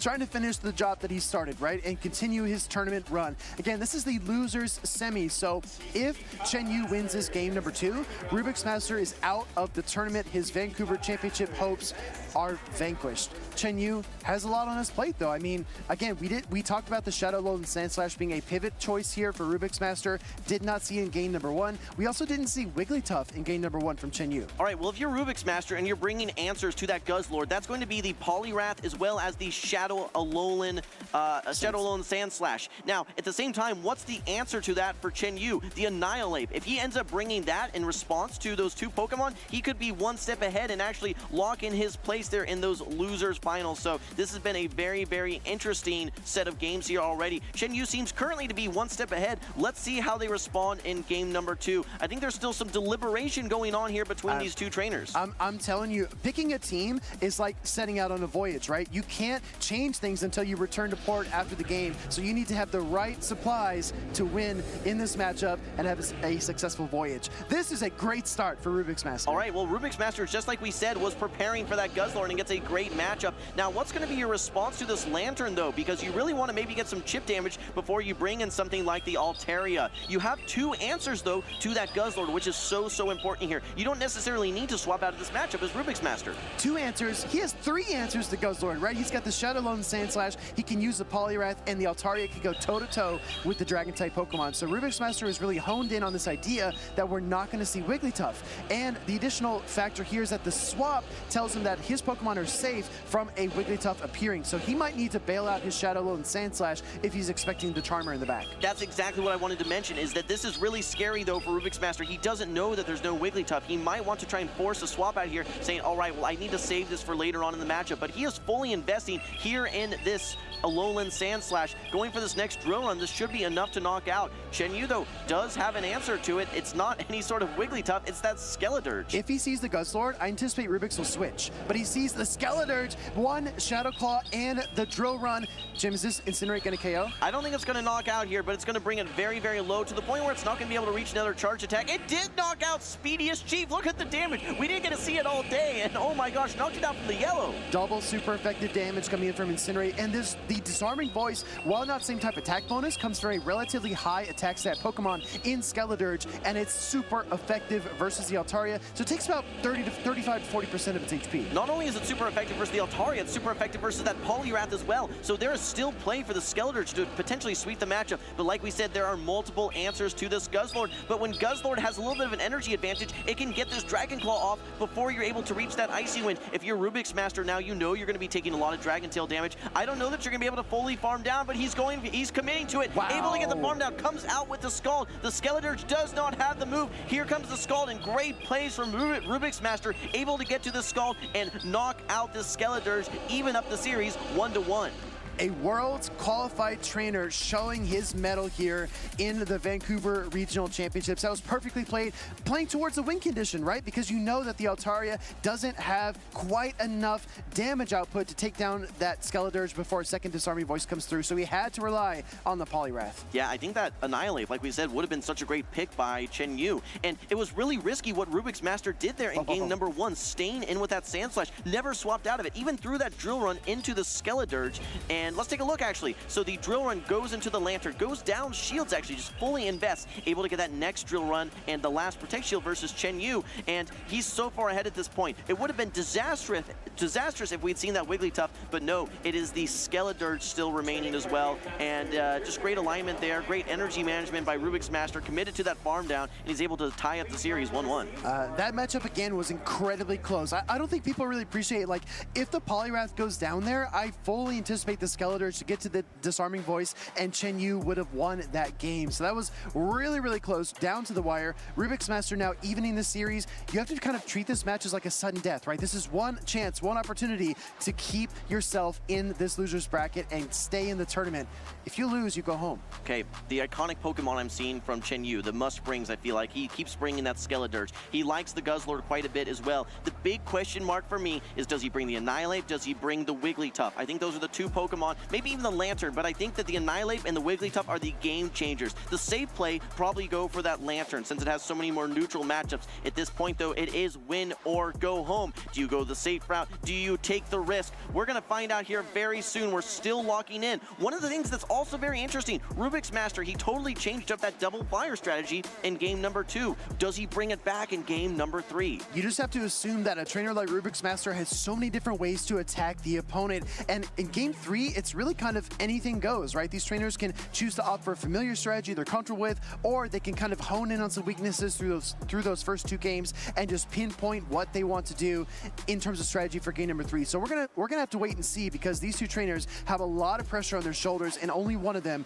can stay in the regional this weekend. All right, this is it. Decisive game number 3 here in these loser semis. We do see the Annihilate bring it to the field here, but actually the Talonflame is going to be in the lead here. That's going to be very tough. You have answers to Talonflame. I don't know how long you can stay in this matchup as Annihilate. You know, honestly, this game could go either way. As I look at the back lineups here, I think the Skeledirge for Chenu has been a key Pokemon for him all weekend. It has got great matchups. This is an easy Protect Shield, right? We anticipate Annihilate will always Protect Shield up the Talonflames, but what we also anticipate is that Annihilate is likely to lose this matchup, especially if they call the Shadow Ball. Okay, if you soft lose this matchup, though, does that maybe set up your Skeledirge to potentially farm down? It really depends on, can you get some damage out as this Annihilate? Here comes the next fly, though. Rubik's Master really getting every perfect timing that he possibly can. Gonna let this Annihilate go. This is not in farm down range for your Skeledirge. You have to bring the Lantern in at this point. We see a quick swap out. This is gonna bring in the Altaria, and it's met by the Skeledirge. What that means is that Shadow Alolan Sandslash will be running free in the back. Yeah, I think there's still a lot of play, though, because the Skeledirge is going to have a solid matchup against the Altaria. Yes, you have to land the 2 Disarming Voices. Yes, I think this is going to be very, very close in terms of HP, but Lantern has so much flex play. Talonflame basically is like a non-factor against the Lantern, so it's really going to come down to the backline matchup, Lantern versus Shadow Alolan Sandslash. The Protect Shield here, though, Jim, Why?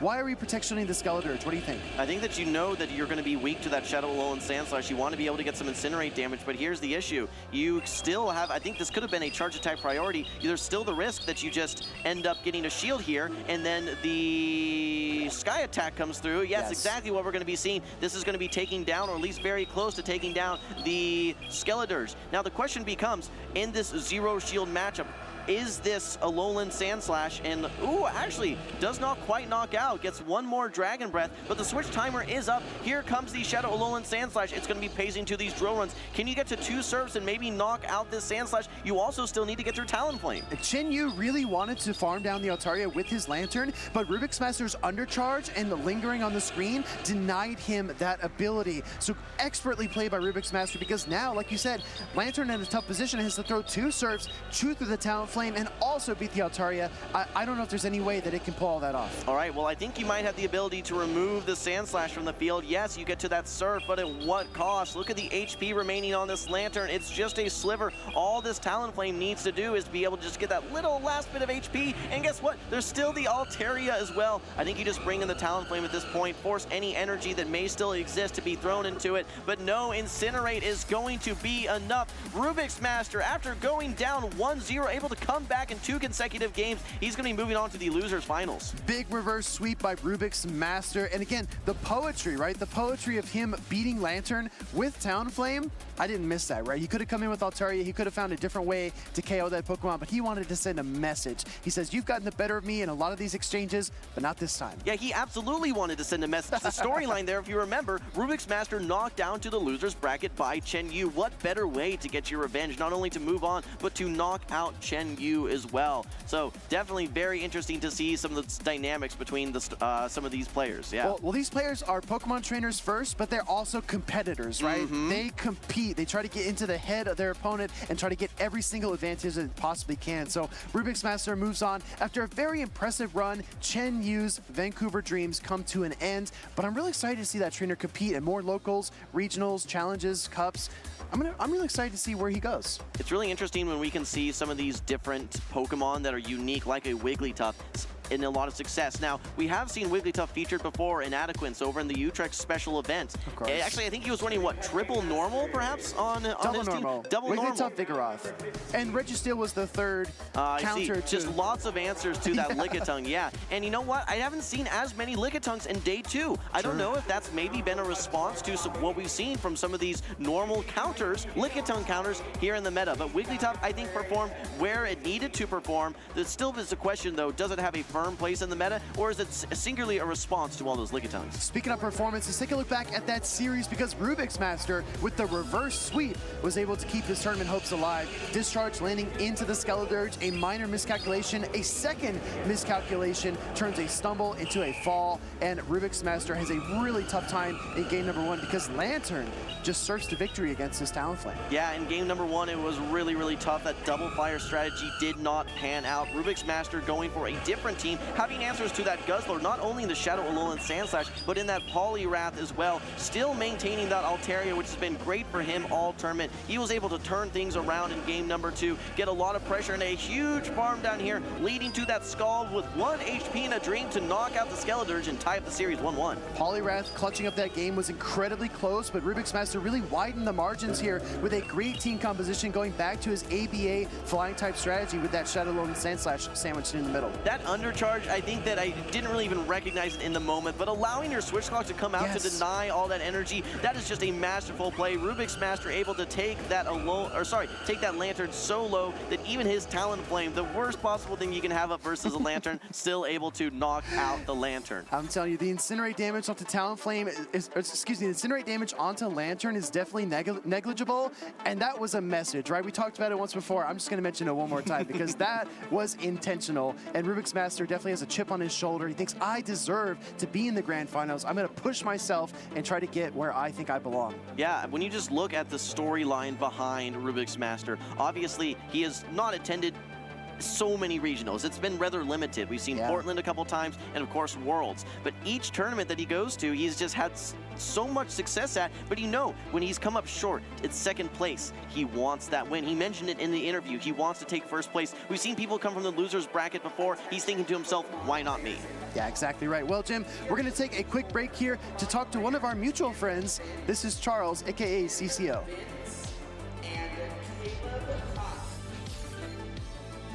Here, joined by CCO, otherwise known as Charles O. Talk to us a little bit about what your role here is at this tournament.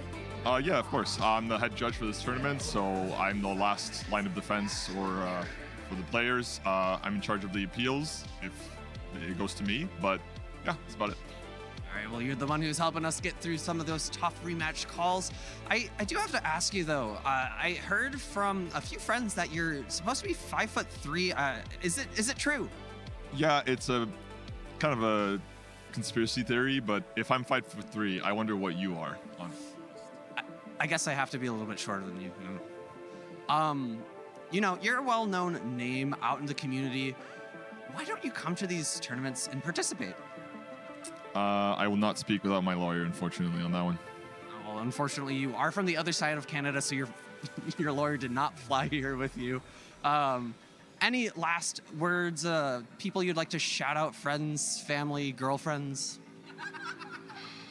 Nice one there. I like that one. I am single, so any ladies out there. If not, shout outs to my cat. That's it. All right, well, thank you so much for joining me, Charles. Appreciate having you here doing the work, letting these tournaments run. We're going to take a short break before Winners Finals.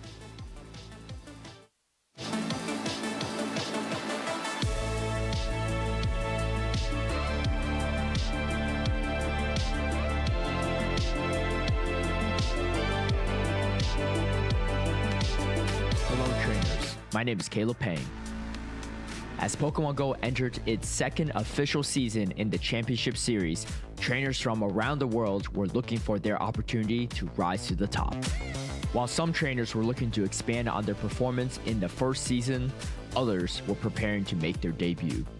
With the former Seniors Division combined with the Masters Division, top-tier trainers like 2022 third-place Worlds finisher Wadaj asserted their dominance against all age divisions.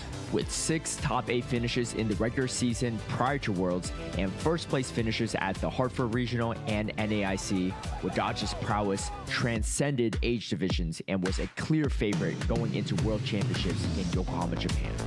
Joining Wadaj in the exclusive back-to-back Worlds qualified trainers was Isaacson, the 2022 NAIC champion and highest finishing North American trainer at Worlds 2022 in 7th place. Although Axon had quite the extensive competitive resume, he was hungry for that world champion title, finishing the regular season with 4 top 8 finishes and qualifying for Yokohama, Japan with a first place finish at the Portland Regional. At Portland, Axon encountered a trainer who would change the balance of Championship Series competition, Rubik's Master. Despite being completely unknown, Rubik's Master in his first and only regular season tournament fought his way to the grand finals to face off against Axon. He lost in a grueling series, but his real victory was earning a World Championship invite. Axon mentioned in his winner's interview that of all the trainers he didn't want to face in Yokohama, Japan, Rubik's Master was at the top of his list.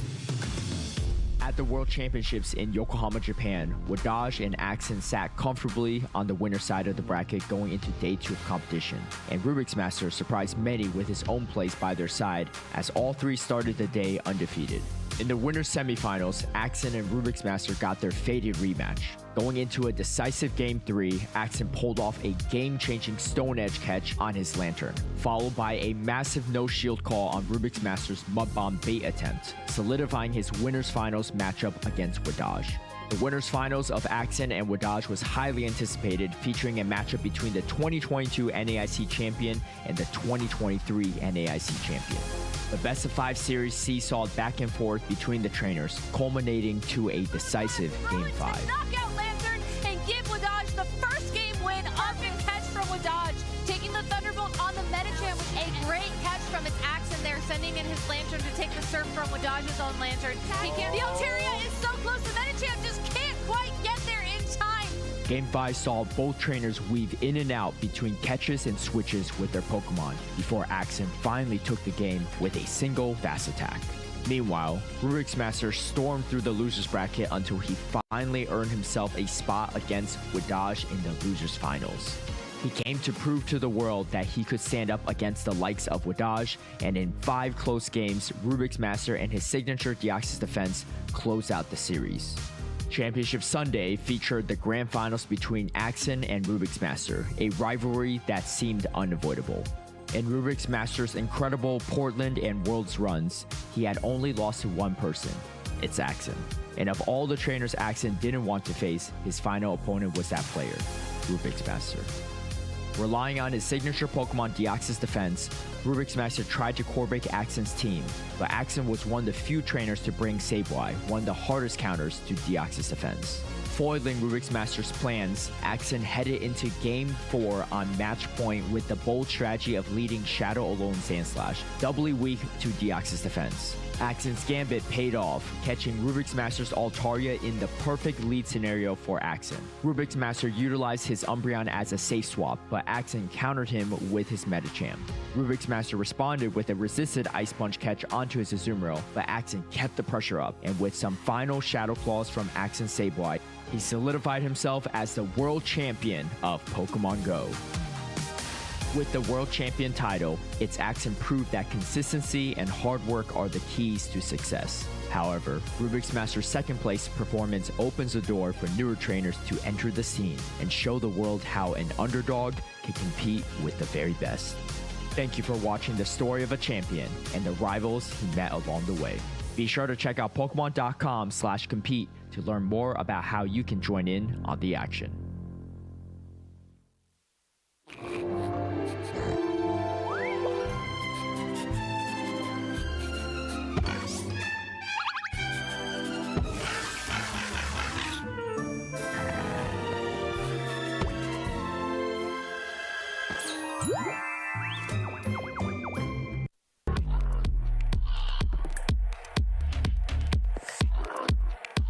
So we just saw in that video how Rubik's Master stormed his way through the loser side of the bracket, and he is going to try to do that again. Certainly not the underdog anymore. I am Stephanie Christine. I am here with Nick, and we are going to be talking about the winners finals after just seeing Rubik's Master perform again.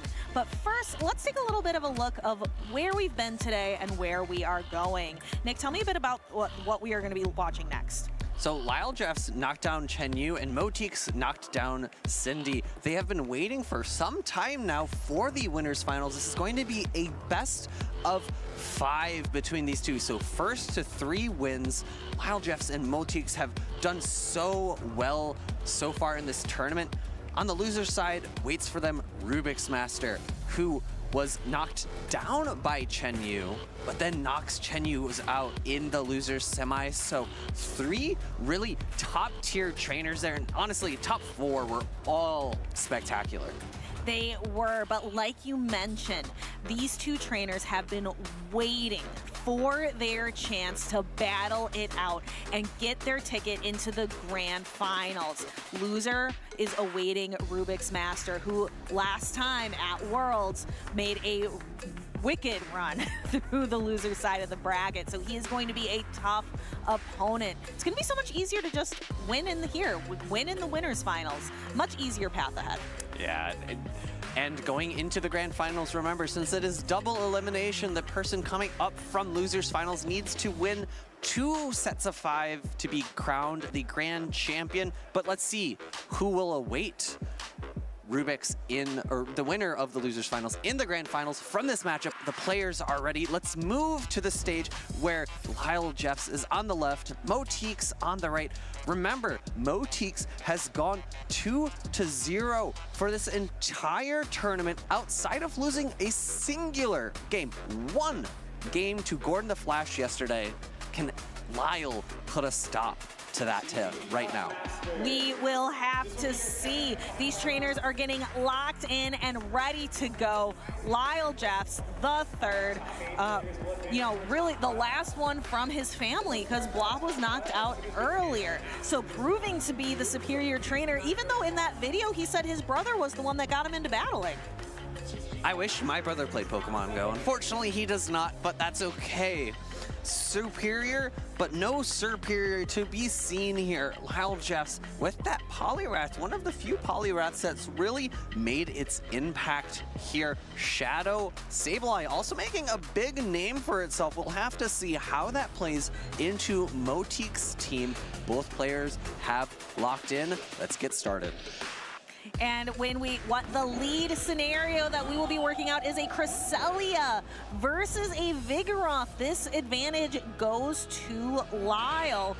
Looks like Moti's, though, happy to stay in and try to get maybe some chip damage in on the Cresselia first. In the back, Moti's has double flyer. Shadow Glider doing okay against Cresselia, but you do not really want that Altaria against this Cresselia, so I imagine that is why Moti's is staying in. Only neutral damage coming from the Cresselia, even though Vigoroth is a pseudo fighter, because Vigoroth is just a normal type. Shielding up the Future Sight is smart because it will do so much neutral damage. Second Body Slam coming through. Cresselia so bulky, doesn't even need to think about shielding. No, Lyall knows it can preserve those shields later on for a Pokemon that might need them a little bit more, like that Shadow Gligar. He's got two extremely bulky Pokemon, and then Shadow Gligar is more frail and able to, but able to put out a lot of damage. Just like that Future Sight was able to do a ton of damage to that Vigoroth. Great charge attack tie here from Moti's, recognizing that Lyall Jeffs is likely only going to throw the Grass Knight. Shield coming up to either force the second shield out of Moti's or win switch advantage. Lyall Jeffs recognizing, hey, Grass Knot's enough. Moti's accepting losing switch advantage, coming in with the Shadow Gligar for a large farm down. Yeah, but I think it might have to take a Grass Knot before being able to exit the matchup with a lot of energy. So the Grass Knot will connect, doing neutral damage to the Shadow Gligar, 2 wing attacks more, and that is a lot of energy going to be able to be thrown into either Lyall's own Shadow Gligar or the Lickitung. Looks like Lyall opting for the Shadow Gligar and then perhaps setting up the Lickitung, just trying to outbulk what is ever in the back. Good patience from Moti's there. I believe he waited 1 turn before throwing that Aerial Ace. Didn't want to allow a catch because had the Lickitung pivoted in, it wouldn't have been quite as effective as throwing a dig. And of course, you're never going to want to throw a dig at a Shadow Gligar. Absolutely not. That would be such a waste of precious energy, and energy management is huge in this game. So we have the Aerial Ace get blocked, and now we have the Lickitung. Lickitung is free to throw its charged attacks. Every single one of them will land, but it is the Altaria in the back. So Lickitung is going to be forced to utilize just its same type attack bonus, charged attack of Body Slam. It gets there very quickly. Both of these Pokemon really rely on fast attack pressure. I think Lyall Jeffs, though, has a bit of an advantage with that shield advantage that he is going into this matchup with. Importantly, Moti's saved and stored a Aerial Ace. Now, Lyall Jeffs has to make a decision. No shielding the Moonblast makes a lot of sense because he knows that there's Aerial Ace in the back, but it's going to do a lot of good neutral damage. I was actually a little surprised to see Moti's opt for that charged attack. Body Slam coming through, going to knock out this Altaria.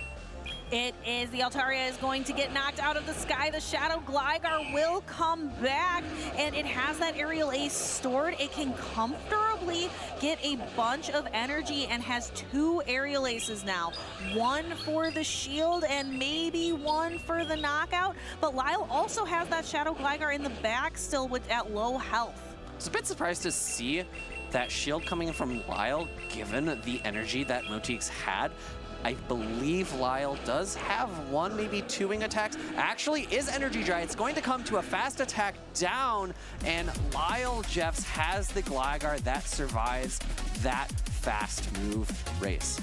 That was down to just a couple of hit points on either side. Could have swung that matchup. The precision from these trainers is truly remarkable. I'm really looking forward to rewatching the endgame here in the replay. We can see first, though, the Cresselia knocking out the Vigoroth and then getting a lot of damage into this Shadow Gligar before Lyall kind of sets up his Lickitung to do well in the back after all the shields are down on Motik's side. Aerial Ace picking up the knockout and a fast attack down, just barely, not enough health on Motik's side. And with that, Lyall has just stopped the win streak that Motik's had up until this point. That's his first loss since Gordon the Flash yesterday. Yeah, so if anyone's can put a stop to a win streak, I think that is Lyall Jeffs III. He is on fire, definitely one of the best battlers in North America, and he has the titles and the championship points to back up that claim.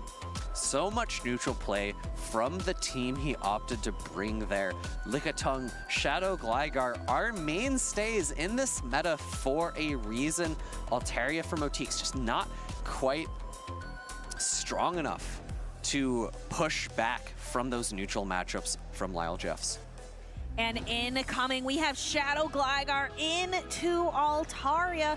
Remember, this is the winners finals. We are now in a best of 5 scenario.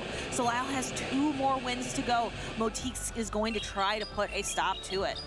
Aerial Ace coming through, going to do a bit of chip damage to this Altaria, and it's going to go for either the Sky Attack or Moonblast. We saw last game, Motik's opted for the Moonblast. Sky Attack going to be the move choice here because of how much damage is being applied because of the Shadow variant of Gligar taking just that much more damage from the Dragon Breaths. And we will see this Aerial Ace incoming. Will Motik's decide to shield? Just kind of bouncing back and forth, makes the decision not to. Puts the Altaria very low. Will it get to a Sky Attack? Not quite. But Lyall Jeffs is not going to risk it. Wants to knock this Altaria out of the sky and maintain switch advantage.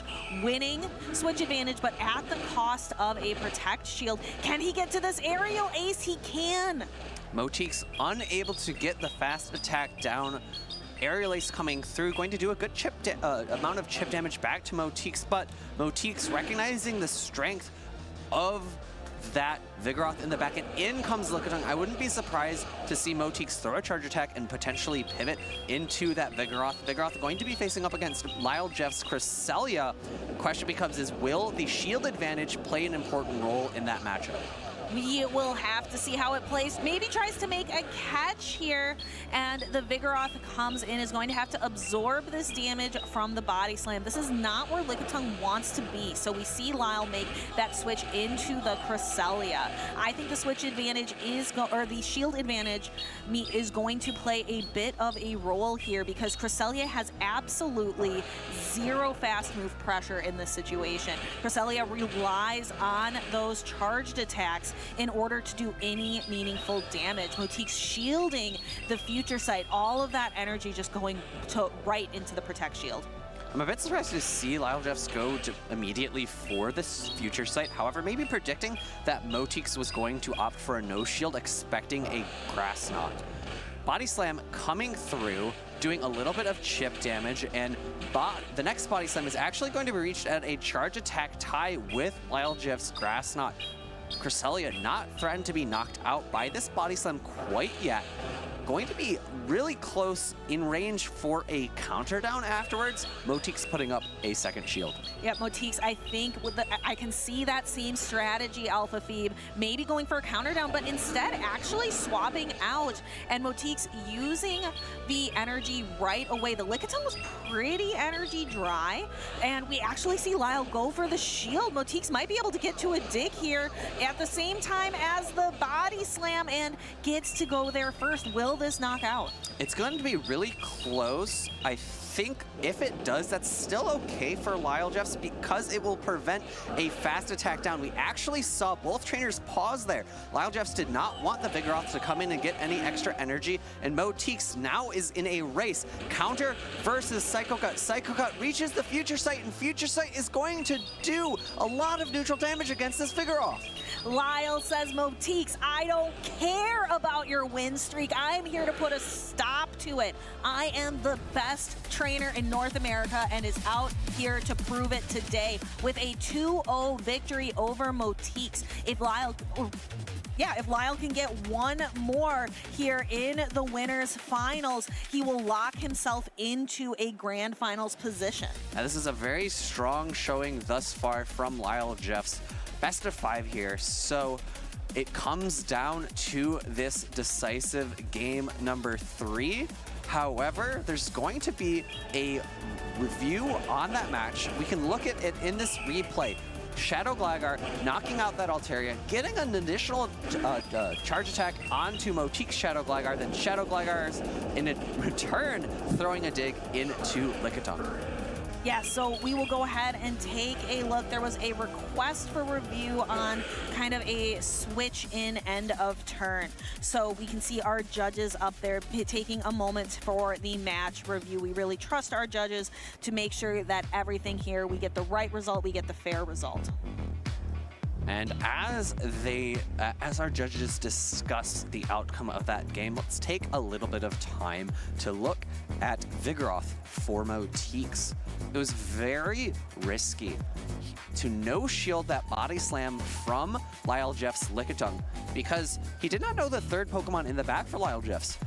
It happened to be Cresselia, but if it was Poliwrath, no shielding a charge attack means that Poliwrath has such an easy time of fast attacking down afterwards. Very, very risky call for Motix. Yeah, but Motix kind of trusting in knowing the team read prediction here and really actually trusting the same line that even though those 3 Pokemon didn't work out for him in game 1, wanting to try those same 3 Pokemon again in game number 2. You could almost say trusting his instincts. We'll have to get a check to see which Pokemon Go team he is on. We will have to see is right.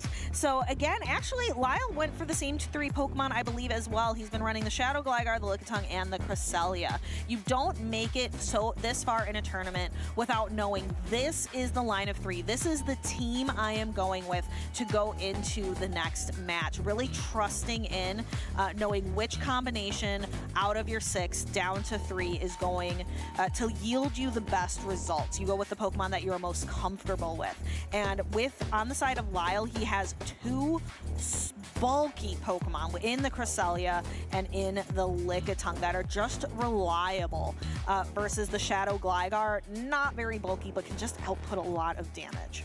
And it's risky from Lyall. He has brought Lickitung each and every game, even though Motix has also brought Vigoroth every single game, and that is one of the hardest answers to Lickitung. In the Zero Shield matchup, the Vigoroth can typically leave with 2 entire body slams loaded into the next matchup. And as we know, there aren't that many Pokemon in the meta that want to take Body Slam.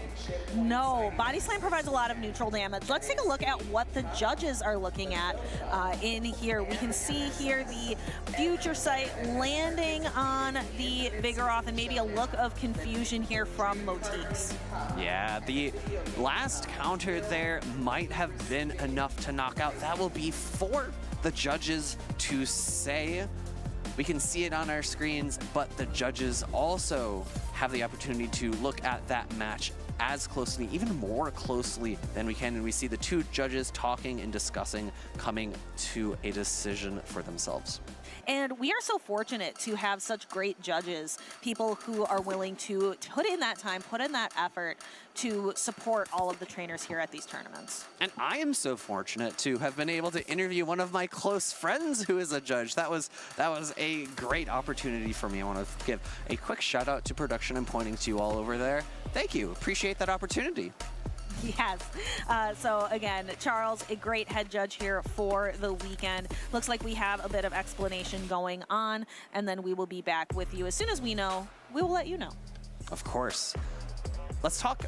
We talked about Vigoroth the counter user for, or one of the two counter users for Motix. Let's talk about Poliwrath for Lyall Jeffs and its play for him in this matchup. Looking at the Pokemon on Motix side, it doesn't want to face against Altaria unless it has an Energy G advantage where it could maybe land an Icy Wind. Doesn't really want to face up against Charjabug. That's just a really tough matchup because of the amount of damage that Charjabug puts out with Volt Switch.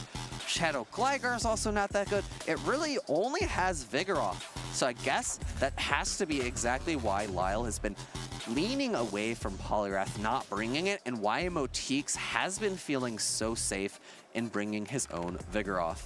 And we have our word. Rematch was granted. The fast attack registered late from that Vigoroth, so we will be seeing a rematch. So take that last game, remove it from your mind. We are back down to 1-0.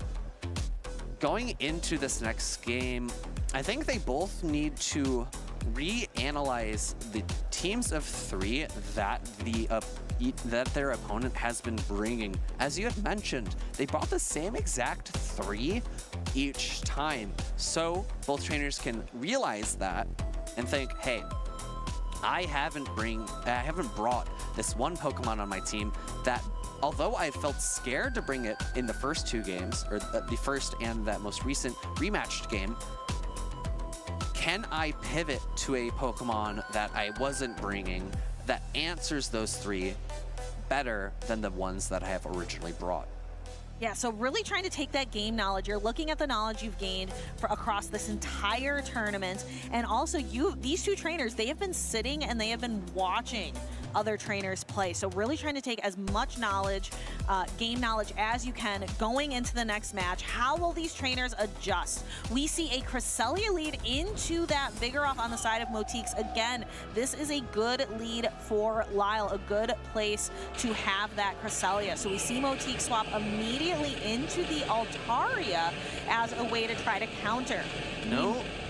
We know that this Cresselia does not have Moonblast, so can only do that neutral damage with Future Sight. So we know that there's no reason for Lyall to throw the grass type a charge attack there. Took the words right out of my mouth. I was going to say no Moonblast for that Cresselia, so no super effective damage. However, on the other side of the field, Moonblast is available for Altaria, landing it into that Lick Attack and an attack drop, which may prove influential to the outcome of this mid-game.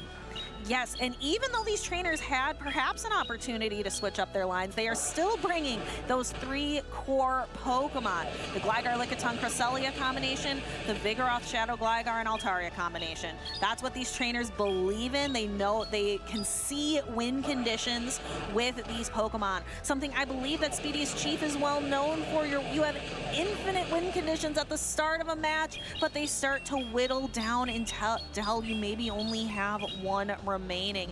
Let's see, can Motix capitalize on a win condition here? He is one shield down, but has claimed a switch advantage.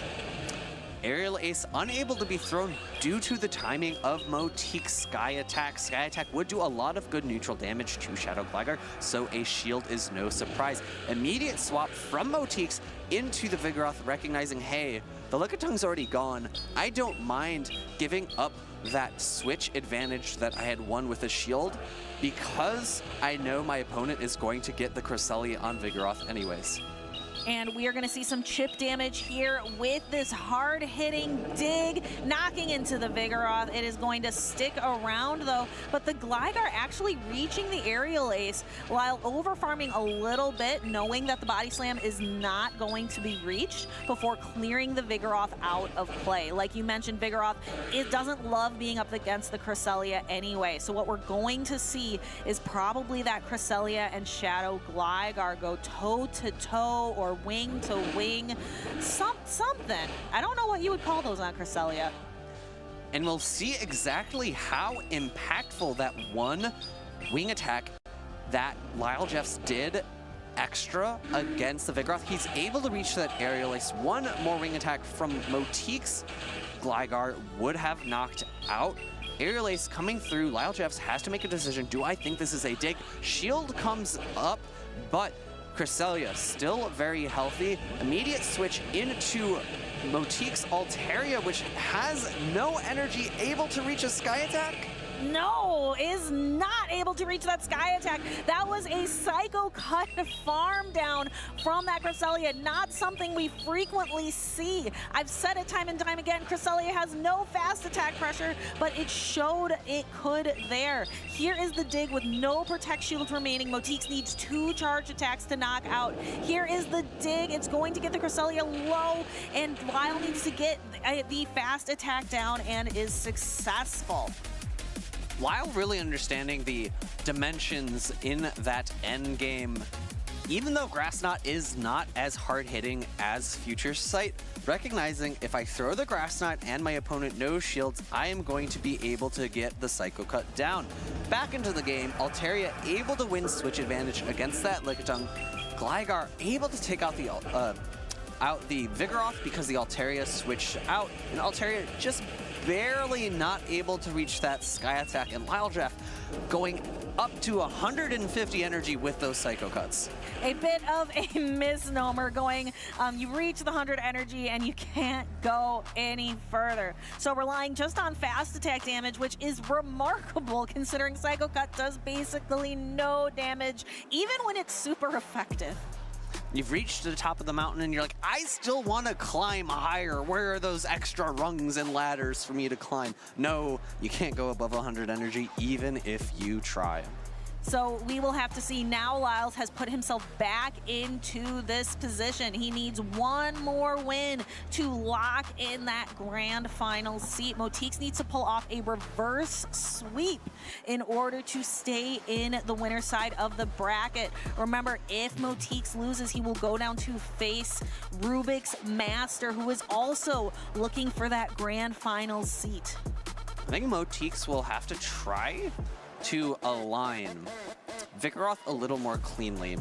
2 games in a row.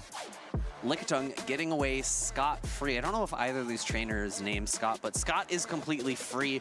Vigoroth not able to shut down Lickitung. Lyall able to utilize that Pokemon's bulk to its fullest and win neutral matchups. Altaria, Shadow Gligar with it. Let's see what these trainers have adjusted to. We see the Shadow Gligar into the Charger Bug, a commanding lead for Lyall. The Shadow Gligar is one of the premier counters for Charger Bug, which we've seen time and time again. And here Lyall has pivoted into the Poliwrath as an attempt to get rid of this Vigoroth.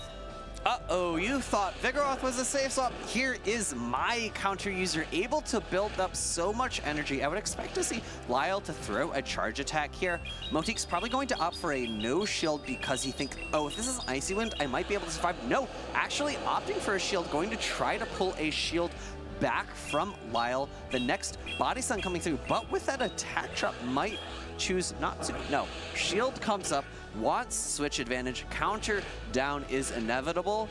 One more counter seals the deal, and there is almost a Scald ready for Lyall Jeffs' Poliwrath.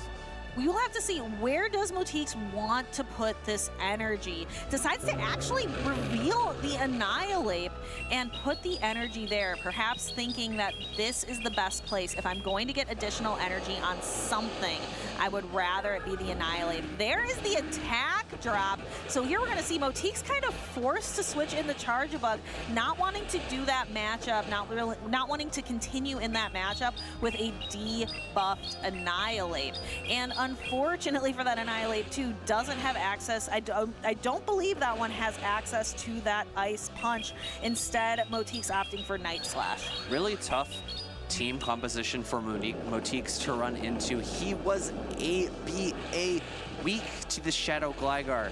The Charge Bug in the lead weak. The Annihilate in the back weak. So second X's are coming through doing resisted damage. However, Shadow Gligar has not needed to use these shields, is reaching this hard-hitting dig, which will do so much of the remaining health of that Charge Bug and a few more wing attacks before the X-Scissor is reached. But I have to imagine Lyall thinks, hey, this Shadow Gligar's done its job. I can let it go.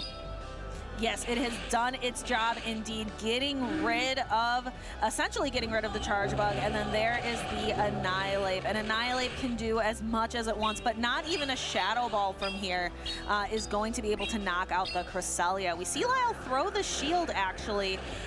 Interestingly enough, all shields are down. However, the Annihilate not going to be able to even come close to reaching that Shadow Ball, and that wouldn't even knock out the Lyall Jeffs Cresselia. You know, if Motix had just a little bit more energy there, that shield could have been a very big misplay from Lyall Jeffs. Because had he boosted and then landed a boosted Shadow Ball, that definitely would have been enough to knock out. But knowing Lyall Jeffs, knowing how good and consistent he is at this game, he knew the counts. He knew that Night Slash plus Shadow Ball was not possible and threw up the shield out of respect.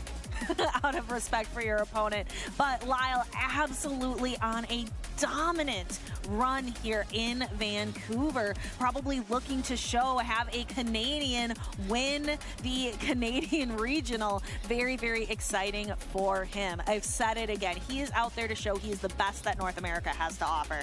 And remember, his opponent had only lost one game going into that set, so single-handedly, Lyall quadrupled the number of losses there.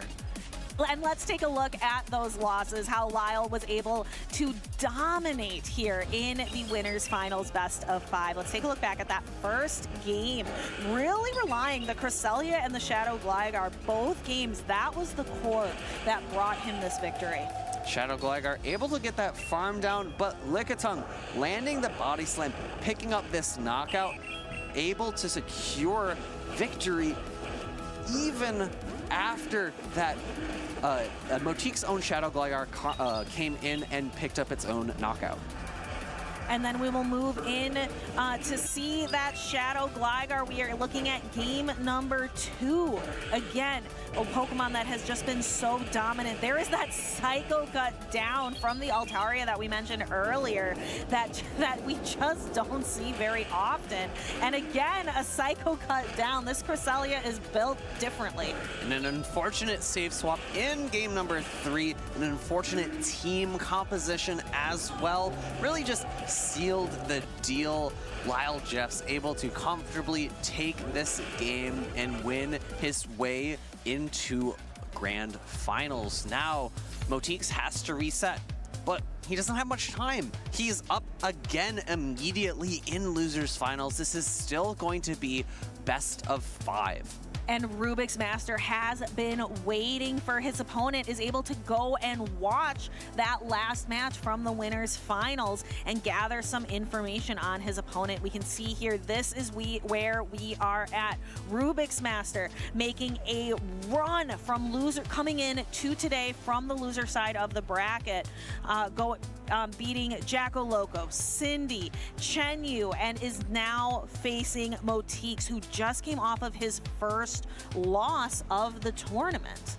And you have to remember that this losers bracket also does not show that at the beginning of today, Rubik's Master had to win one more additional game to wrap up the group stage. So it's been an incredibly impressive run for him to make it all the way to this losers finals. And we see Lyall Jeffs waiting, watching, knowing everything that's going to happen in this losers finals, and he's had such a dominant performance as well, not dropping a single game today. Chenu, Motix, both talented trainers in their own rights, but Lyall has just shown his dominance here as he has at other events as well.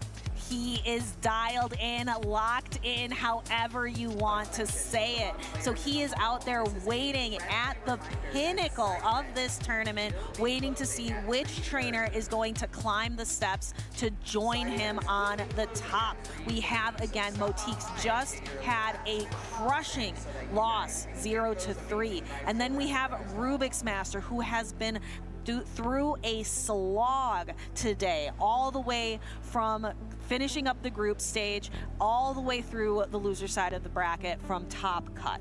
Well, Stephanie, I can't wait anymore. Let's get to the stage. We'll see the losers finals and see who will face Lyall Jeffs in the grand finals. On the left, we just saw him, we'll see him again. It's Moti, and on the right is Rubik's Master, who, as you said, has made the slog through today, who's been tried and tested in this tournament. And unfortunately for Moti, the troublesome Pokemon on Lyall Jeffs' team is here again. That Poliwrath, this time a Shadow variant, but also has to watch out for Shadow Alolan Sandslash. Has a lot of good matchups against Motiks, minus, of course, the 2 counter users. Yes, 2 counter users on the side of Motiks, 2 flyers on the side of Rubik's Master. We've been seeing Rubik's Master really employ strategies that use both of these flyers at the same time, Altaria and Talonflame, and really showing great success throughout this tournament with that kind of an unconventional choice in flyer for Talonflame. And we'll have to see if Motiks pivots in his Pokemon usage.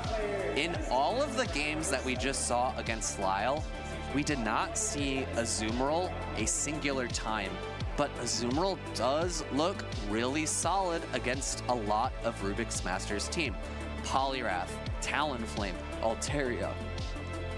The other 3, not so much, but 50% is, you know, it's not really that good in class, but in terms of how well you do against an opponent's team of 6 is very solid. Very solid indeed, and these trainers are, we can see them both, they're writing things down, they're taking notes, really trying to calculate the most win. You want to go into this battle with as many win conditions as possible, and you want to have a calculation for the worst case scenario. So if I have, and this is true for any match, from the losers finals, winners finals, down to your locals, down to the Go Battle League, you want to have a plan for if I see the worst possible lead I could see, what is my plan? Because that eliminates a good chunk of my win conditions. How am I going to wrestle those back? And it's important so that if you do create a plan around that worst lead, that you have multiple win conditions, because your opponent is also thinking about, hey, if I win the lead, what do I expect my opponent to do? How can they come back from this lost lead? And they will have to make sure that they're taking advantage, making notes of your Pokemon's strengths that can fight back from lost leads. Our trainers are locked in. Let's go down to the stage. Losers finals, best of 5. And we have an Azumarill into the Cresselia. The Cresselia can deal super effective damage with Grass Knot. So we see an immediate swap out into the Shadow Gligar, met with Shadow Claw, Shadow Alolan Sandslash. It's a charge attack tie, and unfortunately for Motiks, the Shadow Alolan Sandslash wins this. Shadow into Shadow Ice Punch would do so much double super effective damage, so we have to see the shield come up. But now, Rubik's Master, Shadow Alolan Sandslash paces so quickly. 2 Ice Punches, it will always outpace that Shadow Gligar 2 charged attacks, unless it throws a not very effective Aerial Ace.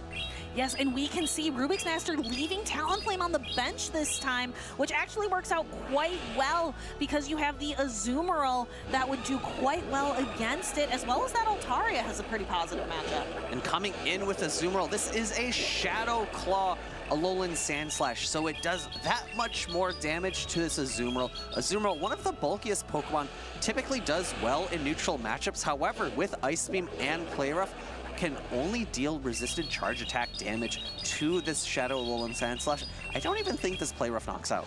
Yep, only able to do resisted damage and then just neutral damage with the bubbles. Azumarill is a water-type Pokemon, however, it doesn't have water-type pressure unless you run it with Hydro Pump, which is just not that common nowadays. Immediate switch into Altaria, going to be met likely by Rubik's Master's own Altaria. It's going to be a bit of a Dragon Breath down, and Altaria can survive a Sky Attack from an opponent's Altaria, but it cannot survive a Moonblast. So we'll see Motiks actually reaching for the Moonblast. Will we see a shield from Rubik's Master? No, actually opting to let it go. Interesting. So Motiks Altaria went in with that energy advantage. Ooh, and Rubik's Master actually being able to pull that Altaria away with, it's gotta be only 1 hit point.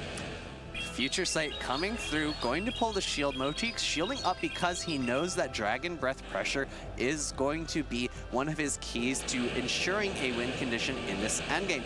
Reaching now for a Sky Attack this time, going to threaten away Rubik's Master's last shield. It's tough. Sky Attack from Altaria versus Play Rough from Azumarill. I imagine Rubik's Master is going to overfarm, actually cannot catch. Motix did not have his switch clock up yet, and this is going to do enough damage to cleanly knock out this Altaria.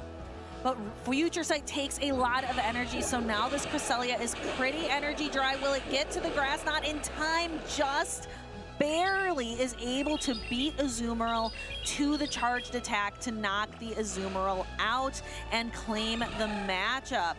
So Motix coming off of a devastating streak of losses up against Lyall, but now is able, coming off just a devastating loser streak. Rubik's Master kind of continuing it for Motix. A tough run for him right now. Yeah, I think adapting mindset is what Motix is going to need to do. Shadow Gligar is such a good safe swap in many matchups, but if your opponent has an ice type that isn't named Abomasnow, it's not as safe. As we see here, Ice Punch doing so much double super effective damage, and coming into the Azumarill matchup with 2 drill runs able to land is so impactful. Yes, and we can go ahead and see that knockout of the Azumarill. Rubik's Master says, I just sat in the audience. I watched your performance. I've got your number. Can Rubik's Master go on to win another 2 games, or can Motix adjust his mindset, make a plan to wrestle the momentum back after that series loss against Lyall, and then this first game loss against Rubik's? And I want to say we've seen similar team compositions before from Motix. I think he's very consistently gone for double weak to ice in the back, Altaria and Shadow Gligar being those Pokemon weak to ice typing. This game, he did not opt to bring a Pokemon that kind of better covered for them. We'll have to see if Motix opts to maybe move away from that previous team compositional style. Will he bring in the Annihilate? Will he bring in that Charge-a-Bug? I think our players are about to lock in, and we'll be moving into game number 2 right now. And in the lead matchup, we have the Vigoroth into the Cresselia. Not an ideal matchup for Motix, so we are going to see that immediate swap out into Charge-a-Bug this time, and it is going to be met with the Altaria. Rubik's Master again leaving that Talonflame on the bench. Yeah, Talonflame and nowhere to be seen. Charge-a-Bug not in the position it wants to be. Discharge, not the hardest hitting charged attack, not really putting any pressure on this Altaria. Sky Attack coming through from Rubik's Master, also not going to threaten a knockout. Bug is weak to flying, but electric type resists it. Only neutral damage, going to be able to get another discharge off. Issue being, I think Rubik's Master can very cleanly no-shield this and still get a Dragon Breath down. And there we can see it, can no shield and is able to fully farm down that Charge-a-Bug. Coming in with the Vigoroth. Vigoroth, the counters again are resisted against this flying type Pokemon. Wants to get a full farm down, but it's gonna come at a cost. Rubik's Master able to reach the Moonblast, and Vigoroth is going to have to take it on the chin in order to get a full farm down. Both shields still in play. We're gonna see that Altaria, and here is the Shadow Alolan Sandslash. Motix laughing, because sometimes you just have to laugh through the pain, Nick. And this is going to be one painful shadow boosted double super effective Ice Punch. I don't think it's gonna quite pick up the knockout, but Shadow Claw still neutral. Going for a Sky Attack, this is resisted. Rubik's Master very comfortable with the no shield. It'll be curious to see if Rubik's Master can pace to enough charge attacks to knock out the Vikroth, or maybe Motix will just opt to no shield here. Yep, Motique's conceding, recognizing. I have looked through, I'm looking at my paper, I'm looking at my win conditions, and there are none to be found.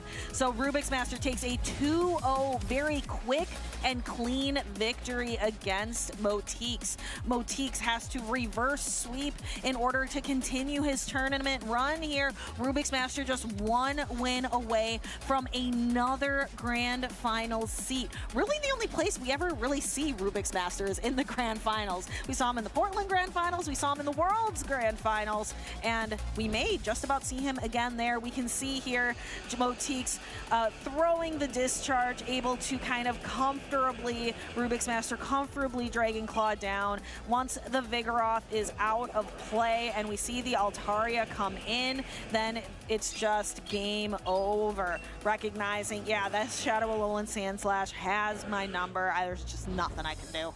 And it really just goes to show the strength of Shadow Alolan Sandslash in those right matchups. We talk about it so much in the community. It wins hard, it loses hard, but when it wins hard, it can go into additional matchups and be super influential. We saw it game 1, taking energy into Azumarill, doing 2 Drill Runs, taking it deep into the yellow. We saw it in game 2, coming out of that Altaria matchup with energy to go into Vigoroth, really forcing Motique's to no shield and concede that game. We will have to see, can Motique's change the mindset? Can he flip the script in order to take a win here? Let's see what the lead ends up being. It is Charjabug into Altaria. He's grinning like this is not what he was hoping to see. Safe switching the Azumarill. He is going to unfortunately be met by Cresselia. This is a fairly strong answer, but since the change to Bubble, since the increase of Bubble's damage, it's a little bit closer than it used to be. You still would really like to have Hydro Pump in this matchup to do really hard-hitting, same type attack bonus damage. However, Play Rough still adds up. The Cresselia can comfortably take 2, but with the bubble damage, Azumarill does have a little bit of flexibility in this matchup. Yes, here is that first grass dot. Motique's is gonna let this come through. Rubik's Master actually almost missing a bubble there. And we can see that super effective damage, and there is the Play Rough that is going to connect against the Cresselia. Rubik's Master knows Cresselia, a very tanky Pokemon, can comfortably tank this and then be able to reach another grass knot. Motique's just does not have, he just got the switch available, and Rubik's Master very patient, waiting until just before the Azumarill makes it to a move before throwing the grass knot. This Cresselia is going into the next matchup with a lot of energy. And unfortunately for Motique's, he brings in his 3rd Pokemon. It is going to be that Vigoroth, and Rubik's Master copying notes from Lyall Jeffs himself, bringing in the Poliwrath into that decisive game number 3. He's looking across the table. Motique's recognizing it's the Poliwrath. In comes Altaria again to match up against Charjabug, but this time, Stephanie, it's down a shield. It's in an even worse position than the start of the game. Yes, Motique's just not able to find the alignment, to find energy advantage, switch advantage. All of those advantages, Rubik's Master has taken them and is going to bring them into that grand final seat. I'm looking, Motique's kind of, again, with that shake of the head, trying to figure out what could I have done differently here. I'm gonna throw an X or maybe just try to draw a shield away. X-Scissor would be resisted damage, however, neither charge attack would really threaten a knockout, but Rubik's Master saying, hey, I have these shields, I should use them. Sky Attack coming through is going to be enough to knock out the Charjabug. Vigoroth in the back really just does not have enough play against a Shadow Poliwrath. Even though it's at 2 body slams here, I think Rubik's Master just saves those shields for the Poliwrath, no shields the Altaria, and says, counter is going to add up. I can debuff you. The question is, I think Motique's has a very small window of a win opportunity here. Can he reach 3 body slams? We will have to see. He looks kind of close. So here's the first one. We see the trainers kind of focused in. Rubik's Master kind of, they're talking to each other. There's 1. Here's 2. But yeah, Poliwrath, no, was able to reach to the Icy Wind before that third body slam. You're right, though, Alpha Feed, that was a little bit closer in the end than we maybe gave the trainers credit for. Looking for that win condition, but the Poliwrath able to get to the charge attack in time. Yeah, three body slams is a lot to ask from a singular Vigoroth. Almost able to reach that, but that is going to seal the deal for Grand Finals. Congratulations to Rubik's Master. He's got a tall task ahead of him. We've talked a lot about how he's frequently faced off against its Axon in those Grand Finals, and although its Axon is not here in Vancouver, Lyall Jeffs is no one to scoff at. He has been one of the most consistent trainers at the events he's attended. And honestly, I think he gives its Axon a bit of a run for his money. Ooh, let's go ahead and see. Let's take a look at these victories from Rubik's Master in this losers finals and see, does he have the stuff to take on Lyall Jeffs III? Well, if he's going to align a Shadow, Alolan Sandslash against to a Gligar, I think that's going to put him in a really good spot. But I want to keep going at this point that Shadow, Alolan Sandslash doing so much, put him in such a comfortable position to win game number 1 here. Cresselia having nearly 50% health at the end of that match. And here we have the Altaria is able to do a full farm down of that Charjabug. And there we can see the Moonblast doing a lot of damage to the Vigoroth. And here, remember, in this game, the Shadow Alolan Sandslash was able to just wreak havoc. Moti's, again, laughing through the pain and just recognizing that Rubik's Master had the upper hand. Future Sight coming and being shielded by that Vigoroth, but Vigoroth really not having anywhere to go in game number 3 either. Sky Attack to take out the Charjabug. So many body slams loaded, but Icy Wind able to be reached first, knocks out the Vigoroth and secures victory and match for Rubik's Master in game number 3. Yes, that was a phenomenal game. But let's talk about, again, we started hinting at it. We have the grand finals coming up. This is the matchup to watch. So if you are at home, be sure to stick around. This is exciting stuff. We have Rubik's Master looking for a championship win, always coming in second place to its Axon. Now has an opportunity here to repeat kind of his run through the World's Grand Finals, through the World's bracket, but then just coming up short. Let's see, can he topple Lyall Jeffs, who's had such a dominant performance today, and again, one of the best trainers in North America. Well, I'm excited to hear that too, but before we get to that grand finalist interview, we do have a short break, but stick around because I can't wait for that grand finalist interview. You should also be excited as well.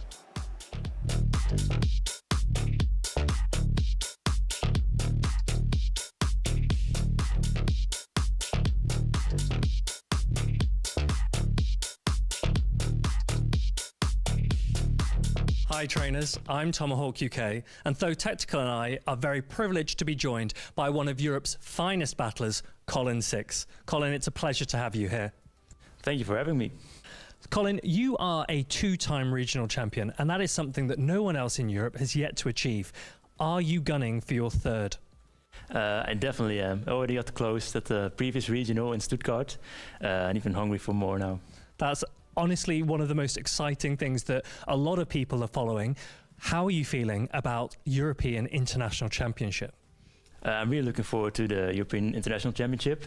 I've already achieved quite some medals now, and I'm still gunning for that trophy. I think it's going to come sooner than you think.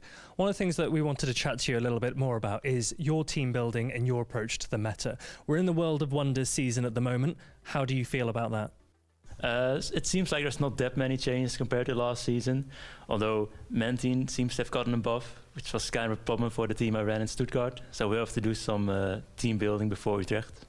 So when you go about building your team, do you build it around a single Pokemon, or do you build around the core? How is your process there? I usually like to build around the core, usually try some picks in the Go Battle League, see which work for me there, identify 2 or maybe 3 Pokemon even on my team, and complement those with 3 or 4 other Pokemon. Speaking of the Global League, didn't you recently reach the #1 rank on the leaderboards there? I recently did. Right before Stuttgart, I did reach the #1 on the leaderboards with Talonflame and Abomasnow, which I also ran in Stuttgart. And you guys, you're obviously locals, and you must play at local tournaments together. So what is that like for you playing against a man like this? Oh, Colin, I don't like playing versus him, to be honest. Well, I love playing him. He's an incredible battler, and playing against incredible players is great, but he's beaten me twice so far in regionals. His first regional win was in Lyall last season, and he beat me there in the grand final, so, you know, I gotta get back at him sometime.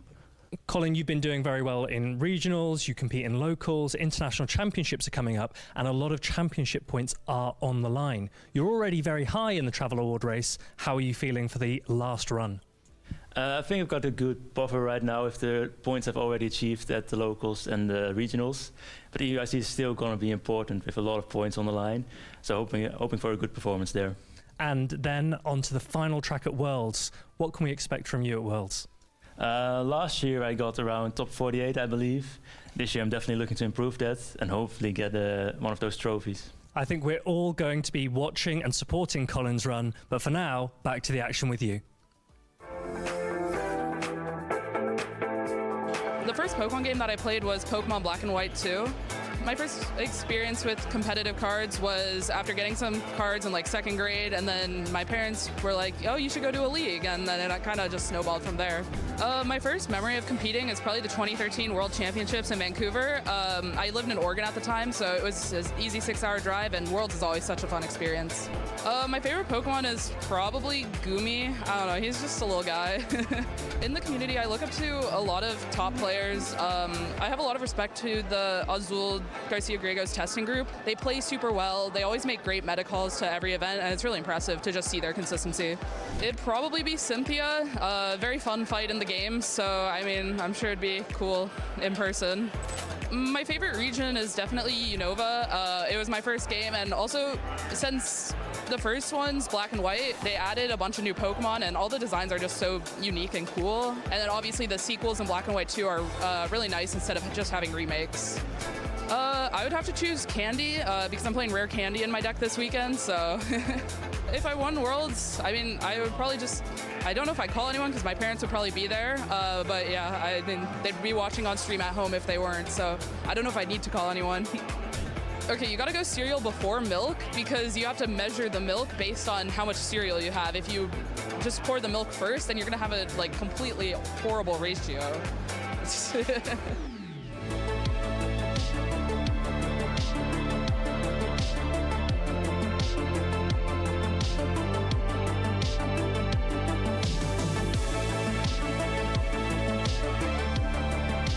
Welcome back, trainers. I am Stephanie Christine, and I am in the lounge with two trainers who are no strangers to a grand finals match. I am here with Lyall Jeffs III as well as Rubik's Master.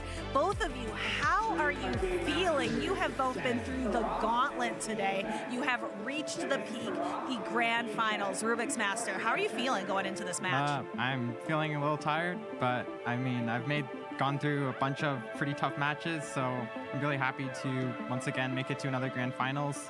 After not doing as good as I could have been at Portland, I'm glad I'm able to make a resurgence here at Vancouver. And how about you, Lyall? Yeah, it's been a long weekend, but very happy with how I've been playing and the team that I built for this weekend. So let's see how it goes here and try to win another regional. And let's talk a little bit about those teams. Both of you have some really great picks going into this match. Tell me a little bit about who was your most valuable Pokemon, and Lyall, we'll start this one with you. I think so far Poliwrath has been one of my most valuable Pokemon. It's just a very unique typing and coverage, and it can help me a lot dictate how I want matchups to go versus my opponents, so hopefully I can continue doing that. And Rubik's Master, how about you? Who was the Pokemon that you think was your most valuable this weekend? I probably have to go with Altaria. It's been super useful. Probably the Pokemon I've used the most out of all of my matches. It's just really good in this meta, so I've have been having a really good time using it. Very good to hear. And again, both of you have such great storylines going into this weekend. We have, again, Rubik's Master, who, well, really your main challenger, it's Axon, not here in Vancouver. So you have an opportunity to perhaps take a championship title for yourself. And you haven't really attended a lot of regional matches. What would it mean for you to take a championship here this weekend? I mean, it would be amazing to do so. And in the back of my mind, I'm always wondering, is winning a regional better than second place at Worlds? I don't know. I'd have to win a regional first. But with its Axon out of the way and not even at this tournament, I think I might have a little bit better of a chance. But you have quite the opponent to face in Lyall Jeffs III. Lyall, you are a regional champion. You have shown that you want to be one of the best here in North America, if not, the very best that ever was, as well as just, again, you're a Canadian. This is your home turf, and I'm sure you want to defend it. Yeah, just trying to win this one for Canada and hopefully prevent the U.S. from winning another Canadian regionals. So. Got to put a stop to it. Do you have any final words for your opponent, both of you, before you take the stage and give us what I'm sure is going to be a very memorable grand finals? Rubik's Master, I'll let you start. Good luck, have fun. Yeah, just would say good luck to you, and I hope nobody lags. Yeah. All right, thank you both. I am going to send it back over to the casting booth so we can really set up this match of titans. Good luck to both trainers and casters. Take it away. Stephanie, we are so excited to move into these next matches here. It's the grand finals. It all comes down to this, and going into this tournament, when we look at the list of names, I think there's no surprise that we are seeing Lyall Jeffs versus Rubik's Master. Yeah, we always talk about the challengers and the established players, and seeing Lyall Jeffs and Rubik's Master in the grand finals, I think we posited a few things backstage. We said, oh, a Lyall Cindy finals would go crazy. Oh, yeah. But Lyall Rubik's Master is also one of those marquee matchups that we have been looking forward to. And if you look at the skill differential, right, Moti's on an incredible run. 9 straight wins, runs into a literal wall in terms of Rubik's Master and Lyall Jeffs. Just can't do anything. The skill gap turned into a chasm. Yeah, it was just such a fall off, unfortunately, right? You're just at your all-time high as far as your performance, all the momentum in the world, and then you have to go up against Lyall and Rubik's Master, and that's just so tough to go 0-3, 0-3 like that. No doubt, though, Moti, he says he only attends these Vancouver regionals to do this well, top 3. I mean, that's an incredible performance. Kudos to him. But again, this is no shock to us. Rubik's versus Lyall Jeffs. I'm so excited to see these battles. Yeah, again, don't get me wrong. Motix has so much to be proud of, right? Oh, yeah. A lot of championship points, a lot of experience gained and earned, and I definitely think he's going to come back even stronger at the next regional championship in Vancouver or beyond, right? That's right. But I also think it's important to recognize something that Rubik's pointed out. He says, Axon's out of the way. For a long time, Axon had Rubik's number. Famously, we quoted this several times, the only trainer that could beat Rubik's Master was its Axon. Since then, it has changed, right? He's taken a few more losses along the way, but he's just persevered, and that's what got him to this grand final situation. There's always kind of this disparity, right? Some trainers are trying to prove themselves for the first time, but others have had success, and they ask themselves, do I still have it? Do I still have what it takes to get to a regional finals? And like Rubik said, is winning a regional going to make me feel like I'm at that level? I deserve to compete on the world stage again? Well, it's so difficult when you're just constantly having to move the bar for yourself, right? In many cases, it's initially, hey, I just want to get a couple wins. Hey, I want a top cut. I want to make it to grand finals. Now, when you're in that position where you've had so much success, not only on the regional stage, but the world stage as well, and you continue to tick that bar higher and higher, it's harder and harder to come by those achievements. So I know for a lot of trainers who have historically had some success, even if they have an okay performance, top 12, top 10, something like that, it can sometimes feel demoralizing knowing just the success that you've had in the past and your inability to try and recapture that. Being around these trainers, right? We've seen trainers come off of narrow defeats, getting knocked out of the tournament, maybe taking that third place finish. I've seen them come off stage here in the venue.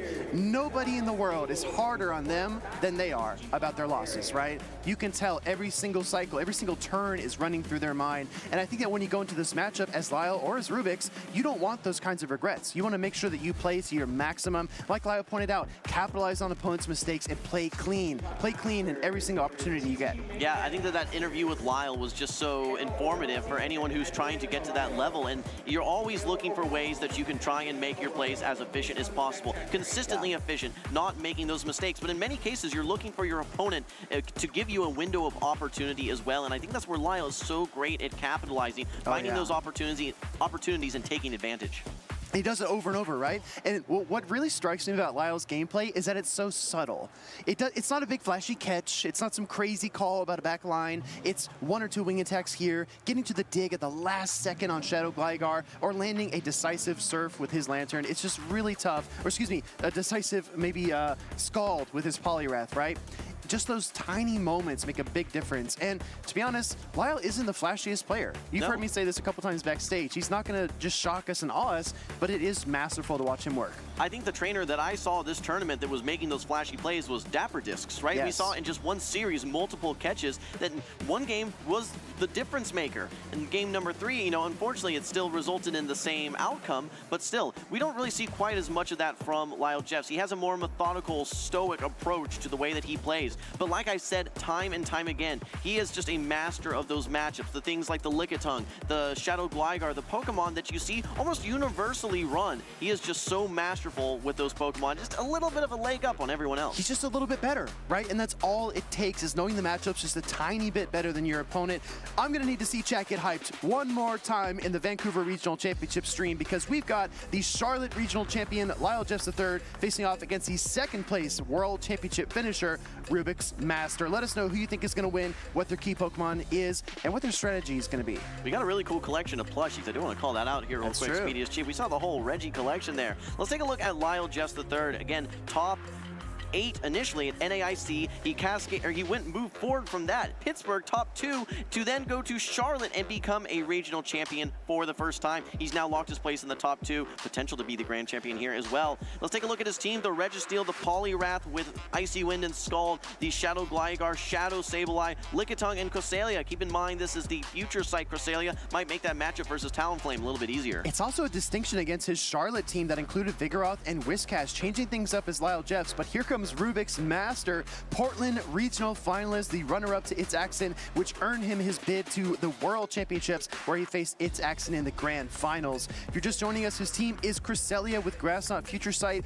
Shadow Claw, Shadow Alolan Sandslash. He's got his Charjabug, his Shadow Poliwrath, as well as his double flying type Pokemon that he leans on consistently, the double flying Charge Attack, Talonflame, and the Altaria. Well, I want to look at these two individual Cresselias. For Lyall Jeffs, I think that Future Sight is so great, it frees up some ability to fight back versus that Talonflame. However, on Rubik's Master side, that Future Sight is actually a liability. You're not able to hit that Sableye with that Moonblast. So let's go ahead and move into the matchups. Guys, we have nothing else ahead of us. It is simply just this Grand Finals. It all comes down to this. Game number 1, here we go, Speedy. Engines on, let's go. We've got Lickitung in the lead versus the instant switch out into the Talonflame from Rubik's Master. Shadow Sableye making an appearance on Lyall Jeffs' team here in Game 1 of our Grand Finals. As a reminder, Rubik's Master needs to win 3 games in order to reset the bracket and then force the Grand Finals reset. Looking at that Shadow Sableye, there are no normal types on the side of Rubik's Master. There is nothing that is going to resist those Shadow Claws, so I think it is a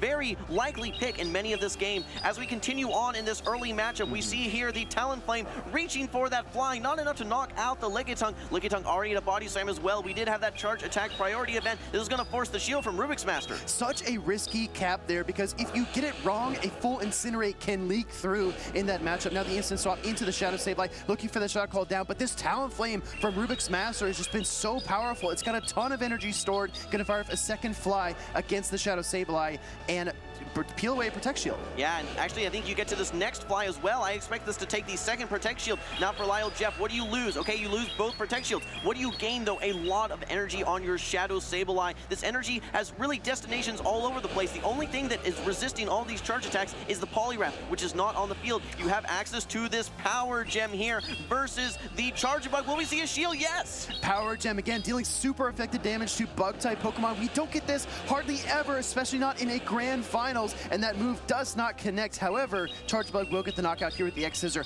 No Protect Shields for either trainer, but I like what Rubik's Master did, sending in his Charjabug into this Shadow Sableye matchup. Now he's got Gligar coming out. This is one of Lyall Jeffs' staple Pokemon. Well, what's important is that Shadow Sableye was able to get that final Protect Shield on the side of Rubik's Master. Gligar does not want to see that Shadow Alolan Sandslash in the back, but if you're able to overfarm, overcharge, and get some energy, land that dig, it could make that matchup actually in favor of the Gligar. Exactly right. We're going to see another charge set come here from the Charge Bug, trying to kind of whittle down the HP factor for the Shadow Gligar. Shadow Gligar has the dig ready, has the Aerial Ace ready, and the switch timer is almost expired for Rubik's Master as well. He can switch out if he wants to, but the Gligar catches him in its pincers. Here comes Aerial Ace. Lyall Jeffs, we almost always see wait that turn. Will he have that same discipline here as he sees that Sandslash come in? I don't think we're going to see the Talonflame except an attempt for a catch. Here we go, Rubik's Master. He has to try to define, hey, do I maybe want to wait a turn myself so that I can anticipate Lyall waiting this turn? Let's see, no, throws the Shadow Claw. This is going to be really risky. We see the swap in, unable to get the move off. The Incinerate damage does not register. This is a loaded Gligar. The dig is ready to go. One wing attack away from the next dig.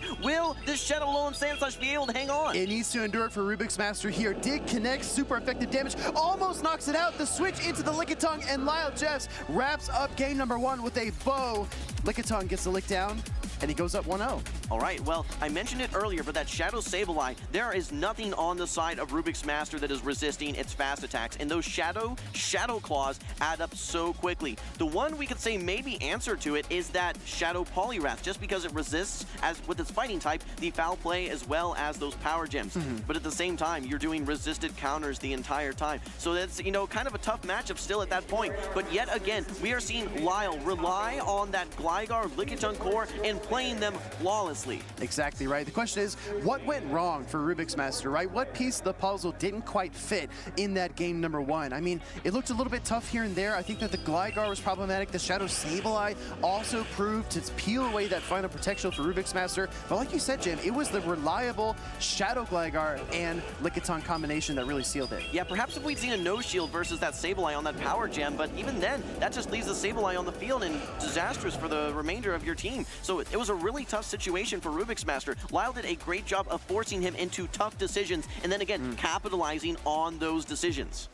We're going to see how Rubik's Master decides to deal with that Lickitung and Shadow Gligar combination. Looking at his team, I mean, the obvious answer in my mind seems to be something like an Altaria, something bulky that can go toe-to-toe with both of those Pokemon and maybe outlast them in the end game. Then again, you want to decide about the shielding scenarios and how you want to play the game. Well, we have a quick fun fact here for you, Will. Both players here have a match win rate of 80%. We talk about good players, you know, they're in the 60s, 70s. These top tier players well above 80% here for their match win rate. Incredibly impressive. Now, I do want to talk again about game number 1, because if you're expecting that Lickitung and Gligar core from Lyall Jeffs, as Rubik Master, do you have something that is a great response to that? Yeah, that's the question, right? We pinpointed Altaria, maybe something else will come to fruition.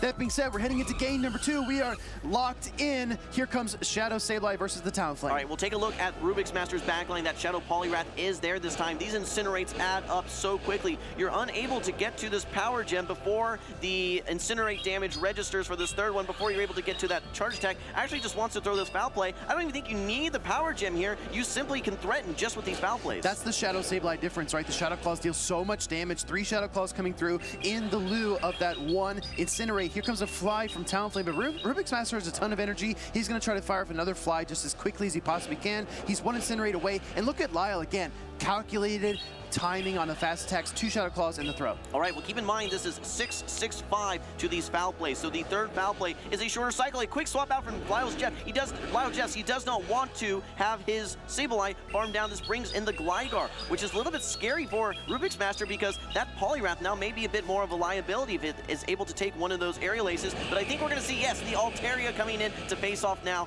versus this Shadow Gligar. It's no secret that Lyall prefers the Protect Shield advantage, but what we saw there was the Brave Bird difference. He had to respect Brave Bird against the Gligar, and that stripped away his final Protect Shield, which in my opinion actually gives Rubik's Master a chance here, because if Lyall carried that Protect Shield advantage into the latter part of the game, Lickitung could even take down the Poliwrath, right? There are no sure things at that juncture in the match. Well, I wanted to mention that because Poliwrath and in general Pokemon that rely on those debuffs, they need the Protect Shields in order to get the biggest advantage from those debuffs. You have to endure a charge attack via that Protect Shield. With Protect Shields down, now it opens you up to getting hit by an Aerial, getting hit by a Power Whip. So this is still anyone's match at this point. Altaria takes down the Shadow Gligar, but in comes a Lickitung, and again, we talked about this Pokemon being able to, I guess, take down 1 or 2.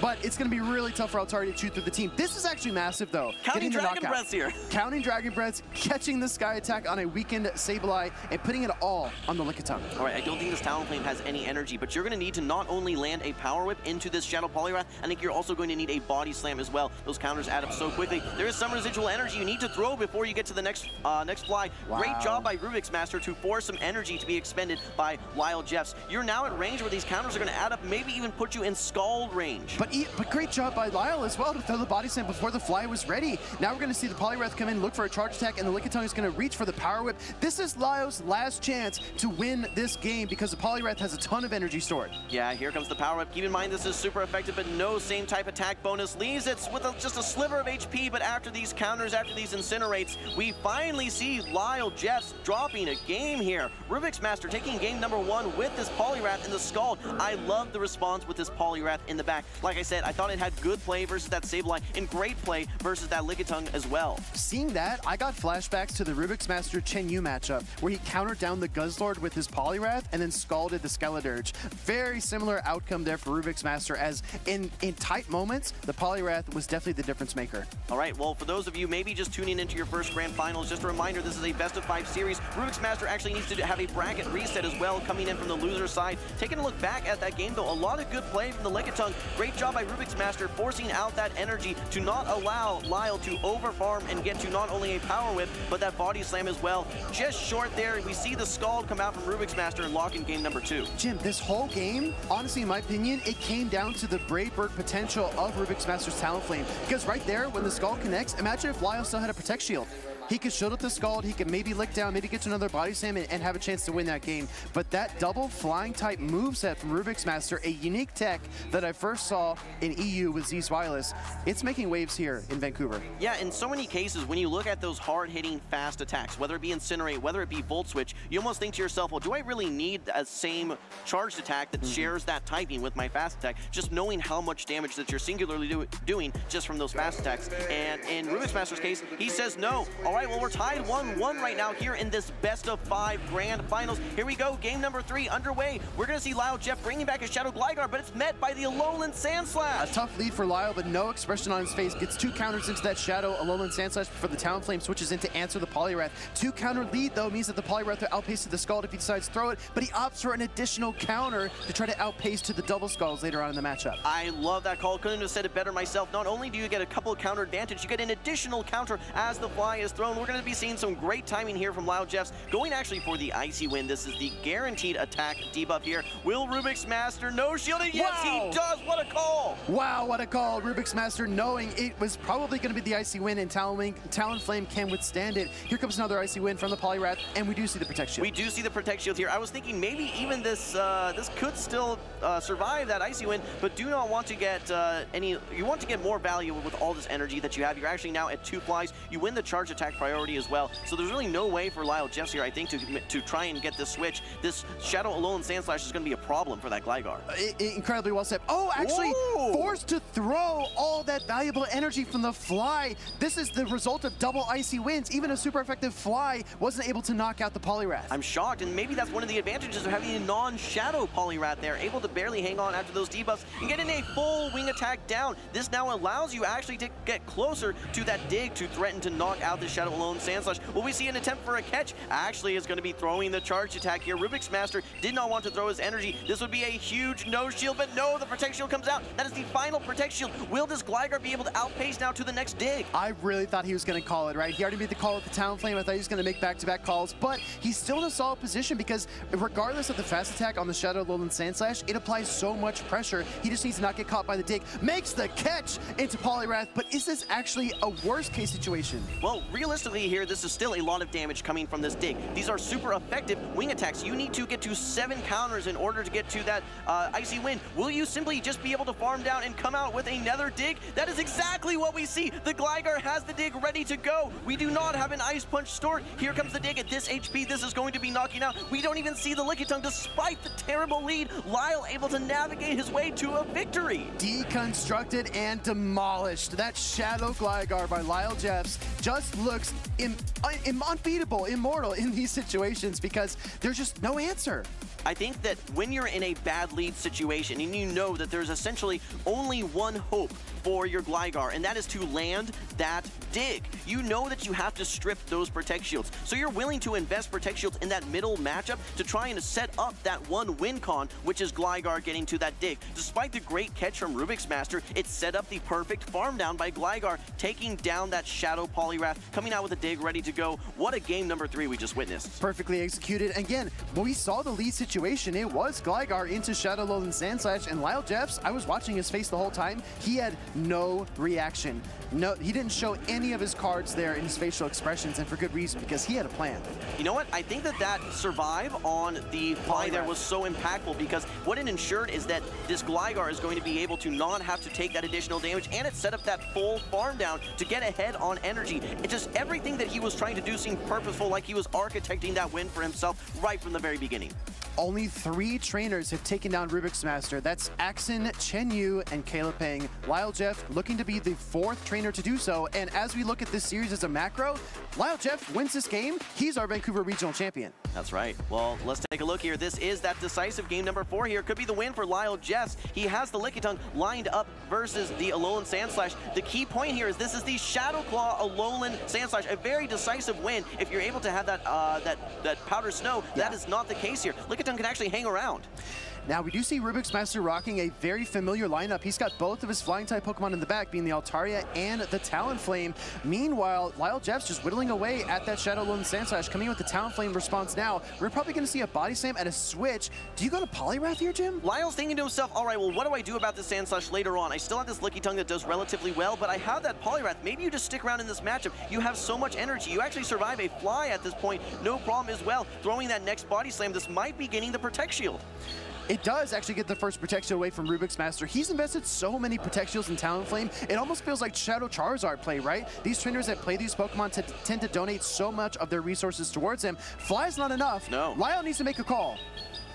All right, here we go. We see the no shield coming from Lyall. You hang on here. You're going to be able to get to that next Body Slam if you don't expend some more energy. You cannot incinerate down. Here comes another scenario of one of Lyall's Pokemon hanging on. And actually, Lyall wants to get this next Body Slam off, maybe strip away that final Protect Shield from Rubik's Master. That's exactly the plan. Lickitung hangs in for 2 more licks before that Incinerate damage applies, throws the Body Slam for either the Protect Shield or the knockout. If you're Rubik's Master, this is actually an interesting position to be in, because you can bring in another Pokemon like your Altaria, get a full Dragon Breath down, and try to arm yourself for the next matchup. All right, well, here comes the Altaria. You have a good answer in the form of the Cresselia. No Moonblast on the side of Lyall Jeffs. You simply have the Future Sight. There's no way that you can really swap in your Sandslash at this point, because it's just going to be met by the Poliwrath. That said, Rubik's Master has not seen the Poliwrath. Oh, and a catch on the Future Sight. Wow, throwing the Future Sight into the Shadow Lowland Sandslash like we saw in day 1. This is going to connect. Rubik thinks he has the catch, but he's wrong. That does so much damage. And the switch into the Poliwrath. Lyall just stealthily switched around control, switch advantage, and now he's got his counter user lined up against the Steel and Ice type. I don't think this Poliwrath really has to do any heavy lifting whatsoever. You love to be able to get a debuff off, but realistically, that Cresselia has enough bulk that it should be able to hang around. The question is, now that you did get this Icy win, I think it's now, hey, I can guarantee that I win Charge Attack priority, and I can ensure that this debuff will land, and force the final Protect Shield as well. So here comes the Icy win. You got to shield this one up, but now for the remainder of this match, Rubik's Master is going to have his Altaria's attack dropped by 1 attack stage. Lyall Jeffs trying to close in on another Icy win. The Altaria has the Sky Attack. Cresselia is unavailable for the switch. He's going to overcharge as much energy as possible. Reach for the Sky Attack 1 turn before the Poliwrath gets to the Icy win, and try to carry the maximum amount of energy into this Cresselia matchup. But is it enough, Jim? I don't know that it's going to be enough, especially with this attack debuff. Cresselia is going to be coming in here, and 1 Future Sight is going to be do devastating damage. Keep in mind the attack drop on this Altaria. I think that 1 Future Sight plus 1 Grass Knot maybe enough. Maybe even this Future Sight plus some Psycho Cuts. It's going to come down to the wire here in Game 4 of the Grand Finals. Altaria's HP trying to hold up under the Future Sight. It does. Psycho Cut doesn't do too much damage. Going for the Moonblast right away here against the Cresselia, but he needs more. He needs more Dragon Breath, more Sky Attack damage. Cresselia is going to endure. Lyall Jeffs just 2 Psycho Cuts away from capturing his 2nd championship. There it is. Game number 4 goes to Lyall Jeffs. He is your 2024 Vancouver Regional Champion. This is his 2nd win here in the 2024 season. Wow. Wow. What else can you say? Speechless almost. What else can you say about Lyall Jeffs? He's just unstoppable, even in the face of a Worlds qualified contender, a runner-up world champion. Lyall Jeffs does not blink. There is no doubt in my mind here. When you look at the best trainers in Canada, the best trainers in North America, best trainers in the world, Lyall Jeffs has to be part of that conversation at this point. Lyall Jeffs, all business on stage, but you saw him crack a smile at the very end when he recognized what he had just accomplished. Phenomenal play, right? Like I said, not a whole lot of catches or crazy plays, but what really stood out to me, Jim, were these slim survivals, right? A couple Two of times. Two times, a couple HP on Poliwrath, shielding the Lickitung to get off the body slam, just knowing the right pressure points to press in order to win the matchup. I know you and I several times here behind the desk while we're looking at these games, sometimes we're thinking to ourselves, you know, I'm a little confused by this play. I never once felt that by Lyall Jeffs. Everything that he is doing, purposeful, just seems to be the optimal play. It's so impressive, that consistency that he manages each and every single game. Kudos to Rubik's Master. He was able to peel away one game from him, but I have to give it up to Lyall Jeffs. Some of the most impressive games that I've seen here in my casting history. Let's recap this series as a whole, taking it all the way back to game number 1. Lyall Jeffs, Shadow Sableye makes an appearance. We saw the Protect Shield on the Power Gem,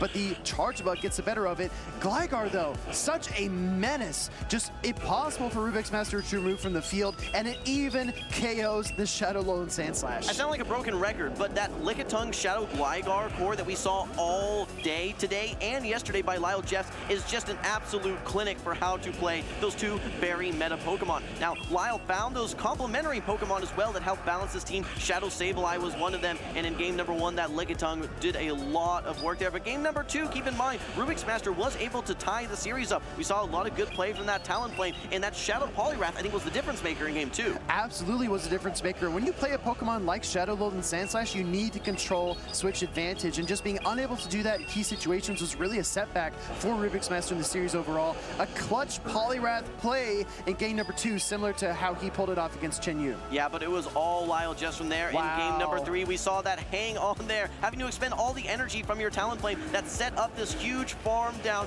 from the Gligar. All he needed to do at that point was just strip away one final Protect Shield. I think we actually saw a bait there as well, despite the catch here on the Shadow Poliwrath. It set up the perfect farm down for that Shadow Gligar, allowing it to reach that final dig, knocking out the Sandslash despite the worst possible lead, still winning. Yeah, Lyall Jeffs striking back against the Talonflame, getting the knockout with the body slam, and again, wrestling away control of switch advantage, which is so critical, right? Definitely overlooked in this matchup because everything else was so impressive, but my gosh, Altaria just could not get it done in the end, and Rubik's Master's signature Pokemon ultimately failed him there. Lyall Jeffs just almost seeming to always know the perfect team to bring in every single game. He knows, all right, well, the Cresselia seems like it's going to have great play. If I'm expecting that Poliwrath that I saw that was my kind of the bane of my existence in game number 2, I think that Poliwrath is going to be great for me in game number 4. That's exactly what happened. The prediction, the execution, just blew me away all day. Blew me away. I think something we also need to point out is the versatility of Lyall Jeffs, because he won his first regional championship in Charlotte with Whiscash and Vigoroth, an identical team to what Abhinav used to win his regional championship, right? So maybe we thought, oh, you know, these regional champions are really good. Maybe they only have one trick up their sleeve. Maybe they can only succeed with one team of Pokemon in one particular instance. But Lyall Jeffs is proving everybody wrong, switching things up almost completely, only sticking with the Shadow Gligar and Lickitung core, which, as you pointed out so many times, Jim, is just the backdrop. It is the safety net that caught him when he was struggling. Yeah, and like we said, sometimes it's just those slim margins, being able to have 1-2 fewer mistakes than your opponents. When you're at this level, those small differences can make all the difference sometime, and we saw that on display here by Lyall. I do want to say, Rubik's Master, second place again. Of course, he has had such a storied run. You just know that this is just going to, you know, continue to motivate him here for these future regionals that we see him at. I think he was very close on championship points going into this tournament. Wouldn't be surprising if he's there or very close to his Worlds qualifying as well. I noticed on the lock-in screen, one of his teams was actually called More. Rubik's Master wants more. He expects more from himself, and he wants more in terms of accolades and achievements. But the dust is settled here in Vancouver. Let's take a look at our final standings. Lyall Jeffs stands atop all of the competitors. Rubik's Master second place, and Moti's in third. Every Pokemon had its place on Lyall Jeffs' team. When he needed the Registeel, he brought it. When he needed the Poliwrath, he brought it. When he needed the Shadow Sableye, he brought it. When he needed that Cresselia, he brought it. Of course, he relied on that Shadow Gligar Lickitung team, but what a well-balanced team. Lyall Jeffs pulling all the Pokemon into his team of 3 every time that he needed it. I want to ask the chat this as well. There are a lot of teams on display here. I've heard a lot of trainers online saying this might be the most unique top 8 that we've seen in a long time. What's your favorite team? I mean, we've got a Shadow for Alligator finishing within the top 8 with Blob and A. I think that's my standout team. I really liked watching Blob play all weekend long, but let us know what your favorite is in the chat. I think for me, the surprise was all the dragons that we saw. We saw the Guzzlords, the Altarias, even the Goodra there in the top 8. Taking a look at our top 3, though, we went through Lyall's team. Rubik's Master, that double flyer team, proved very daunting for many of his opponents. And people are saying, hey, you can't bring Shadow Alolan Sandslash anymore. He's proving that you still can, and it can be very effective as well. Something you pointed out about Moti's team is that he only has one direct answer to Cresselia, which was that charge bug. The wave that Colin set off, bringing Cresselia in EU, right? We've seen it just wash over the Atlantic, even as far west as Vancouver, and Cresselia was just such an issue for him, actually losing to 2 Cresselia trainers in those consecutive losers and winners finals. Right, yeah. When you only have one answer to a Pokemon, it really limits your ability to be flexible. It almost becomes a must bring, and in many situations, I think Motix was able to navigate around that in the early stages. However, in these final stages, the losers finals, as well as those winners finals, you could just see a little bit of some exposing, we can say, of that weakness, without a doubt.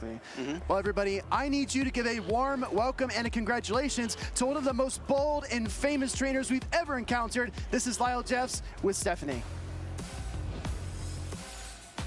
Thank you, Will and Jim. I am here to congratulate our top 3 trainers here in Vancouver in the 2024 season. Can I get a round of applause from the audience for our top 3?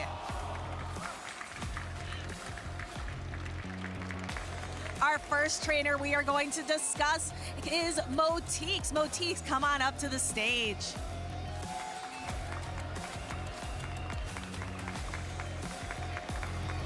Motix, we have seen you in Vancouver 3 years in a row now. You were here in 2022, 2023, 2024. What makes the city so special for you? Honestly, just how close it is. It's a quick drive across the border, but I love the city so much, and I'm really happy to be able to compete. And what does this 3rd place victory mean for you, your first time standing on the podium here in the Regional Championship Series? Yeah, it's amazing, as you know, all the people that helped me out this time, and I really feel like I prepared well, and I brought a team that I knew really well, and I knew its weaknesses, and eventually that weakness caught up to me a bit, but yeah, just really happy to be able to take 3rd. Yeah, I think the trainers, Will and Jim, were talking about that Cresselia being a bit of a troublemaker for you, but we're excited to see where you go next. Everybody give it up for Motix.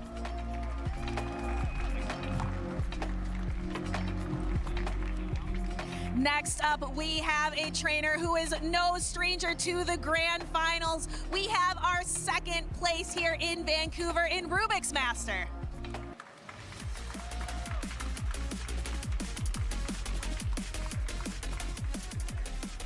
Rubik's Master, I have to say, it's 2nd place in Portland, 2nd place on the world stage, and 2nd place here in Vancouver. Do you have a plan? What is your next step? Are you going to be looking for that 1st place championship still? Well, probably done for the season since I'm pretty much locked in for my Worlds invite, but I might reconsider, I don't know, but I'm glad to at least get another 2nd. It's not the 1st that I'm looking for, but it's still pretty good. I would say it is definitely still pretty good. And tell me a little bit about your team. I noticed that double flyer strategy of Talonflame and Altaria. No Gligar, which tends to be the favorite pick. Why Talonflame? Well, I was using Talonflame in a lot of local cups and challenges, and I really like the Fly plus Brave Bird combo. Since Incinerate does so much damage already, you don't really need Flame Charge, and I never really got to show off this matchup, but the Talonflame versus Whiscash matchup is a lot better with Brave Bird and Fly, and that's what makes, I think, having Brave Bird makes Talonflame a lot better, and yeah, All right, and another Pokemon that I noticed on your team, that Shadow Alolan Sandslash, we talked about on the beginning of the day on Saturday. That Pokemon's trending down. What about it made you decide to flip the script and bring it on your team today? I mean, it's mainly just there for Gligar. It's not really much else other than that.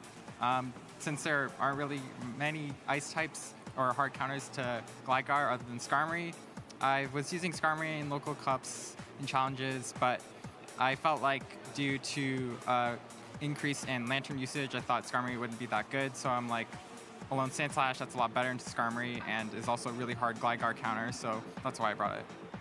Very, very good. Well, like you mentioned, you said you're locked in for your Worlds invite. We are excited to see what you do next. Everybody give it up for second place for Rubik's Master. All right, handshake. Congratulations. All right, and our champion, two-time regional champion, one of the most consistent, one of the strongest players in North America. He is bold, he is famous. Come on up, Lyall Jeffs III.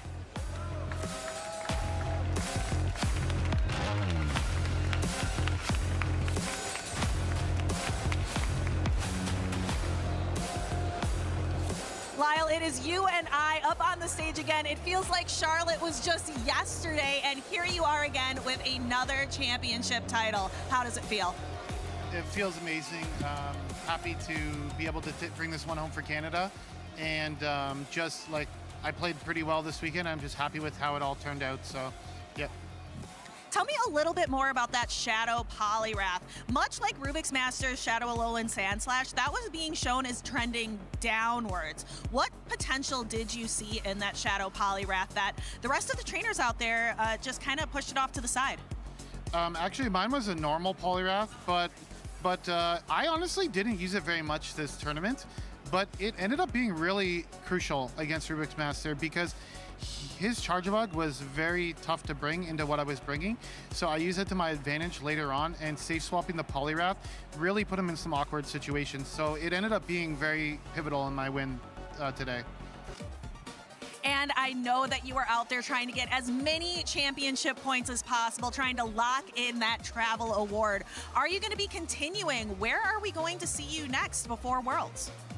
I don't know if I'm going to attend any more tournaments, possibly Indianapolis. I haven't decided yet, but other than that, I'll be probably just taking it easy until Worlds, so. All right, and I'm going to give you one more opportunity. Is there anyone you would like to shout out and thank for your journey here? 2 regional championships, easily one of the top contenders going into Worlds 2024 in Honolulu. Who would you like to thank for helping get you here? Just wanted to give a big shout out to like everyone that has supported me. I can't even list everyone, specifically Macho Man. A lot of support for the stream and me, so thank you so much to everyone. And thank you, congratulations. And can I get a big round of applause for our Vancouver 2024 champion in Lyall Jeffs III.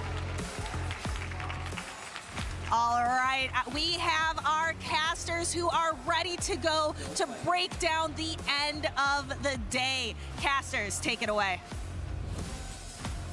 All right, well, thank you, Stephanie, and congratulations to the top 3 finishers here in Vancouver. Let's take a look at the bracket to see exactly how it all unfolded. Jim, take it away. Yeah, so we saw Lyall Jeffs early on with a very strong 2-0 versus Chenu, and Motiks seemed to have all the momentum. Early win versus Cindy, but in the winners finals, Motiks unable to get even a single win versus Lyall Jeffs. Lyall Jeffs then able to take down Rubik's Master with minimal resistance as well. And continuing on this story of Motiks, we saw him fall to the losers bracket, where he also encountered Rubik's Master. I think that just shows the difference in the skill set because a lot of these trainers are phenomenal. Jackal, Loco, Cindy, our 2022 Vancouver Regional Champion, also impressive. But once Motiks ran up against Rubik's Master and Lyall Jeffs, you just saw the gap was enormous among the top trainers. I know we're all numbers men here. Let's take a look at the numbers in the top 12 Pokemon.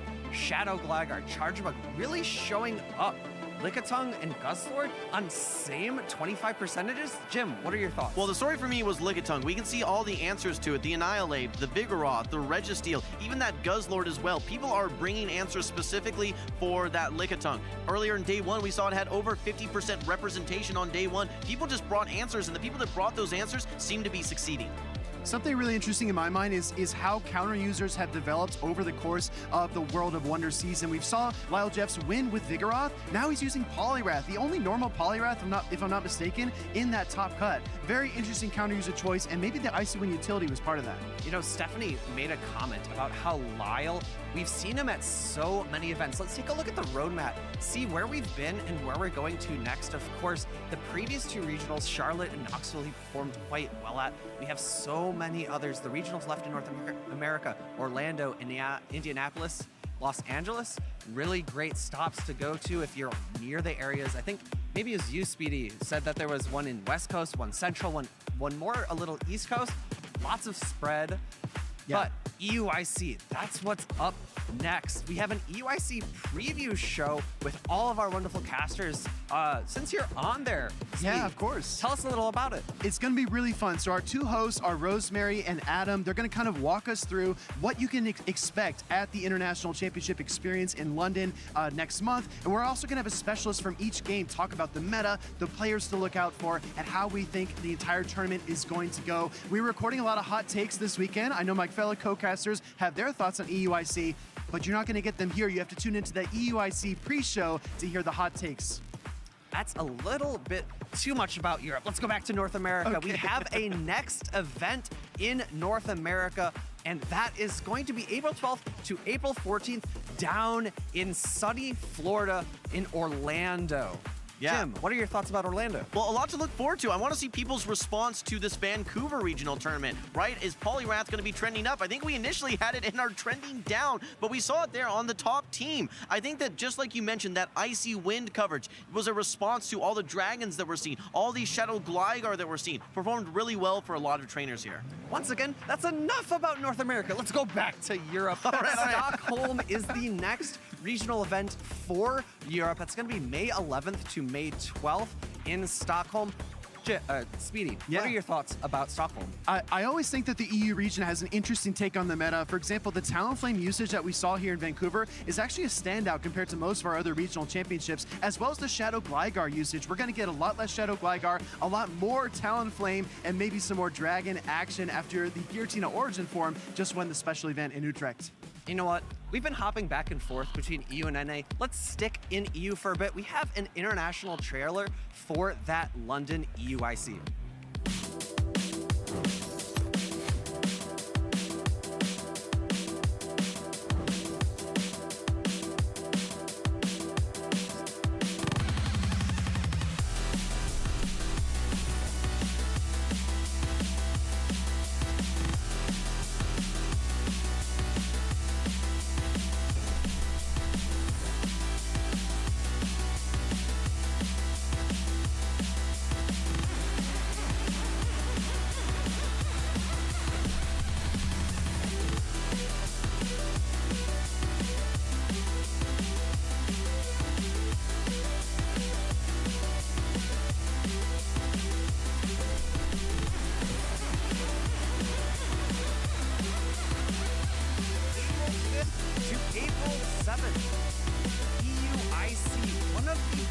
Events of the year, and if you go, you might be able to see one of our casters here. Who might you think that be, Jim?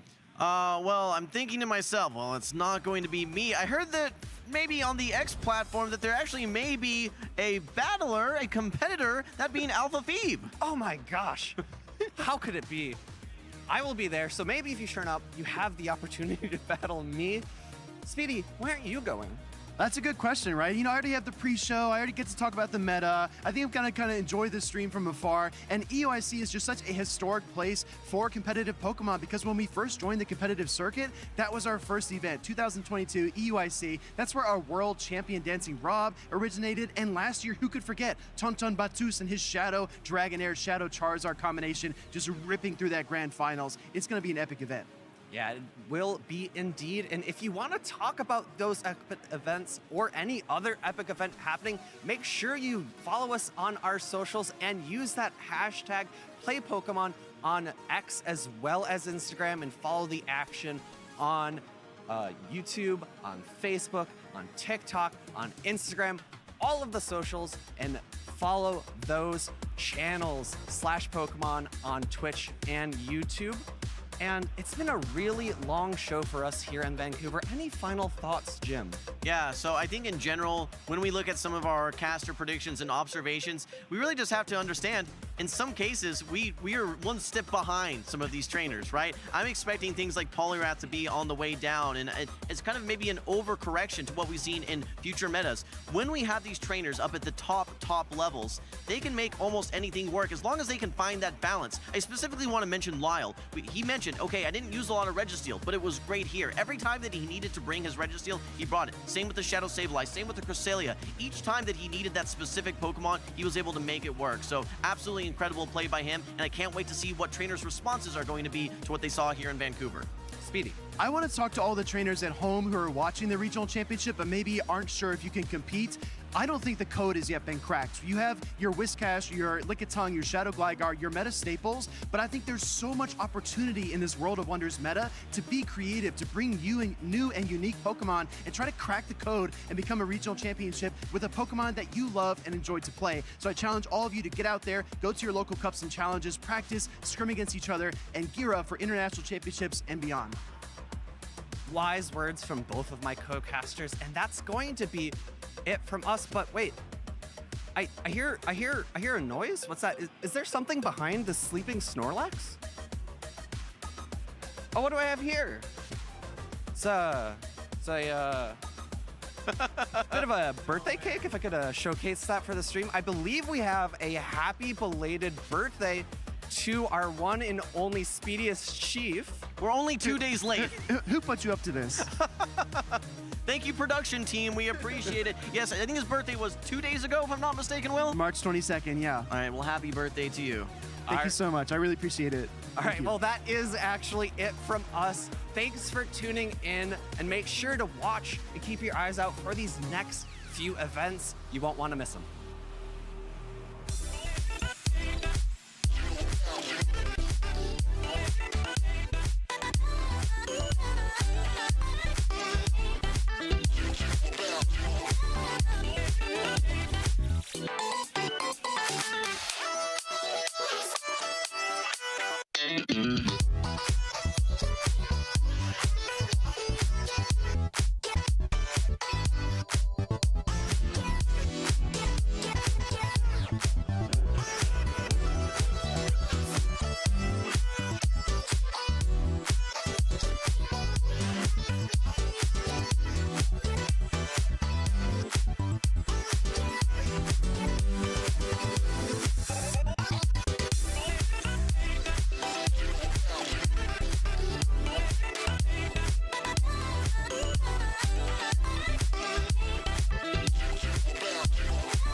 I just hope someone would